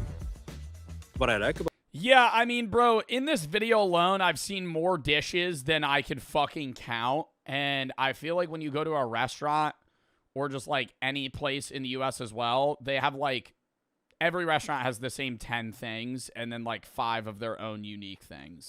drinking culture in Japan is that even if you keep drinking at the izakaya or pub, you see so many menu, the healthy food on menu. If you go to America, fried chicken, fried potato, like French fries. Most of the places to go to drink have decent food options. You can expect to get some really solid food that's actually quite healthy at a classic Japanese pub, an izakaya. There are about 7,500 izakayas in Japan, more than the total number of fast food burger chains like McDonald's or Burger King. Now, I'm not necessarily saying you should replace fast food with alcohol, but even if you're walking in somewhere planning to get drunk, there's all kinds of simple, healthy, and delicious dishes. There's one other quick point I want to touch on, but first let me make it clear that there are better quality food options than convenience stores, rice bowl chains, or izakayas. I would also guess, don't Japanese people drink a lot of like Japanese beer, and then they also have like soju and stuff? Like, I feel like Americans have a lot of like high caloric or high calorie dense mixed drinks. Yes, sake. Well, that's also soju is also rice alcohol. Beer is the most popular, then sake and shochu, along with Japanese whiskey and plum wine. What alcohol do Americans drink the most? Tito's vodka, tequila, rum, cognac, and then ready to drinks like High Noons. No. Well, whiskey is America's most popular liquor. But, like, what liquor do people most drink? Whiskey is 18 out of the 50 states best liquor. Of course, most Japanese people wouldn't even think of these places as healthy. But this isn't about optimal health. It's about how you can be reasonably healthy with not that much effort. Did you make this with vegetable oil? Oh, yes. Thanks, but I gotta watch what I eat. Lately, the word has been getting out about how bad vegetable oils or seed oils are for health. It's kind of impressive how clever marketing got us to think that we need to crush and heavily refine thousands of seeds with a long industrial process to get the oil that we need to cook with to be healthy. With high pressure, forcing out the oil to a second extraction. 70-minute wash with a solvent. They wash the oil with sodium hydroxide. They bleach it, then use a steam injection heating process to remove the canola odor. Sure, you can buy vegetable oil in Japan, and people do cook with it. But it's very interesting to note that Japanese... Bro, I cook with oil all the time. I feel like you have to cook with something that's, like, slippery. What else are you gonna fucking cook with? You cook with, like, olive oil, not vegetable oil, but, like, olive oil, water. Butter's even worse. Butter's got to be worse for you. The ironic thing about seed oils is that they become more unhealthy when you cook with them, especially if you fry with them. That's because the fats are very fragile and easily break down when heated. All right, well, I don't think you should be making fried food. That's a take that I'm going to have. I think if you're going to meal prep at home, you should never be dumping a gallon of canola oil into a pan so you could fucking fry something. which is not the case for saturated fats like, say, beef tallow, which are very resilient to heat. Beef tallow is supposed to be better? This brings us to the sponsor of this video, the seed oil free. Oh, you motherfucker. The end of the video was a sponsor. I did like that video, though. I'll still subscribe. Sad when I see politicians in the U.S. debate about school lunches as if giving every kid a healthy balance lunch is some radical idea. Yeah, that's nuts. 4% obesity rate in Japan. Literally the prosumer wrestlers, middle-aged / older salary men. Also, walkability. Every Japan suburb has to be a pedestrian first and car second. Very true. Very true. I would say they're casually more active, even though they don't have gym memberships as much. An average Japanese person is going to be walking around and doing more physical shit than the average American. All right, next video.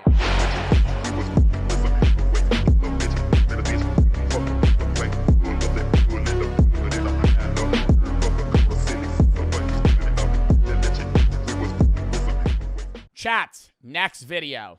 This is a long one. I'm probably going to rant for a while. How to beat the super marathon in The Long Walk. Now, this is going to be a video about the movie The Long Walk. If you don't know the movie The Long Walk, it is top 5 movie of all time. It's not even close. Made me cry. I was panicking the entire time. It's not a horror movie, even though it's categorized as a horror movie. I would say it's a thriller drama, very sad and disgusting. The premise of The Long Walk, he's probably going to explain it in the video, but I'll give a little rundown. One guy from each state. So 50 people participating. They walk until there's one person left. If you go below, I think 3 miles an hour, you get a warning. If you get 3 warnings, you get shot in the head. You lose 1 warning every hour of no warnings. So if you get 3 warnings and you walk 3 hours straight without stopping, you get it wiped clean, right? And you walk until there's 1 person left. You have to poop while walking, eat while walking, drink water while walking. You can't sleep. So it's basically a fucking battle of attrition until there's 1 guy left. They also can't fuck with each other. You get warnings for hurting each other before people ask. And if you run off once you're in the walk, you can't leave. You're not allowed to quit. You're in or you're out. And if you're out, that means you're dead. So if they pull your name and you decide to go, right? This is optional, by the way. It's like a dystopian future. So they put their name in a raffle to go. And if they win, they get unseen riches. That's like the prize. The number's never disclosed, but imagine enough money to retire you and your family for the rest of your life and your family's generations. So I said in my head when I watched the movie, like $50 million is what they're getting. They're getting an absurd amount of money. So imagine that you're so broke that your only choice was to sign up for the deadliest marathon in the world. It's just you, 49 other dudes, and a fat bag of cash if you reach the end. But guess what? Only 1 player gets to survive. And what I hate is how casual they are with each other at the start of the movie. I also gotta say spoilers. This is spoilers. I'm going to probably ruin this film for you if you've never seen it. So, maybe if you want to watch the movie and not know what happens, I would leave, right? Otherwise, you could just watch it after. You're just probably going to know a lot of what happens. Anyone who stops gets smoked on live. Fucking hate that guy. Fucking hate that guy. I'll rant about him in a minute. TV. But honestly, surviving this would be easy. And I've got the perfect strategy. All right. Yeah, this fucking guy. Oh, it's going to be easy. It's going to be easy until you get the shits 70 hours in. Until you're 120 miles into walking and you have to fucking take a fat shit and you have 10 seconds to stop and poop. Otherwise, you're going to get a fucking bullet in your head. Okay. To win the entire thing. So we're here to break. Yeah. Oh my God. Break down the mistakes. Yeah, that kid's a bitch. I'm sorry. Spoiler. You have to be like 18 to participate. Most of the participants are between like 18 and 25 in the film. Nobody's really over like 26, 27, right? This kid, they claim, has snuck into it, and he's like 14. He gets a Charlie horse. He's like, It's like 10 miles in. 10 miles in, yo, buddy, you should have never signed up. I feel like if you're signing up for the long walk, you got to think in your head 200 miles. I'm walking from Los Angeles to San Francisco. I'm walking from Philadelphia to Boston.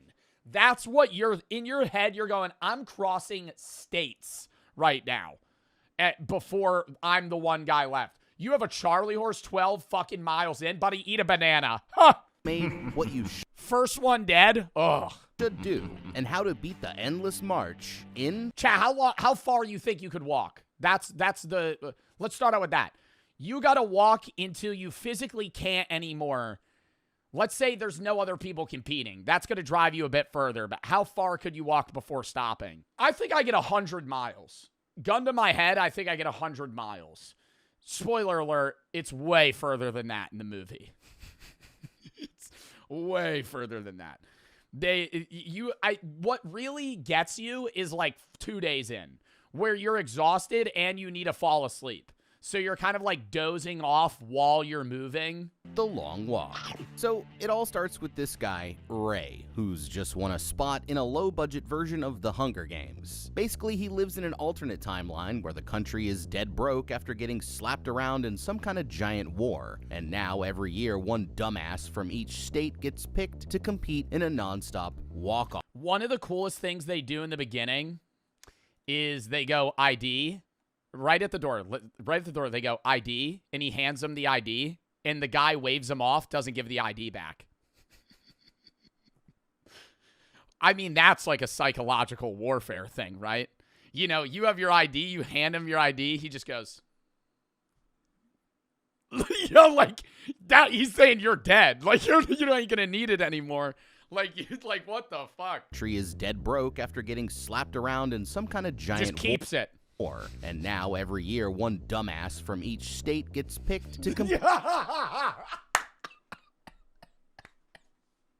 in a non-stop walk-off, where only one player gets out alive. The winner gets unlimited V-Bucks and receives one wish. But as for everyone else, it's... Oh my god, I love this guy. Hold up. I love this guy. Oh my god. Back to the lobby as soon as they stop walking. Ray's arriving at the death game the only way that makes sense, by getting dropped off by his mom. She even packed him some cookies like he's going off to school, but it's probably the last time that they're ever going to see each other alive. When it's time to say their goodbyes, Mom tries acting like she's proud, but she starts ugly crying the moment that he tries to walk away, but it's too late to turn back, and after one last hug, he leaves to join the other 49 morons as they sit around waiting for it to start. Yo, I gotta say too, this is not like me talking about his body or anything. They mention it in the film, and it's like, it's a part of the plot, but like, he's not making it, bro. These two are the main characters, and he's not making it. He's like 6'2", 220, you know? The guy that's going to win the long walk is probably 5'7", 120 pounds.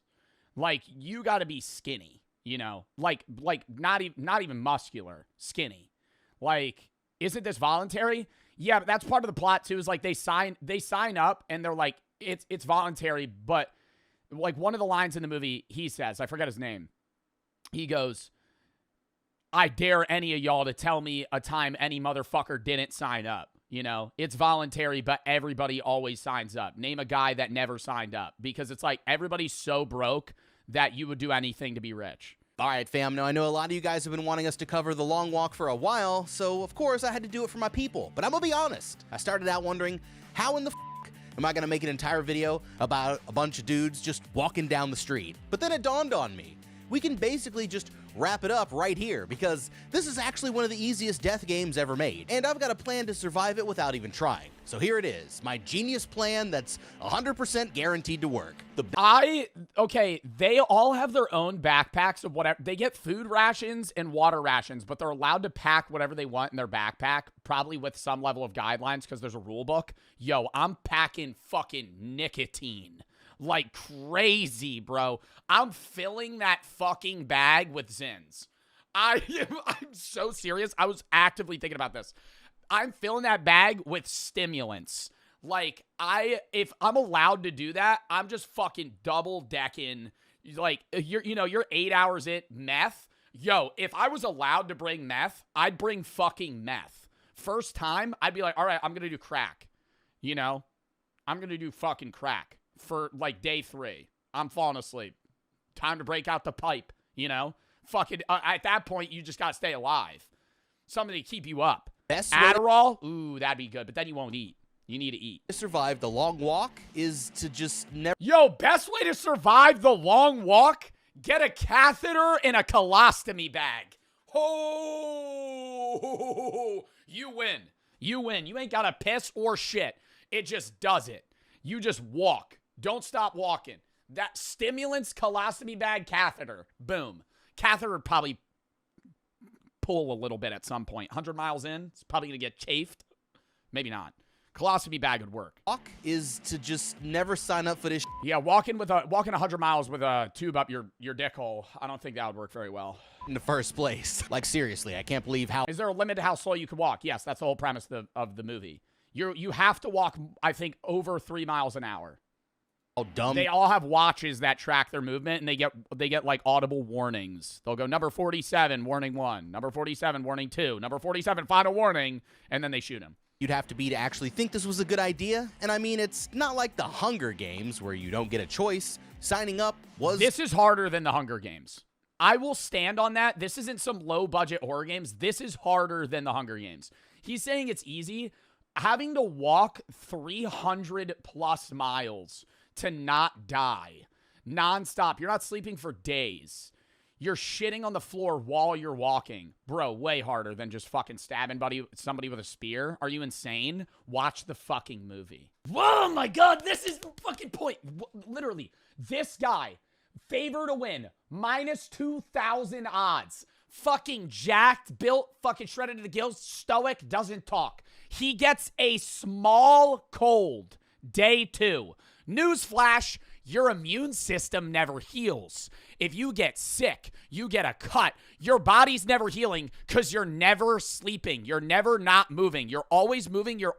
So if you get dude, a cough, death, kidney failure, lungs filling with liquid, you're dead. You know, because you're never gonna beat something small because you can't rest. You never have recovery.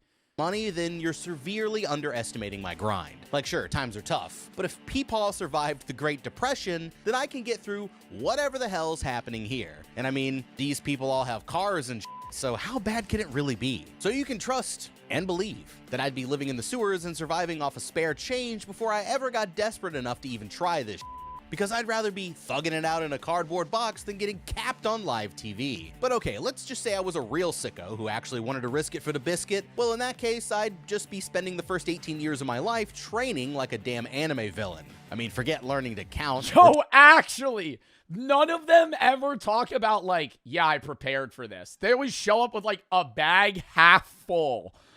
Like, in the movie, the main character gets a tinfoil wrap of 4 oatmeal cookies. Yo, I feel like you would have to have a survival bag. You have to have bro, you'd be plotting that shit out months in advance, training every day of your life. I'm dropping out of school. I'm walking every day. I'm running some Kipchoge-ass fucking training montages, you know? I'm training like the fucking marathon runners are. They're really poor.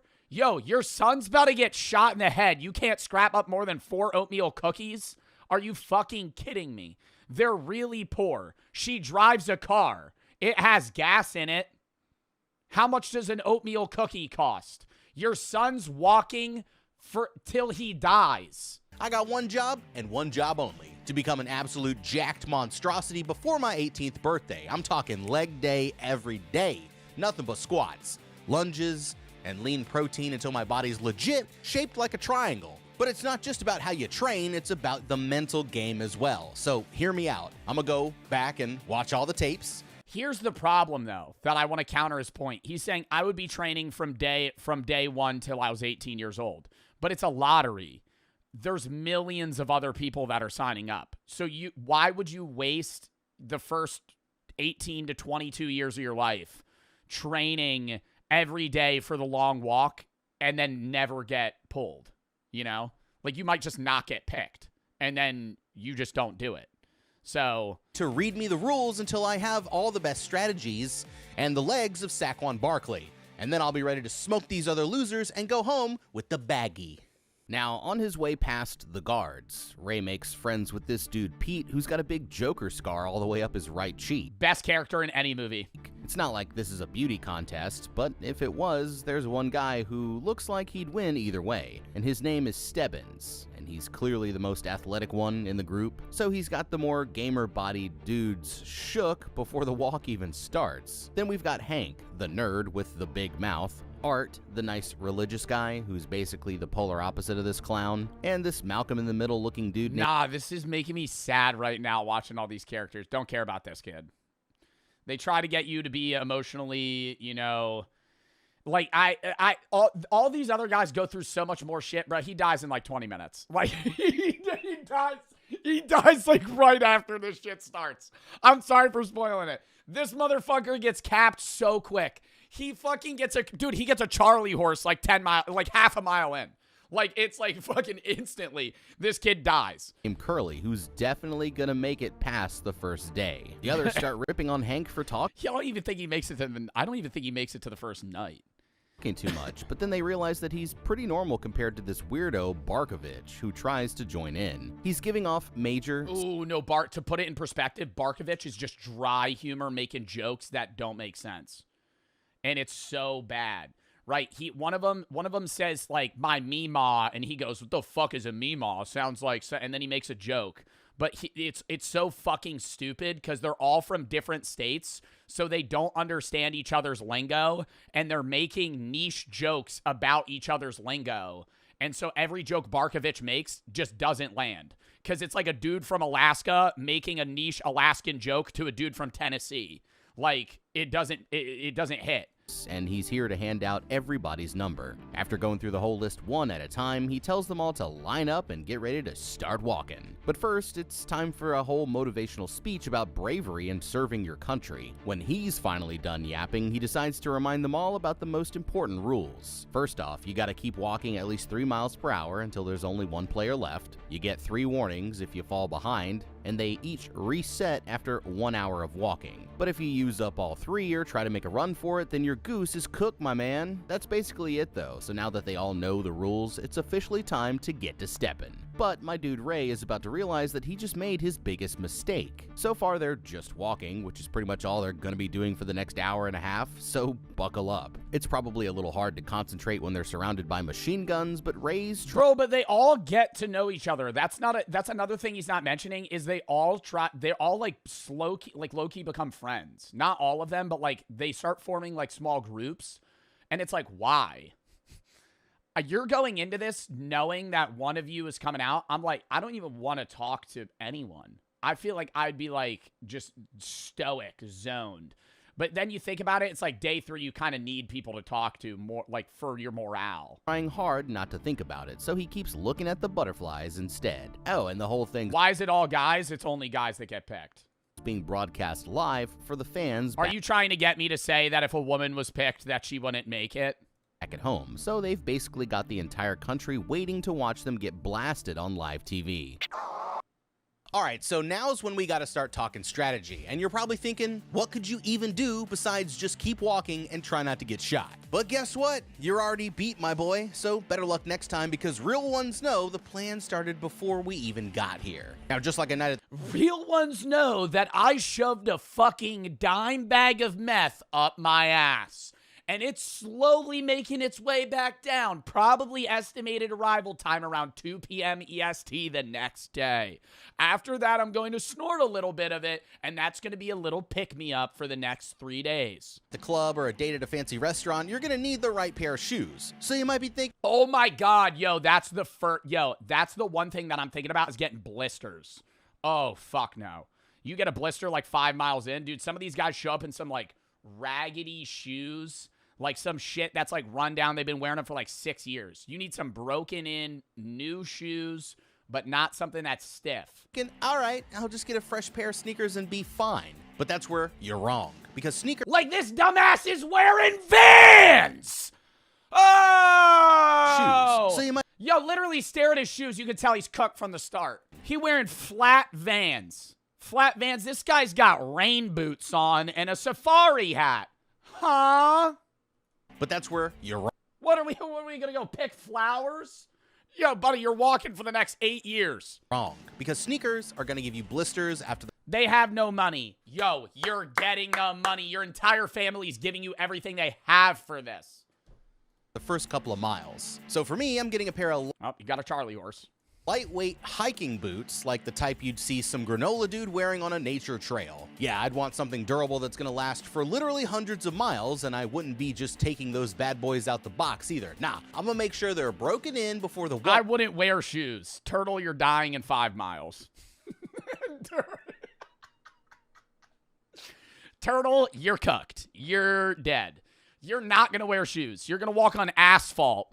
You're gonna walk on asphalt for days. And if I start power walking too soon, then I'm gonna get tired way too early. But everybody has a watch that shows exactly how fast they're going. So if the only rule is that I can't go slower than 3 miles per hour, then I'm gonna just walk at 3.1 the entire time. See? Easy. And if I catch a warning, It's too easy. It's too easy to say that. You can't hover at 3.1 because your body's not going to be able to accurately regulate what 3.1 miles per hour is. There's going to be multiple moments where you hover down to 2.9, you get a warning. You probably want to hover around like 3.3.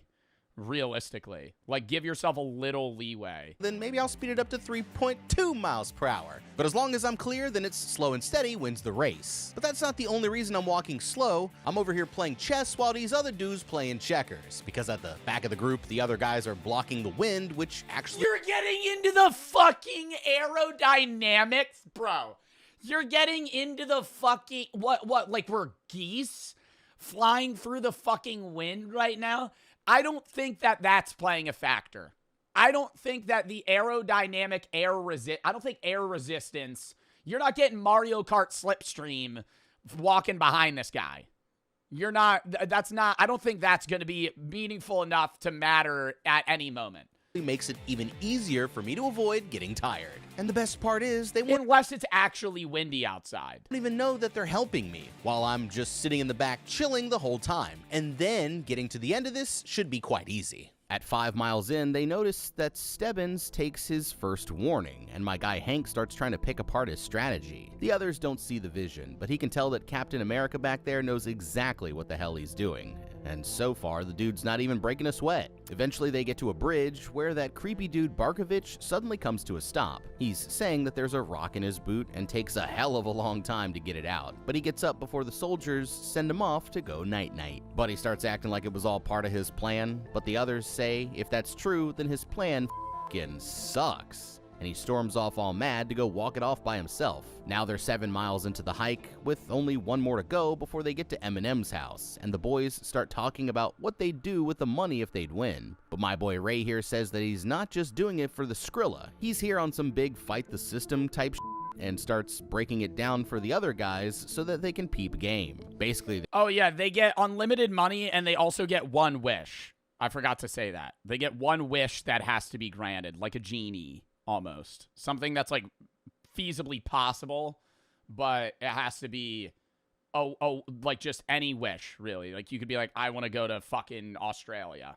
I want to go this place. They say the game is voluntary, but even though the losers— yeah, you could ask for unlimited bacon.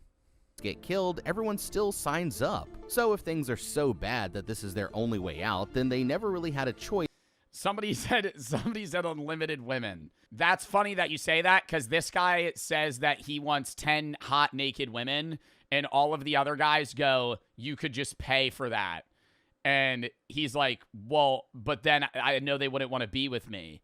And they all go, well, if you wish for 10 hot naked women, somebody's paying the 10 hot naked women to come sleep with you. So, like, either way, they're getting paid to sleep with you. It's like, so they just start shitting on each other's wishes. Voluntary, but even though the losers get killed, everyone still signs up. So if things are so bad that this is their only way out, then they never really had a choice in the first place. The others all agree that that is some real talk, which makes Ray here sound like some kind of Greek philosopher. But Pete still wants to get the cash so he can help his friends out back home. That's when this nerdy dude Harkness comes up from the back of the group and says he's decided to write a book about the whole experience. Typical nerds, always trying to make things into a homework assignment. But so far they haven't had any casualties until all of a sudden Malcolm in the middle here starts getting a cramp. And just like that, these boys are about to see their first body. Ray grabs the dude and tries to keep him up, but after a few seconds, Curly starts to crack, and there's nothing they can do to...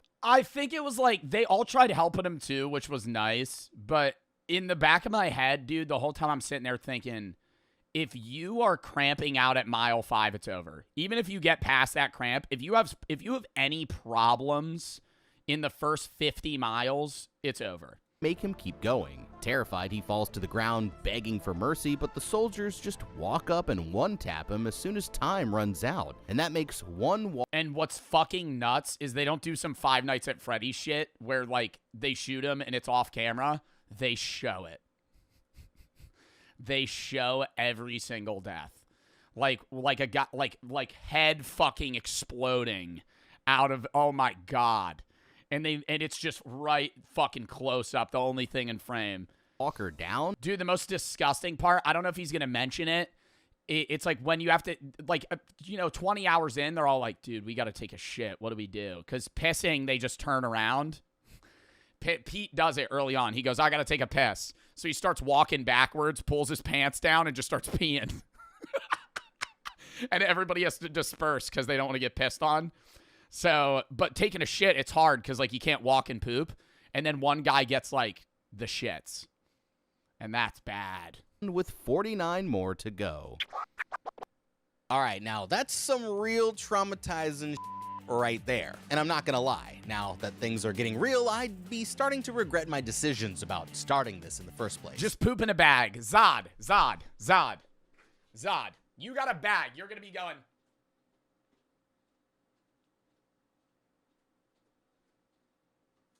3 miles an hour? 3 miles an hour. You're going to be able to... 3 miles an hour, you're going to be able to walk fast enough and fucking take a shit in a bag. No way. No way. But Ray's over here talking about all this we didn't have a choice stuff. Like, buddy, you had to sign up for this voluntarily. That's literally the definition of a choice. But I get what he's saying, you know, on paper or whatever. Ray didn't choose the thug life chose him. But maybe he should have spent less time reading books and more time I don't think that's what he was saying. I think he was effectively saying that, like, the situation's so bad that you have the choice of signing up, but you would be an idiot not to. And his money up. Because then he'd be home watching Curly get smoked from the comfort of his living room. Now, just because there's some hypothetical universe where I was dumb enough to sign up for this doesn't mean I'm dumb enough to stick around. And after 7 miles, I'm already gonna be tired as and reality is going to start setting in that I might not be built for this after all. And even with Curly down, I've still only got like a 2% chance of winning, so personally I'd rather take my chances and try to escape. But I'd just get blasted if I try to run, so I need to convince everyone to join me first. Basically, I'd just point out that they all have only a 2% chance of surviving as well, and then secretly make a plan to rush the soldiers. This is the worst strategy I've ever heard. Hey, we all only have a 2% chance of surviving. Let's all just rush them, and we'll win. They can't kill all of us because then there's no winner. Oh, okay. One guy could just be like, yeah, no, I'm definitely down. Just don't run. Everybody else gets shot. You instant win. What? The next time we have a good opportunity. I'm thinking we wait until it's nighttime and they're out in the middle of nowhere, and then we all work together to take down the guards. There's only about, 6 or 7 of these guys? And there's still 49 of us. And I'll be honest, our chances of winning the fight are pretty small, but... Yeah, but they're not gonna want to do that because the reason they're partaking in this isn't because they're trying to change the system. They just want money. And if they kill all the guards, they're just gonna end up getting rushed by the militias that come for reinforcements. They've got to be better than 2%, right? Now, if you trusted me, that was your biggest mistake. I mean, seriously, there's no way we could take those soldiers. Those guys have tanks. But once the chaos breaks out, I'ma just use everybody as a meat shield, dip into the forest, move to Canada, and change my name. And then I'm never walking more than 50 feet in any direction ever again. They've been walking for hours when Pete finally decides to empty the tank, but since he can't stop, he just turns around and let it rip straight at the other guys. Now they're on mile 17, and Ray tells Pete that he's feeling a little tired, but on the bright side, only 48 more people need to die before he gets to sit down. Pete's feeling it as well, but he tells Ray that the trick for getting through it is to just take things one moment at a time. After a while, they pass a little girl who came out to cheer for Ray like he's one of the damn Jonas Brothers. The others start making fun of him for it, but Pete decides that they should all be on some best friends forever type shit and try to get along instead. So that's how Ray, Pete, Hank, and Art became the Four Musketeers. But of course, Barkovich has to chime in with his little 2 cents just to let everyone know that he is still annoying. That's when Hank starts feeling like something's wrong with his leg, but then out of nowhere, Walker number 1 drops— Yo, he just starts seizing out. Oh my god. Yo, like a heat stroke or something. To the floor and starts having a seizure. But there ain't no nurse's office on this field trip, so they just blow his head off as soon as time runs out, and that makes 2 walkers down with 48 more to go. By now, they've been walking for 25 miles, and that's basically an entire-ass marathon, and they aren't stopping anytime soon. The boys start wondering if Barkovich still has his 3 warnings, but he chirps back that he's back down I was saying my strategy would be to, because it's like, they're in the south, so it's pretty warm, so even at night, it's not that cold, and you could tell it's like either spring or summer, so I would probably, you would be more dehydrated, but I think I would walk with no pants on, so every time I needed to shit, I would just fucking shit, you know, like down my leg. It would be disgusting, but like, I would never need to pull my pants down. I would just poop or piss. I would just walk straight, piss all over myself. Who cares? You know, just keep walking. Mosquitoes, don't care. Mosquitoes are the least of your problems. to none, which is when Pete pulls out some kind of tin can full of raw deer meat, and it disgusts Hank so bad that his leg cramp starts coming back. They all start walking a little slower until it passes, but my boy Hank just keeps screwing it all up, and he drops the last little tube full of rations that was supposed to get him through the day. But Ray comes in clutch and gives Hank one of his, because that's just what the Musketeers do. Barkovich starts picking on this kid named Rank for his objectively stupid name, and he rage baits him with a bunch of yo mama jokes until he finally takes a swing. But Barkovich just keeps dodging him like Neo from The Matrix until— Yo, this part was actually kind of funny. Because Barkovich is just like, yo, your name's stupid as fuck. I bet your mom's a bitch. And Rank immediately crashes out, tries to punch him, warning 1, misses. Tries to punch him, warning 2, misses. Slides against the asphalt, fucks up his face, and then just eats shit and dies. It's like, everybody's like, Barkovich, you're a murderer. You're a murderer, Barkovich. And it's like, yeah, it's right that Barkovich did rage bait this guy into dying, but like, I mean, the fact that Rank fell for that is like such a weak mentality. He finally trips and ends up cheese grating his face on the pavement. The others already know what's about to happen, and when Rank can't get up, the soldiers just pull up and dome him right on the spot, making 3 walkers down with 47 more to go. Whoever let Rank sign up for the walk must have really hated Dude, because, I mean, come on, all it takes is one look at the guy to tell that he never stood a chance. I mean, at least— Actually, though, like, I'm not trying to make fun of this guy as, like, an actor, but, like, they cast and made him perfect role, the clothing, the hairstyle. Bro, you could tell, looking at this guy, you're like, I know he's not winning. I know he's not winning. He was skinny, but this ain't a trip to summer camp. You need a little bit of that killer instinct to get by, which Buddy here obviously did not have. Like, bro, I'm not about to let some dude named Gary Barkovich get in my head. So if he started trolling me, I'ma just ignore him and keep on walking, because why am I worried about this dude when there's a squad of guys with machine guns waiting to light me up? And you can tell homeboy here was an easy target from the way he reacted, because anybody who went to public school knows you never show a bully that it's getting to you. So nah, I would just block it out and use the thought of him getting body bagged as my motivation to keep— Or if you, like, really didn't care, what I was saying is, like, if I was Rank and I really wanted Barkovich to die and I knew I was going to lose, just fucking put him in a full Nelson. You know? You could take somebody down with you. You would get a warning for impeding against somebody else, but the warning against the other person still stands. So, like, if I tackled Barkovich to the ground, we both die. Going. And just— You'd have to catch him. I would just tell him, if you keep fucking with me, I will kill us both. Just because you took a little spill doesn't mean you just give up. Like, rub some dirt in it and get back to walking, my boy. Because my legs would deadass have to be broken before I just sat there and let it happen. But I could actually use this to my advantage as well, because there's nothing in the rules against trolling other players, and even if some of these guys are more athletic, I know I've got them beat when it comes to talking shit. So now, I wouldn't want to get everyone mad at me first, because it's still good to have some friends so you can help each other out. Yeah, you don't want to like you don't need to make friends, but you don't want to make enemies because they could ruin your game. But anyone from the outside of the friend group is fair game. So I'm gonna start looking for the easiest targets, figuring out what they're most insecure about, and then start trolling them non-stop for the rest of the game. And according to the rules, anyone who attacks another player gets a violation. So all I've got to do is get someone mad enough to take a swing, and I'll... Bad play, bad play, bad play, bad play. Anybody who attacks another player gets a violation. All right, I made my spoon they gave me into a shiv, and I just stabbed you in the jugular. You're now bleeding out on the ground, and I have one warning. You rage baited me for 3 days. I'm kind of hallucinating because I'm on a lack of sleep, and I no longer care, and I just kill you. I'll be one step... What? Like, no weapons, Joe? They get... Dude, they... Zod. Spoiler. I'll say it. Barkovich, at one point, feels really bad about rank dying and starts kind of tripping, and he knows he's going to lose, and he doesn't like that he has no friends, so he walks in front of the pack and kills himself in front of everybody. He goes, "You'll be with me forever," and then stabs himself in the jugular, and they all watch him die. They have no weapons, Zod. How did he stab himself?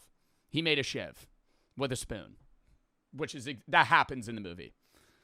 Closer to winner chicken dinner. And I mean, sure, yeah, it's not the most honorable way to do it, but I'm not afraid to use dirty tactics if that's what I got to do to survive. And since there can only be one winner, I'm gonna make sure I do whatever it takes to get the advantage. The boys all start blaming Barkovich for what happened, even though he's trying to act like he didn't do anything wrong. But now he's easily the most hated guy in the game, and everyone else is just waiting to see him get smoked. Things calm down for a little bit until word starts going around that... Oh, what really fucks with Barkovich is Pete goes, "I don't care if I win, I just tell you that I'm living past you."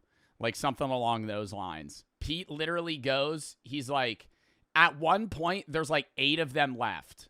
And he says something, and he's like, "All right, well, like he mentions numbers, and he leaves out one, and it's Barkovich, because he mentioned like an hour prior, he was like, I don't care if I die, I'm just not dying before him."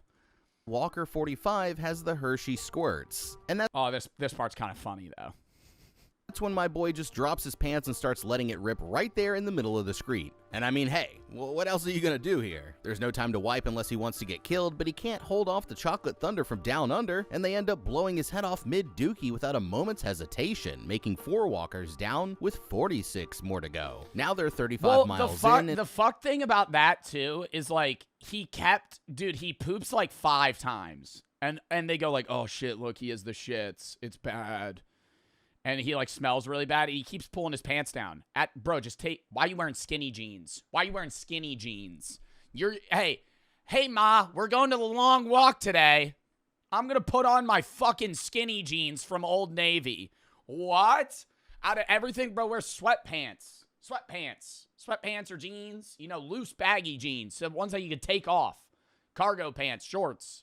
I don't know. It's getting close to nighttime. Some baggy shit. Notices that Ray's got something on his mind, but he says that he'll tell him in the morning, so they've got something to look forward to. He breaks out some of these homemade cookies and starts dreaming about being back at home with his mom, but suddenly he wakes up a few hours later, and Pete says that he's been sleepwalking for miles. Everything seems to be going fine until Ray gets his second warning, and Barkovich starts chiming in with his usual bullshit. That's when Ray trips and gets warning number 3. But even though Pete helps him up, he starts cracking under the pressure and spazzing out on his own boys. Yeah, bro, because he's got 3 warnings. If he fucking falls back again in the next 3 hours, he's dead. Now it's time for their greatest challenge yet, a hill. And Stebbins says that they're about to start dropping like flies. The place Yeah, he said, I think he said something along the lines of like, last year, 12 people died on this hill.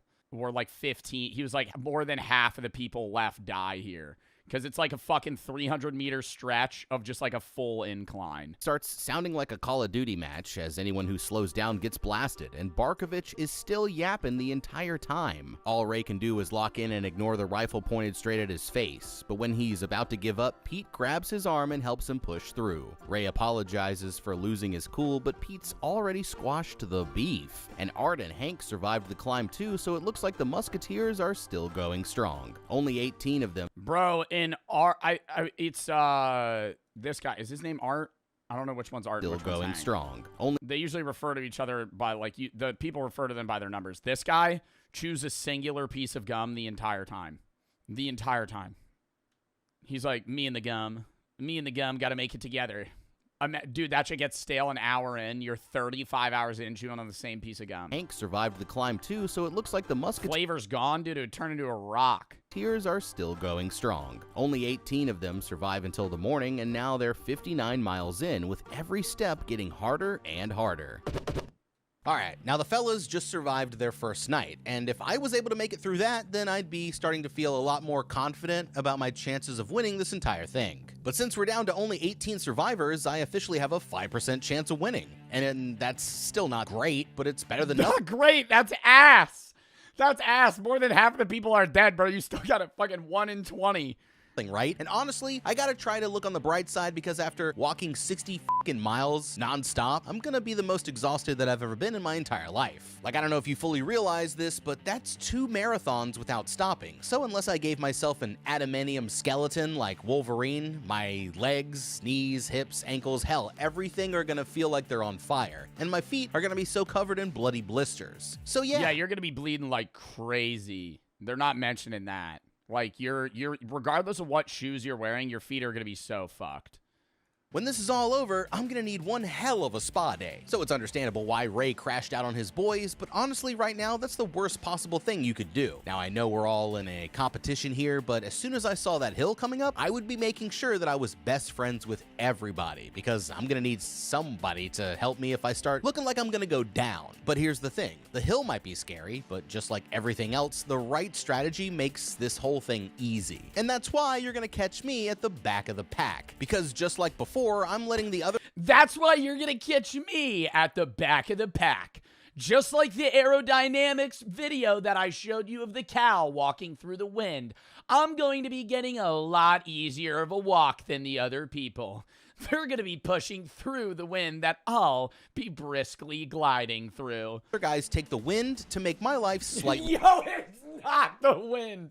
It's not the wind. Oh my God. The wind, bro, it's the fact that you're walking up a 45-degree incline fighting against gravity. It's not the air resistance that's fucking killing people. It's that you're walking for 24 hours straight. It's the middle of the night, it's fucking raining, and it's hilly. Easier, and then all I gotta do is get into a rhythm and power through. But what's scarier to me is the stuff that I can't control, like needing to sleep and go to the bathroom. Obviously, I would just try and stay awake and hold it in for as long as humanly possible, and that's probably gonna work for a day or two, but we need a backup plan just in case nature calls. You know, taking a shit is gonna be easy because, like, just let it rip as you keep on walking. I mean, it's completely disgusting, right? And embarrassing as hell, but it's better than getting capped while you're squeezing one out. So personally, I'm gonna be spreading it down the road like an old dog and just keep it pushing. But sleep though, that's gotta be the real challenge because eventually I'm gonna get tired. But this one's easy too if you've got the right strategies. Yo, he's so in on aerodynamics.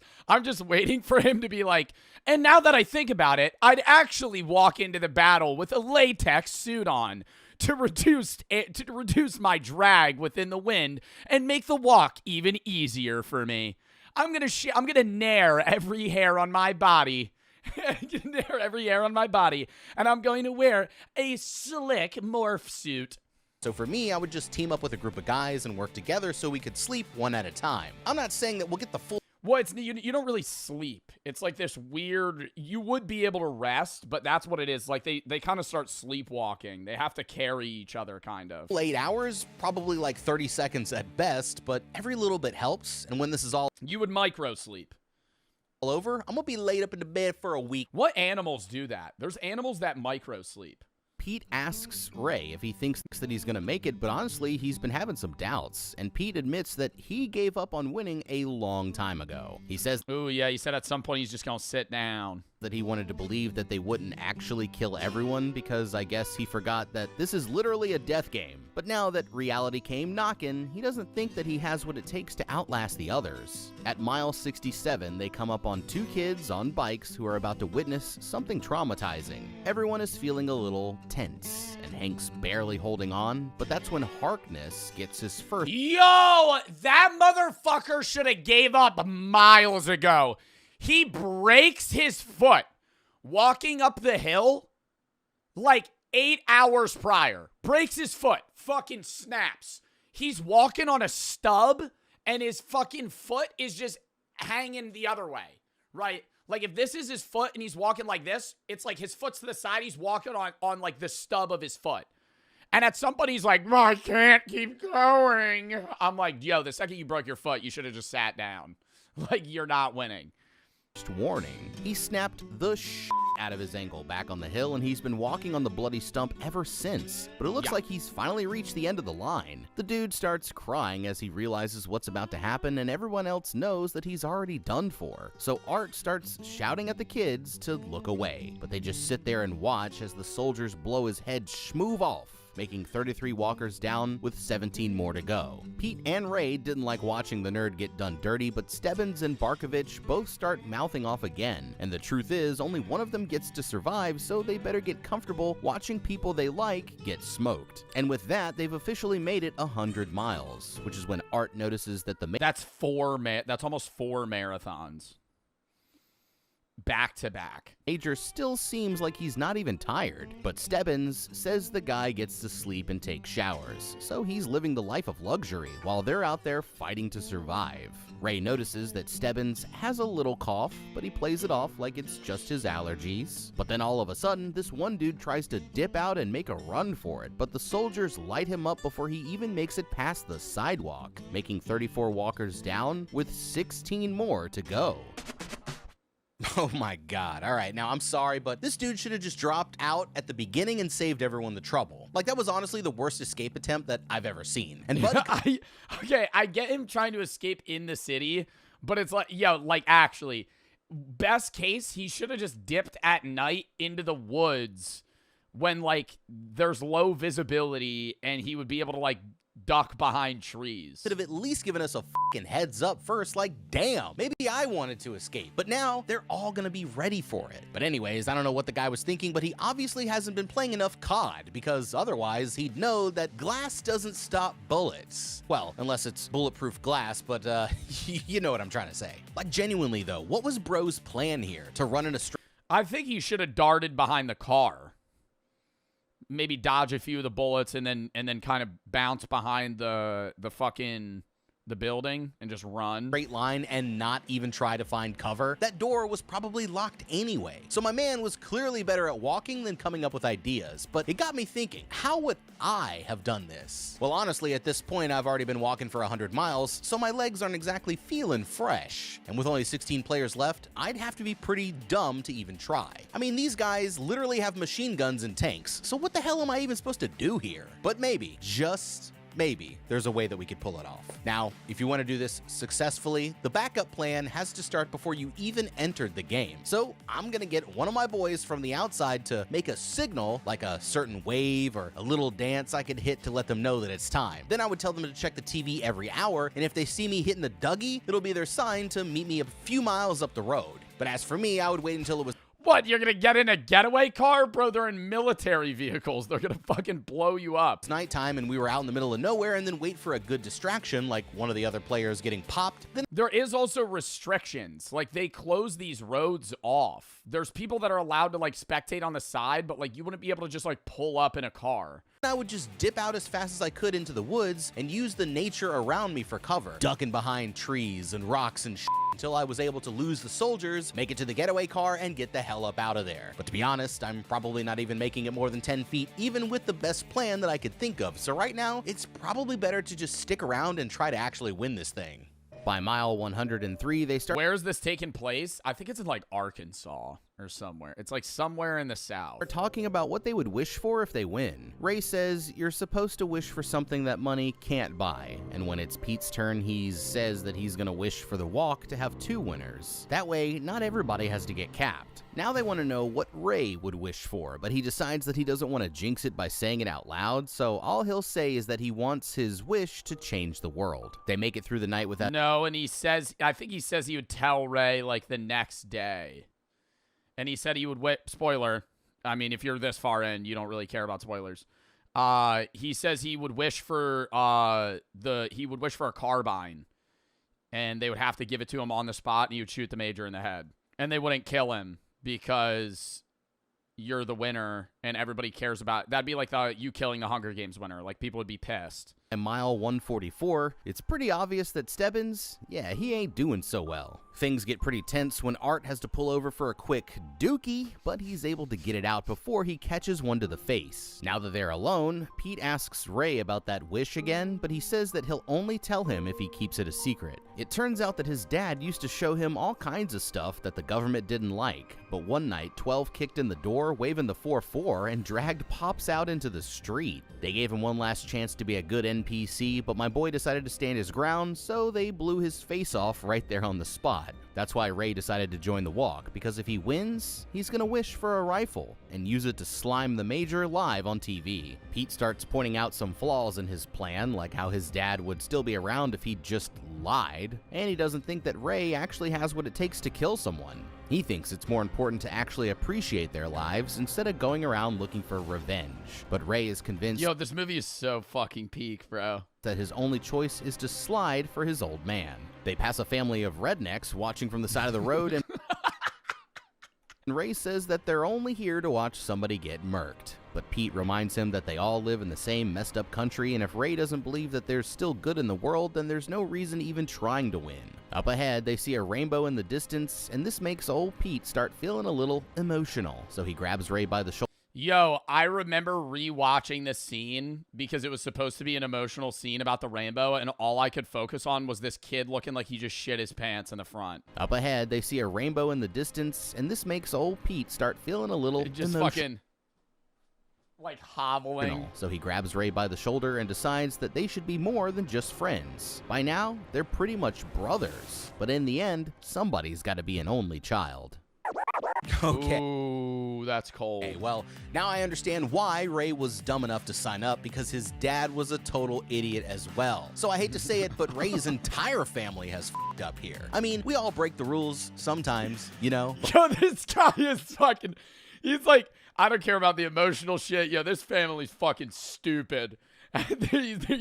Ray signed up like a dumbass because his dad's a dumbass. When you're a grown man with a wife and kid, you gotta be a little more careful. If there's one thing you don't want to mess with, it's the government. Especially when you live in some kind of 1984 world where you could just get smoked for just owning a book. Being a rebel is all fun and games until a legit military death squad kicks your door down. And at least for me, I would have immediately started acting like the most patriotic American that these guys have ever seen. But I don't think you're really hearing me. I'm saying I would have turned into Stan Smith the moment these fuckers showed up. No troublemakers here, sir. Just 3 people who love the good old red, white, and blue. Because honestly, how hard is it to just lie? And then as soon as they were gone, I'd just go right back to doing my OG shit. But since Dad had to go fight the system, that gave Ray this bright idea to go follow in his footsteps, and look how that turned out. He could be back at home watching this all on TV, but now he'll be lucky just to survive. So sorry, Ray, but you and your daddy done f***ed up. By mile 170, the boys are barely holding on, and Walker number 4's feet are starting to look like ground beef. When he can't handle the pain, he tries going up to a tank for some help, but the soldiers just run his freaking legs over. And oh my god, I forgot about this shit. Yo, like, he goes up to the tank for help. I thought they would just kick him off, bro. They just run him over. Blast him in the head. Just 2 seconds later, this dude Tressler starts ripping off his clothes like he's about to turn into a werewolf. But the second he hits the side of the road, the soldiers just mow him down, making 36 walkers down with 14 more to go. By mile 201, another 7 walkers have gone down, leaving only 7 still in the game. It's nighttime again, and Ray is still holding on, but it looks like Hank could be the next to go. Stebbins chimes in that he looks ready to give up, so Ray goes over to Nah, bro. Yo. Chat, I know we're watching the whole film's, like, summary right now. It is so much more, like, gritty right here. Stebbins, because you're watching this, you're like an hour and a half into the film. You know all these characters. Stebbins walks in. He goes, "Hey, Ray, you exhausted?" And Ray's like, "Yeah, I'm pretty exhausted." He goes, "You're not exhausted." He goes, "Look at Hank.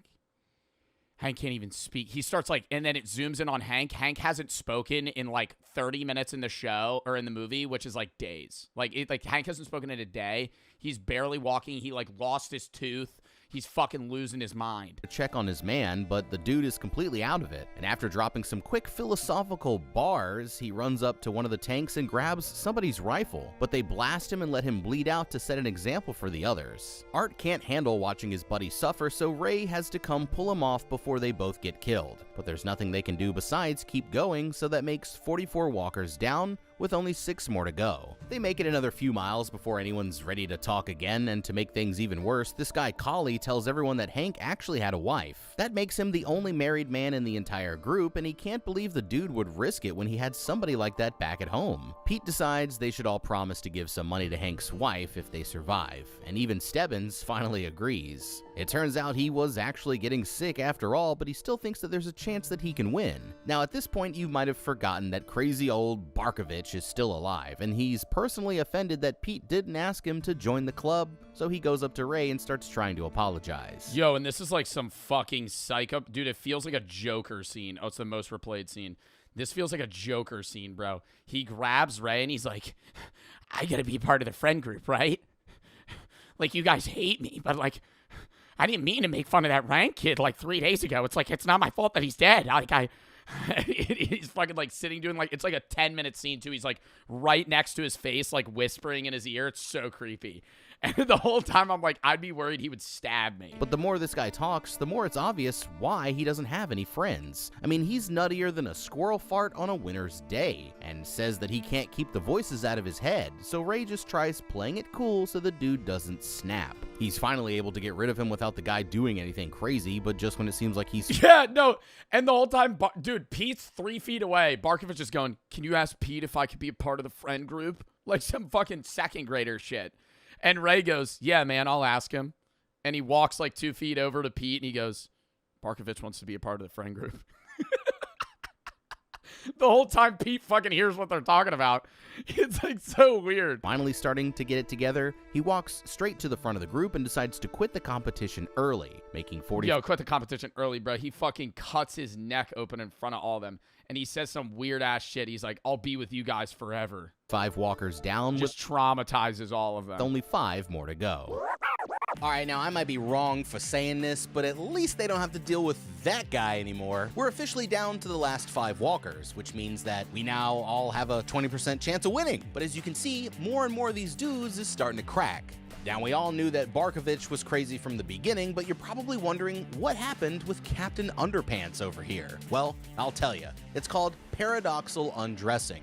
And basically, it's what happens when somebody goes cuckoo for Cocoa Puffs. They just rip off all their clothes and start running around like a crazy person. So yeah, walking nonstop for almost 200 miles will do that to you. And now we're not just talking about the physical challenge of walking anymore, because the mental side of things is going to be just as hard. So I'd need to make sure that I don't end up going nuts this close to the finish line. But actually, it's really not that hard as you might think. So what I'm gonna do now is start picking something up ahead, like a tree or a sign, and just stay focused on getting there. Then keep repeating that process one little bit at a time. And this is when I'm gonna start blocking everything out. So if one of these guys gets capped, no they didn't. They just went on an all-inclusive vacation to Aruba. And as a matter of fact, that's where I am too.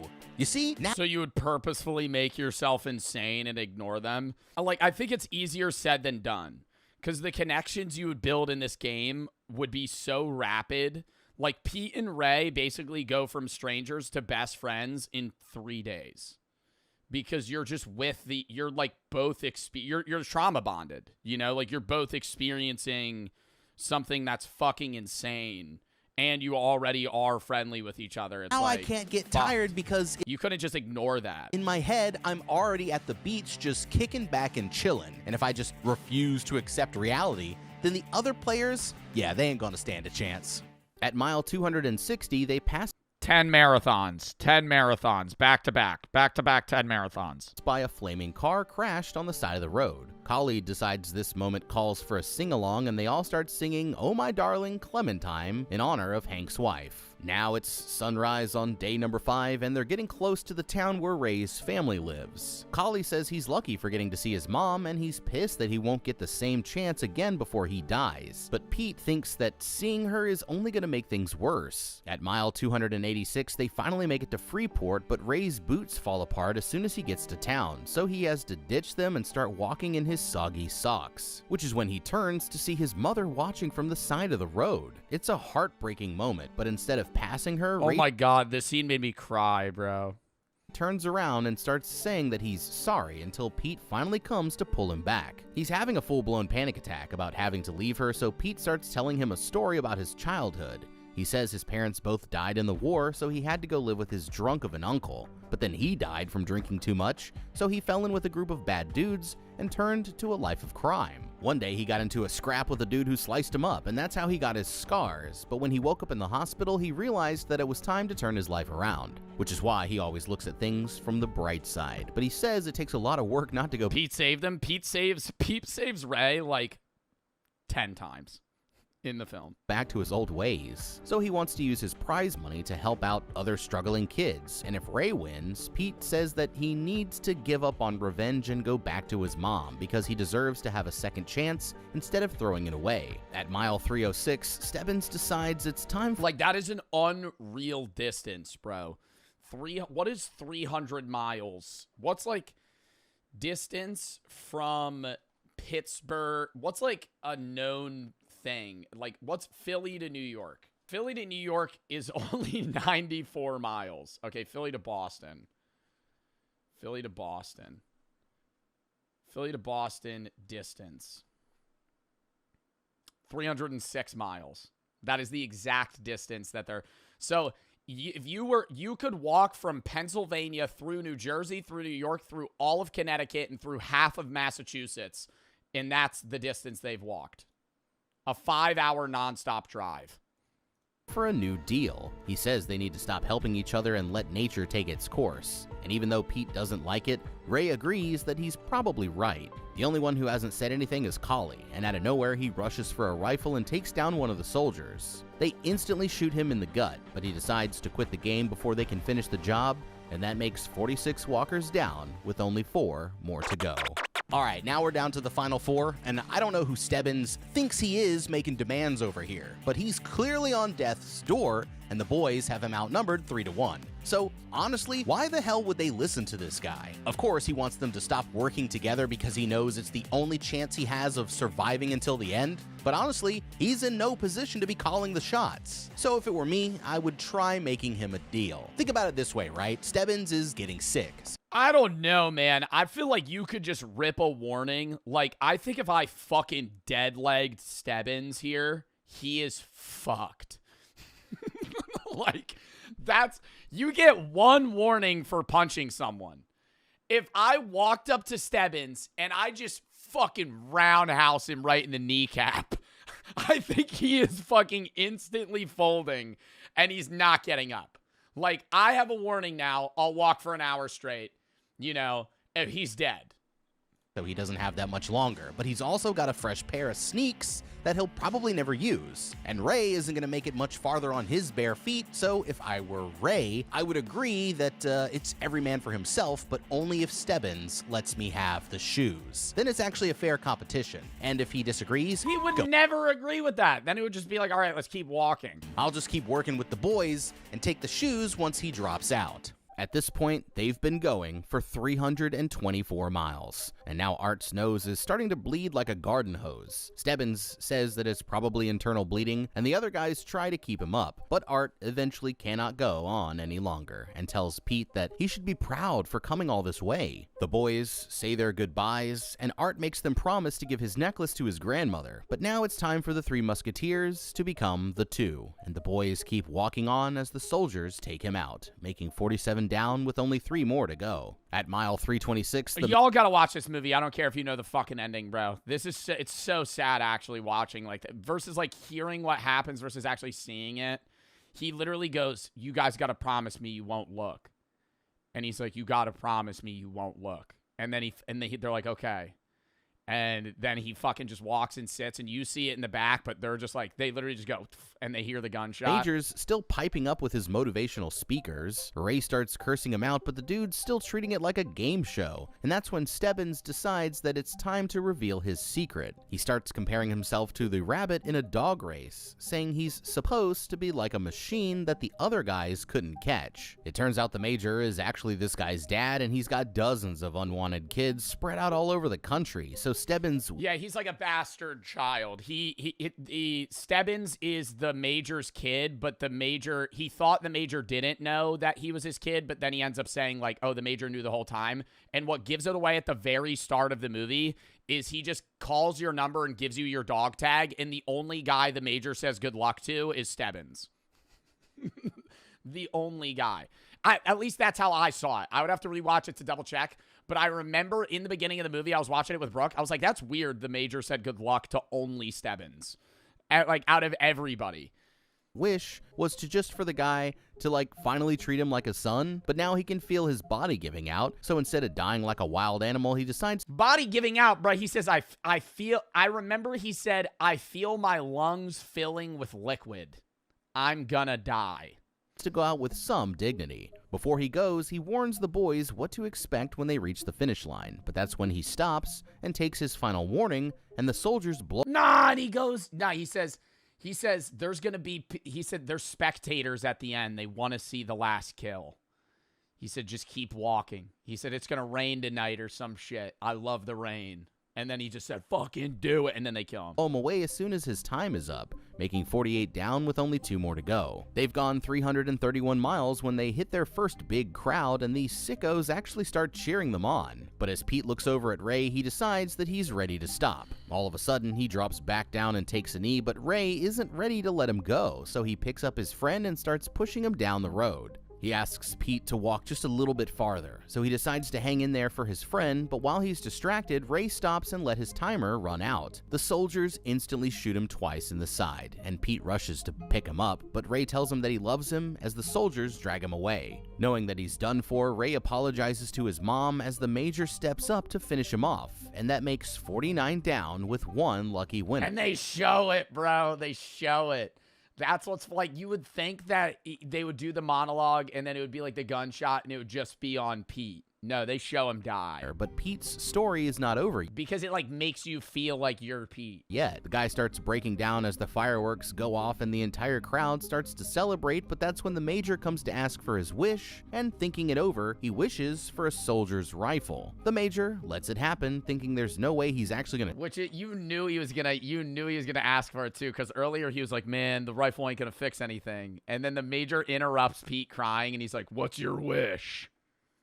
Shoot somebody, but the second he gets his hands on it, he ups the weapon and blasts the Major straight in the chest, killing him right on the spot. With his wish fulfilled, Pete turns to walk down the empty street, leaving the crowd behind him. In the end, that makes 50 down. No, that is not the ending. Everybody disappears. He doesn't leave the crowd. The ending's supposed to be that he has to continue walking because killing the Major didn't actually solve anything. Because the dystopia is still going to exist. So you still have to keep walking because the long walk will still exist. It will still occur. There were people around him, and that's just not what... He didn't leave everybody. With only 1 survivor, and at least Pete managed to get some revenge for his friend, but I'm thinking next time he might just want to stay home instead. The Long Walk, and I mean... Fucking peak movie, bro. We didn't really get into how to beat it. Outside of aerodynamics. Bro, the strategy really is have a backpack full of useful items, have good shoes, have a plan for everything. Don't run. You're never going to be able to run. You're going to die. Don't sign up. If you do sign up now, you just got to plan everything out. Maybe make some friends, but don't get too attached to them. And then don't be the guy to self-sacrifice and be a hero. Don't be the hero, right, in that situation. Be the guy that just wins. Count me down. God of War would be epic. I wouldn't have God of War. If you have any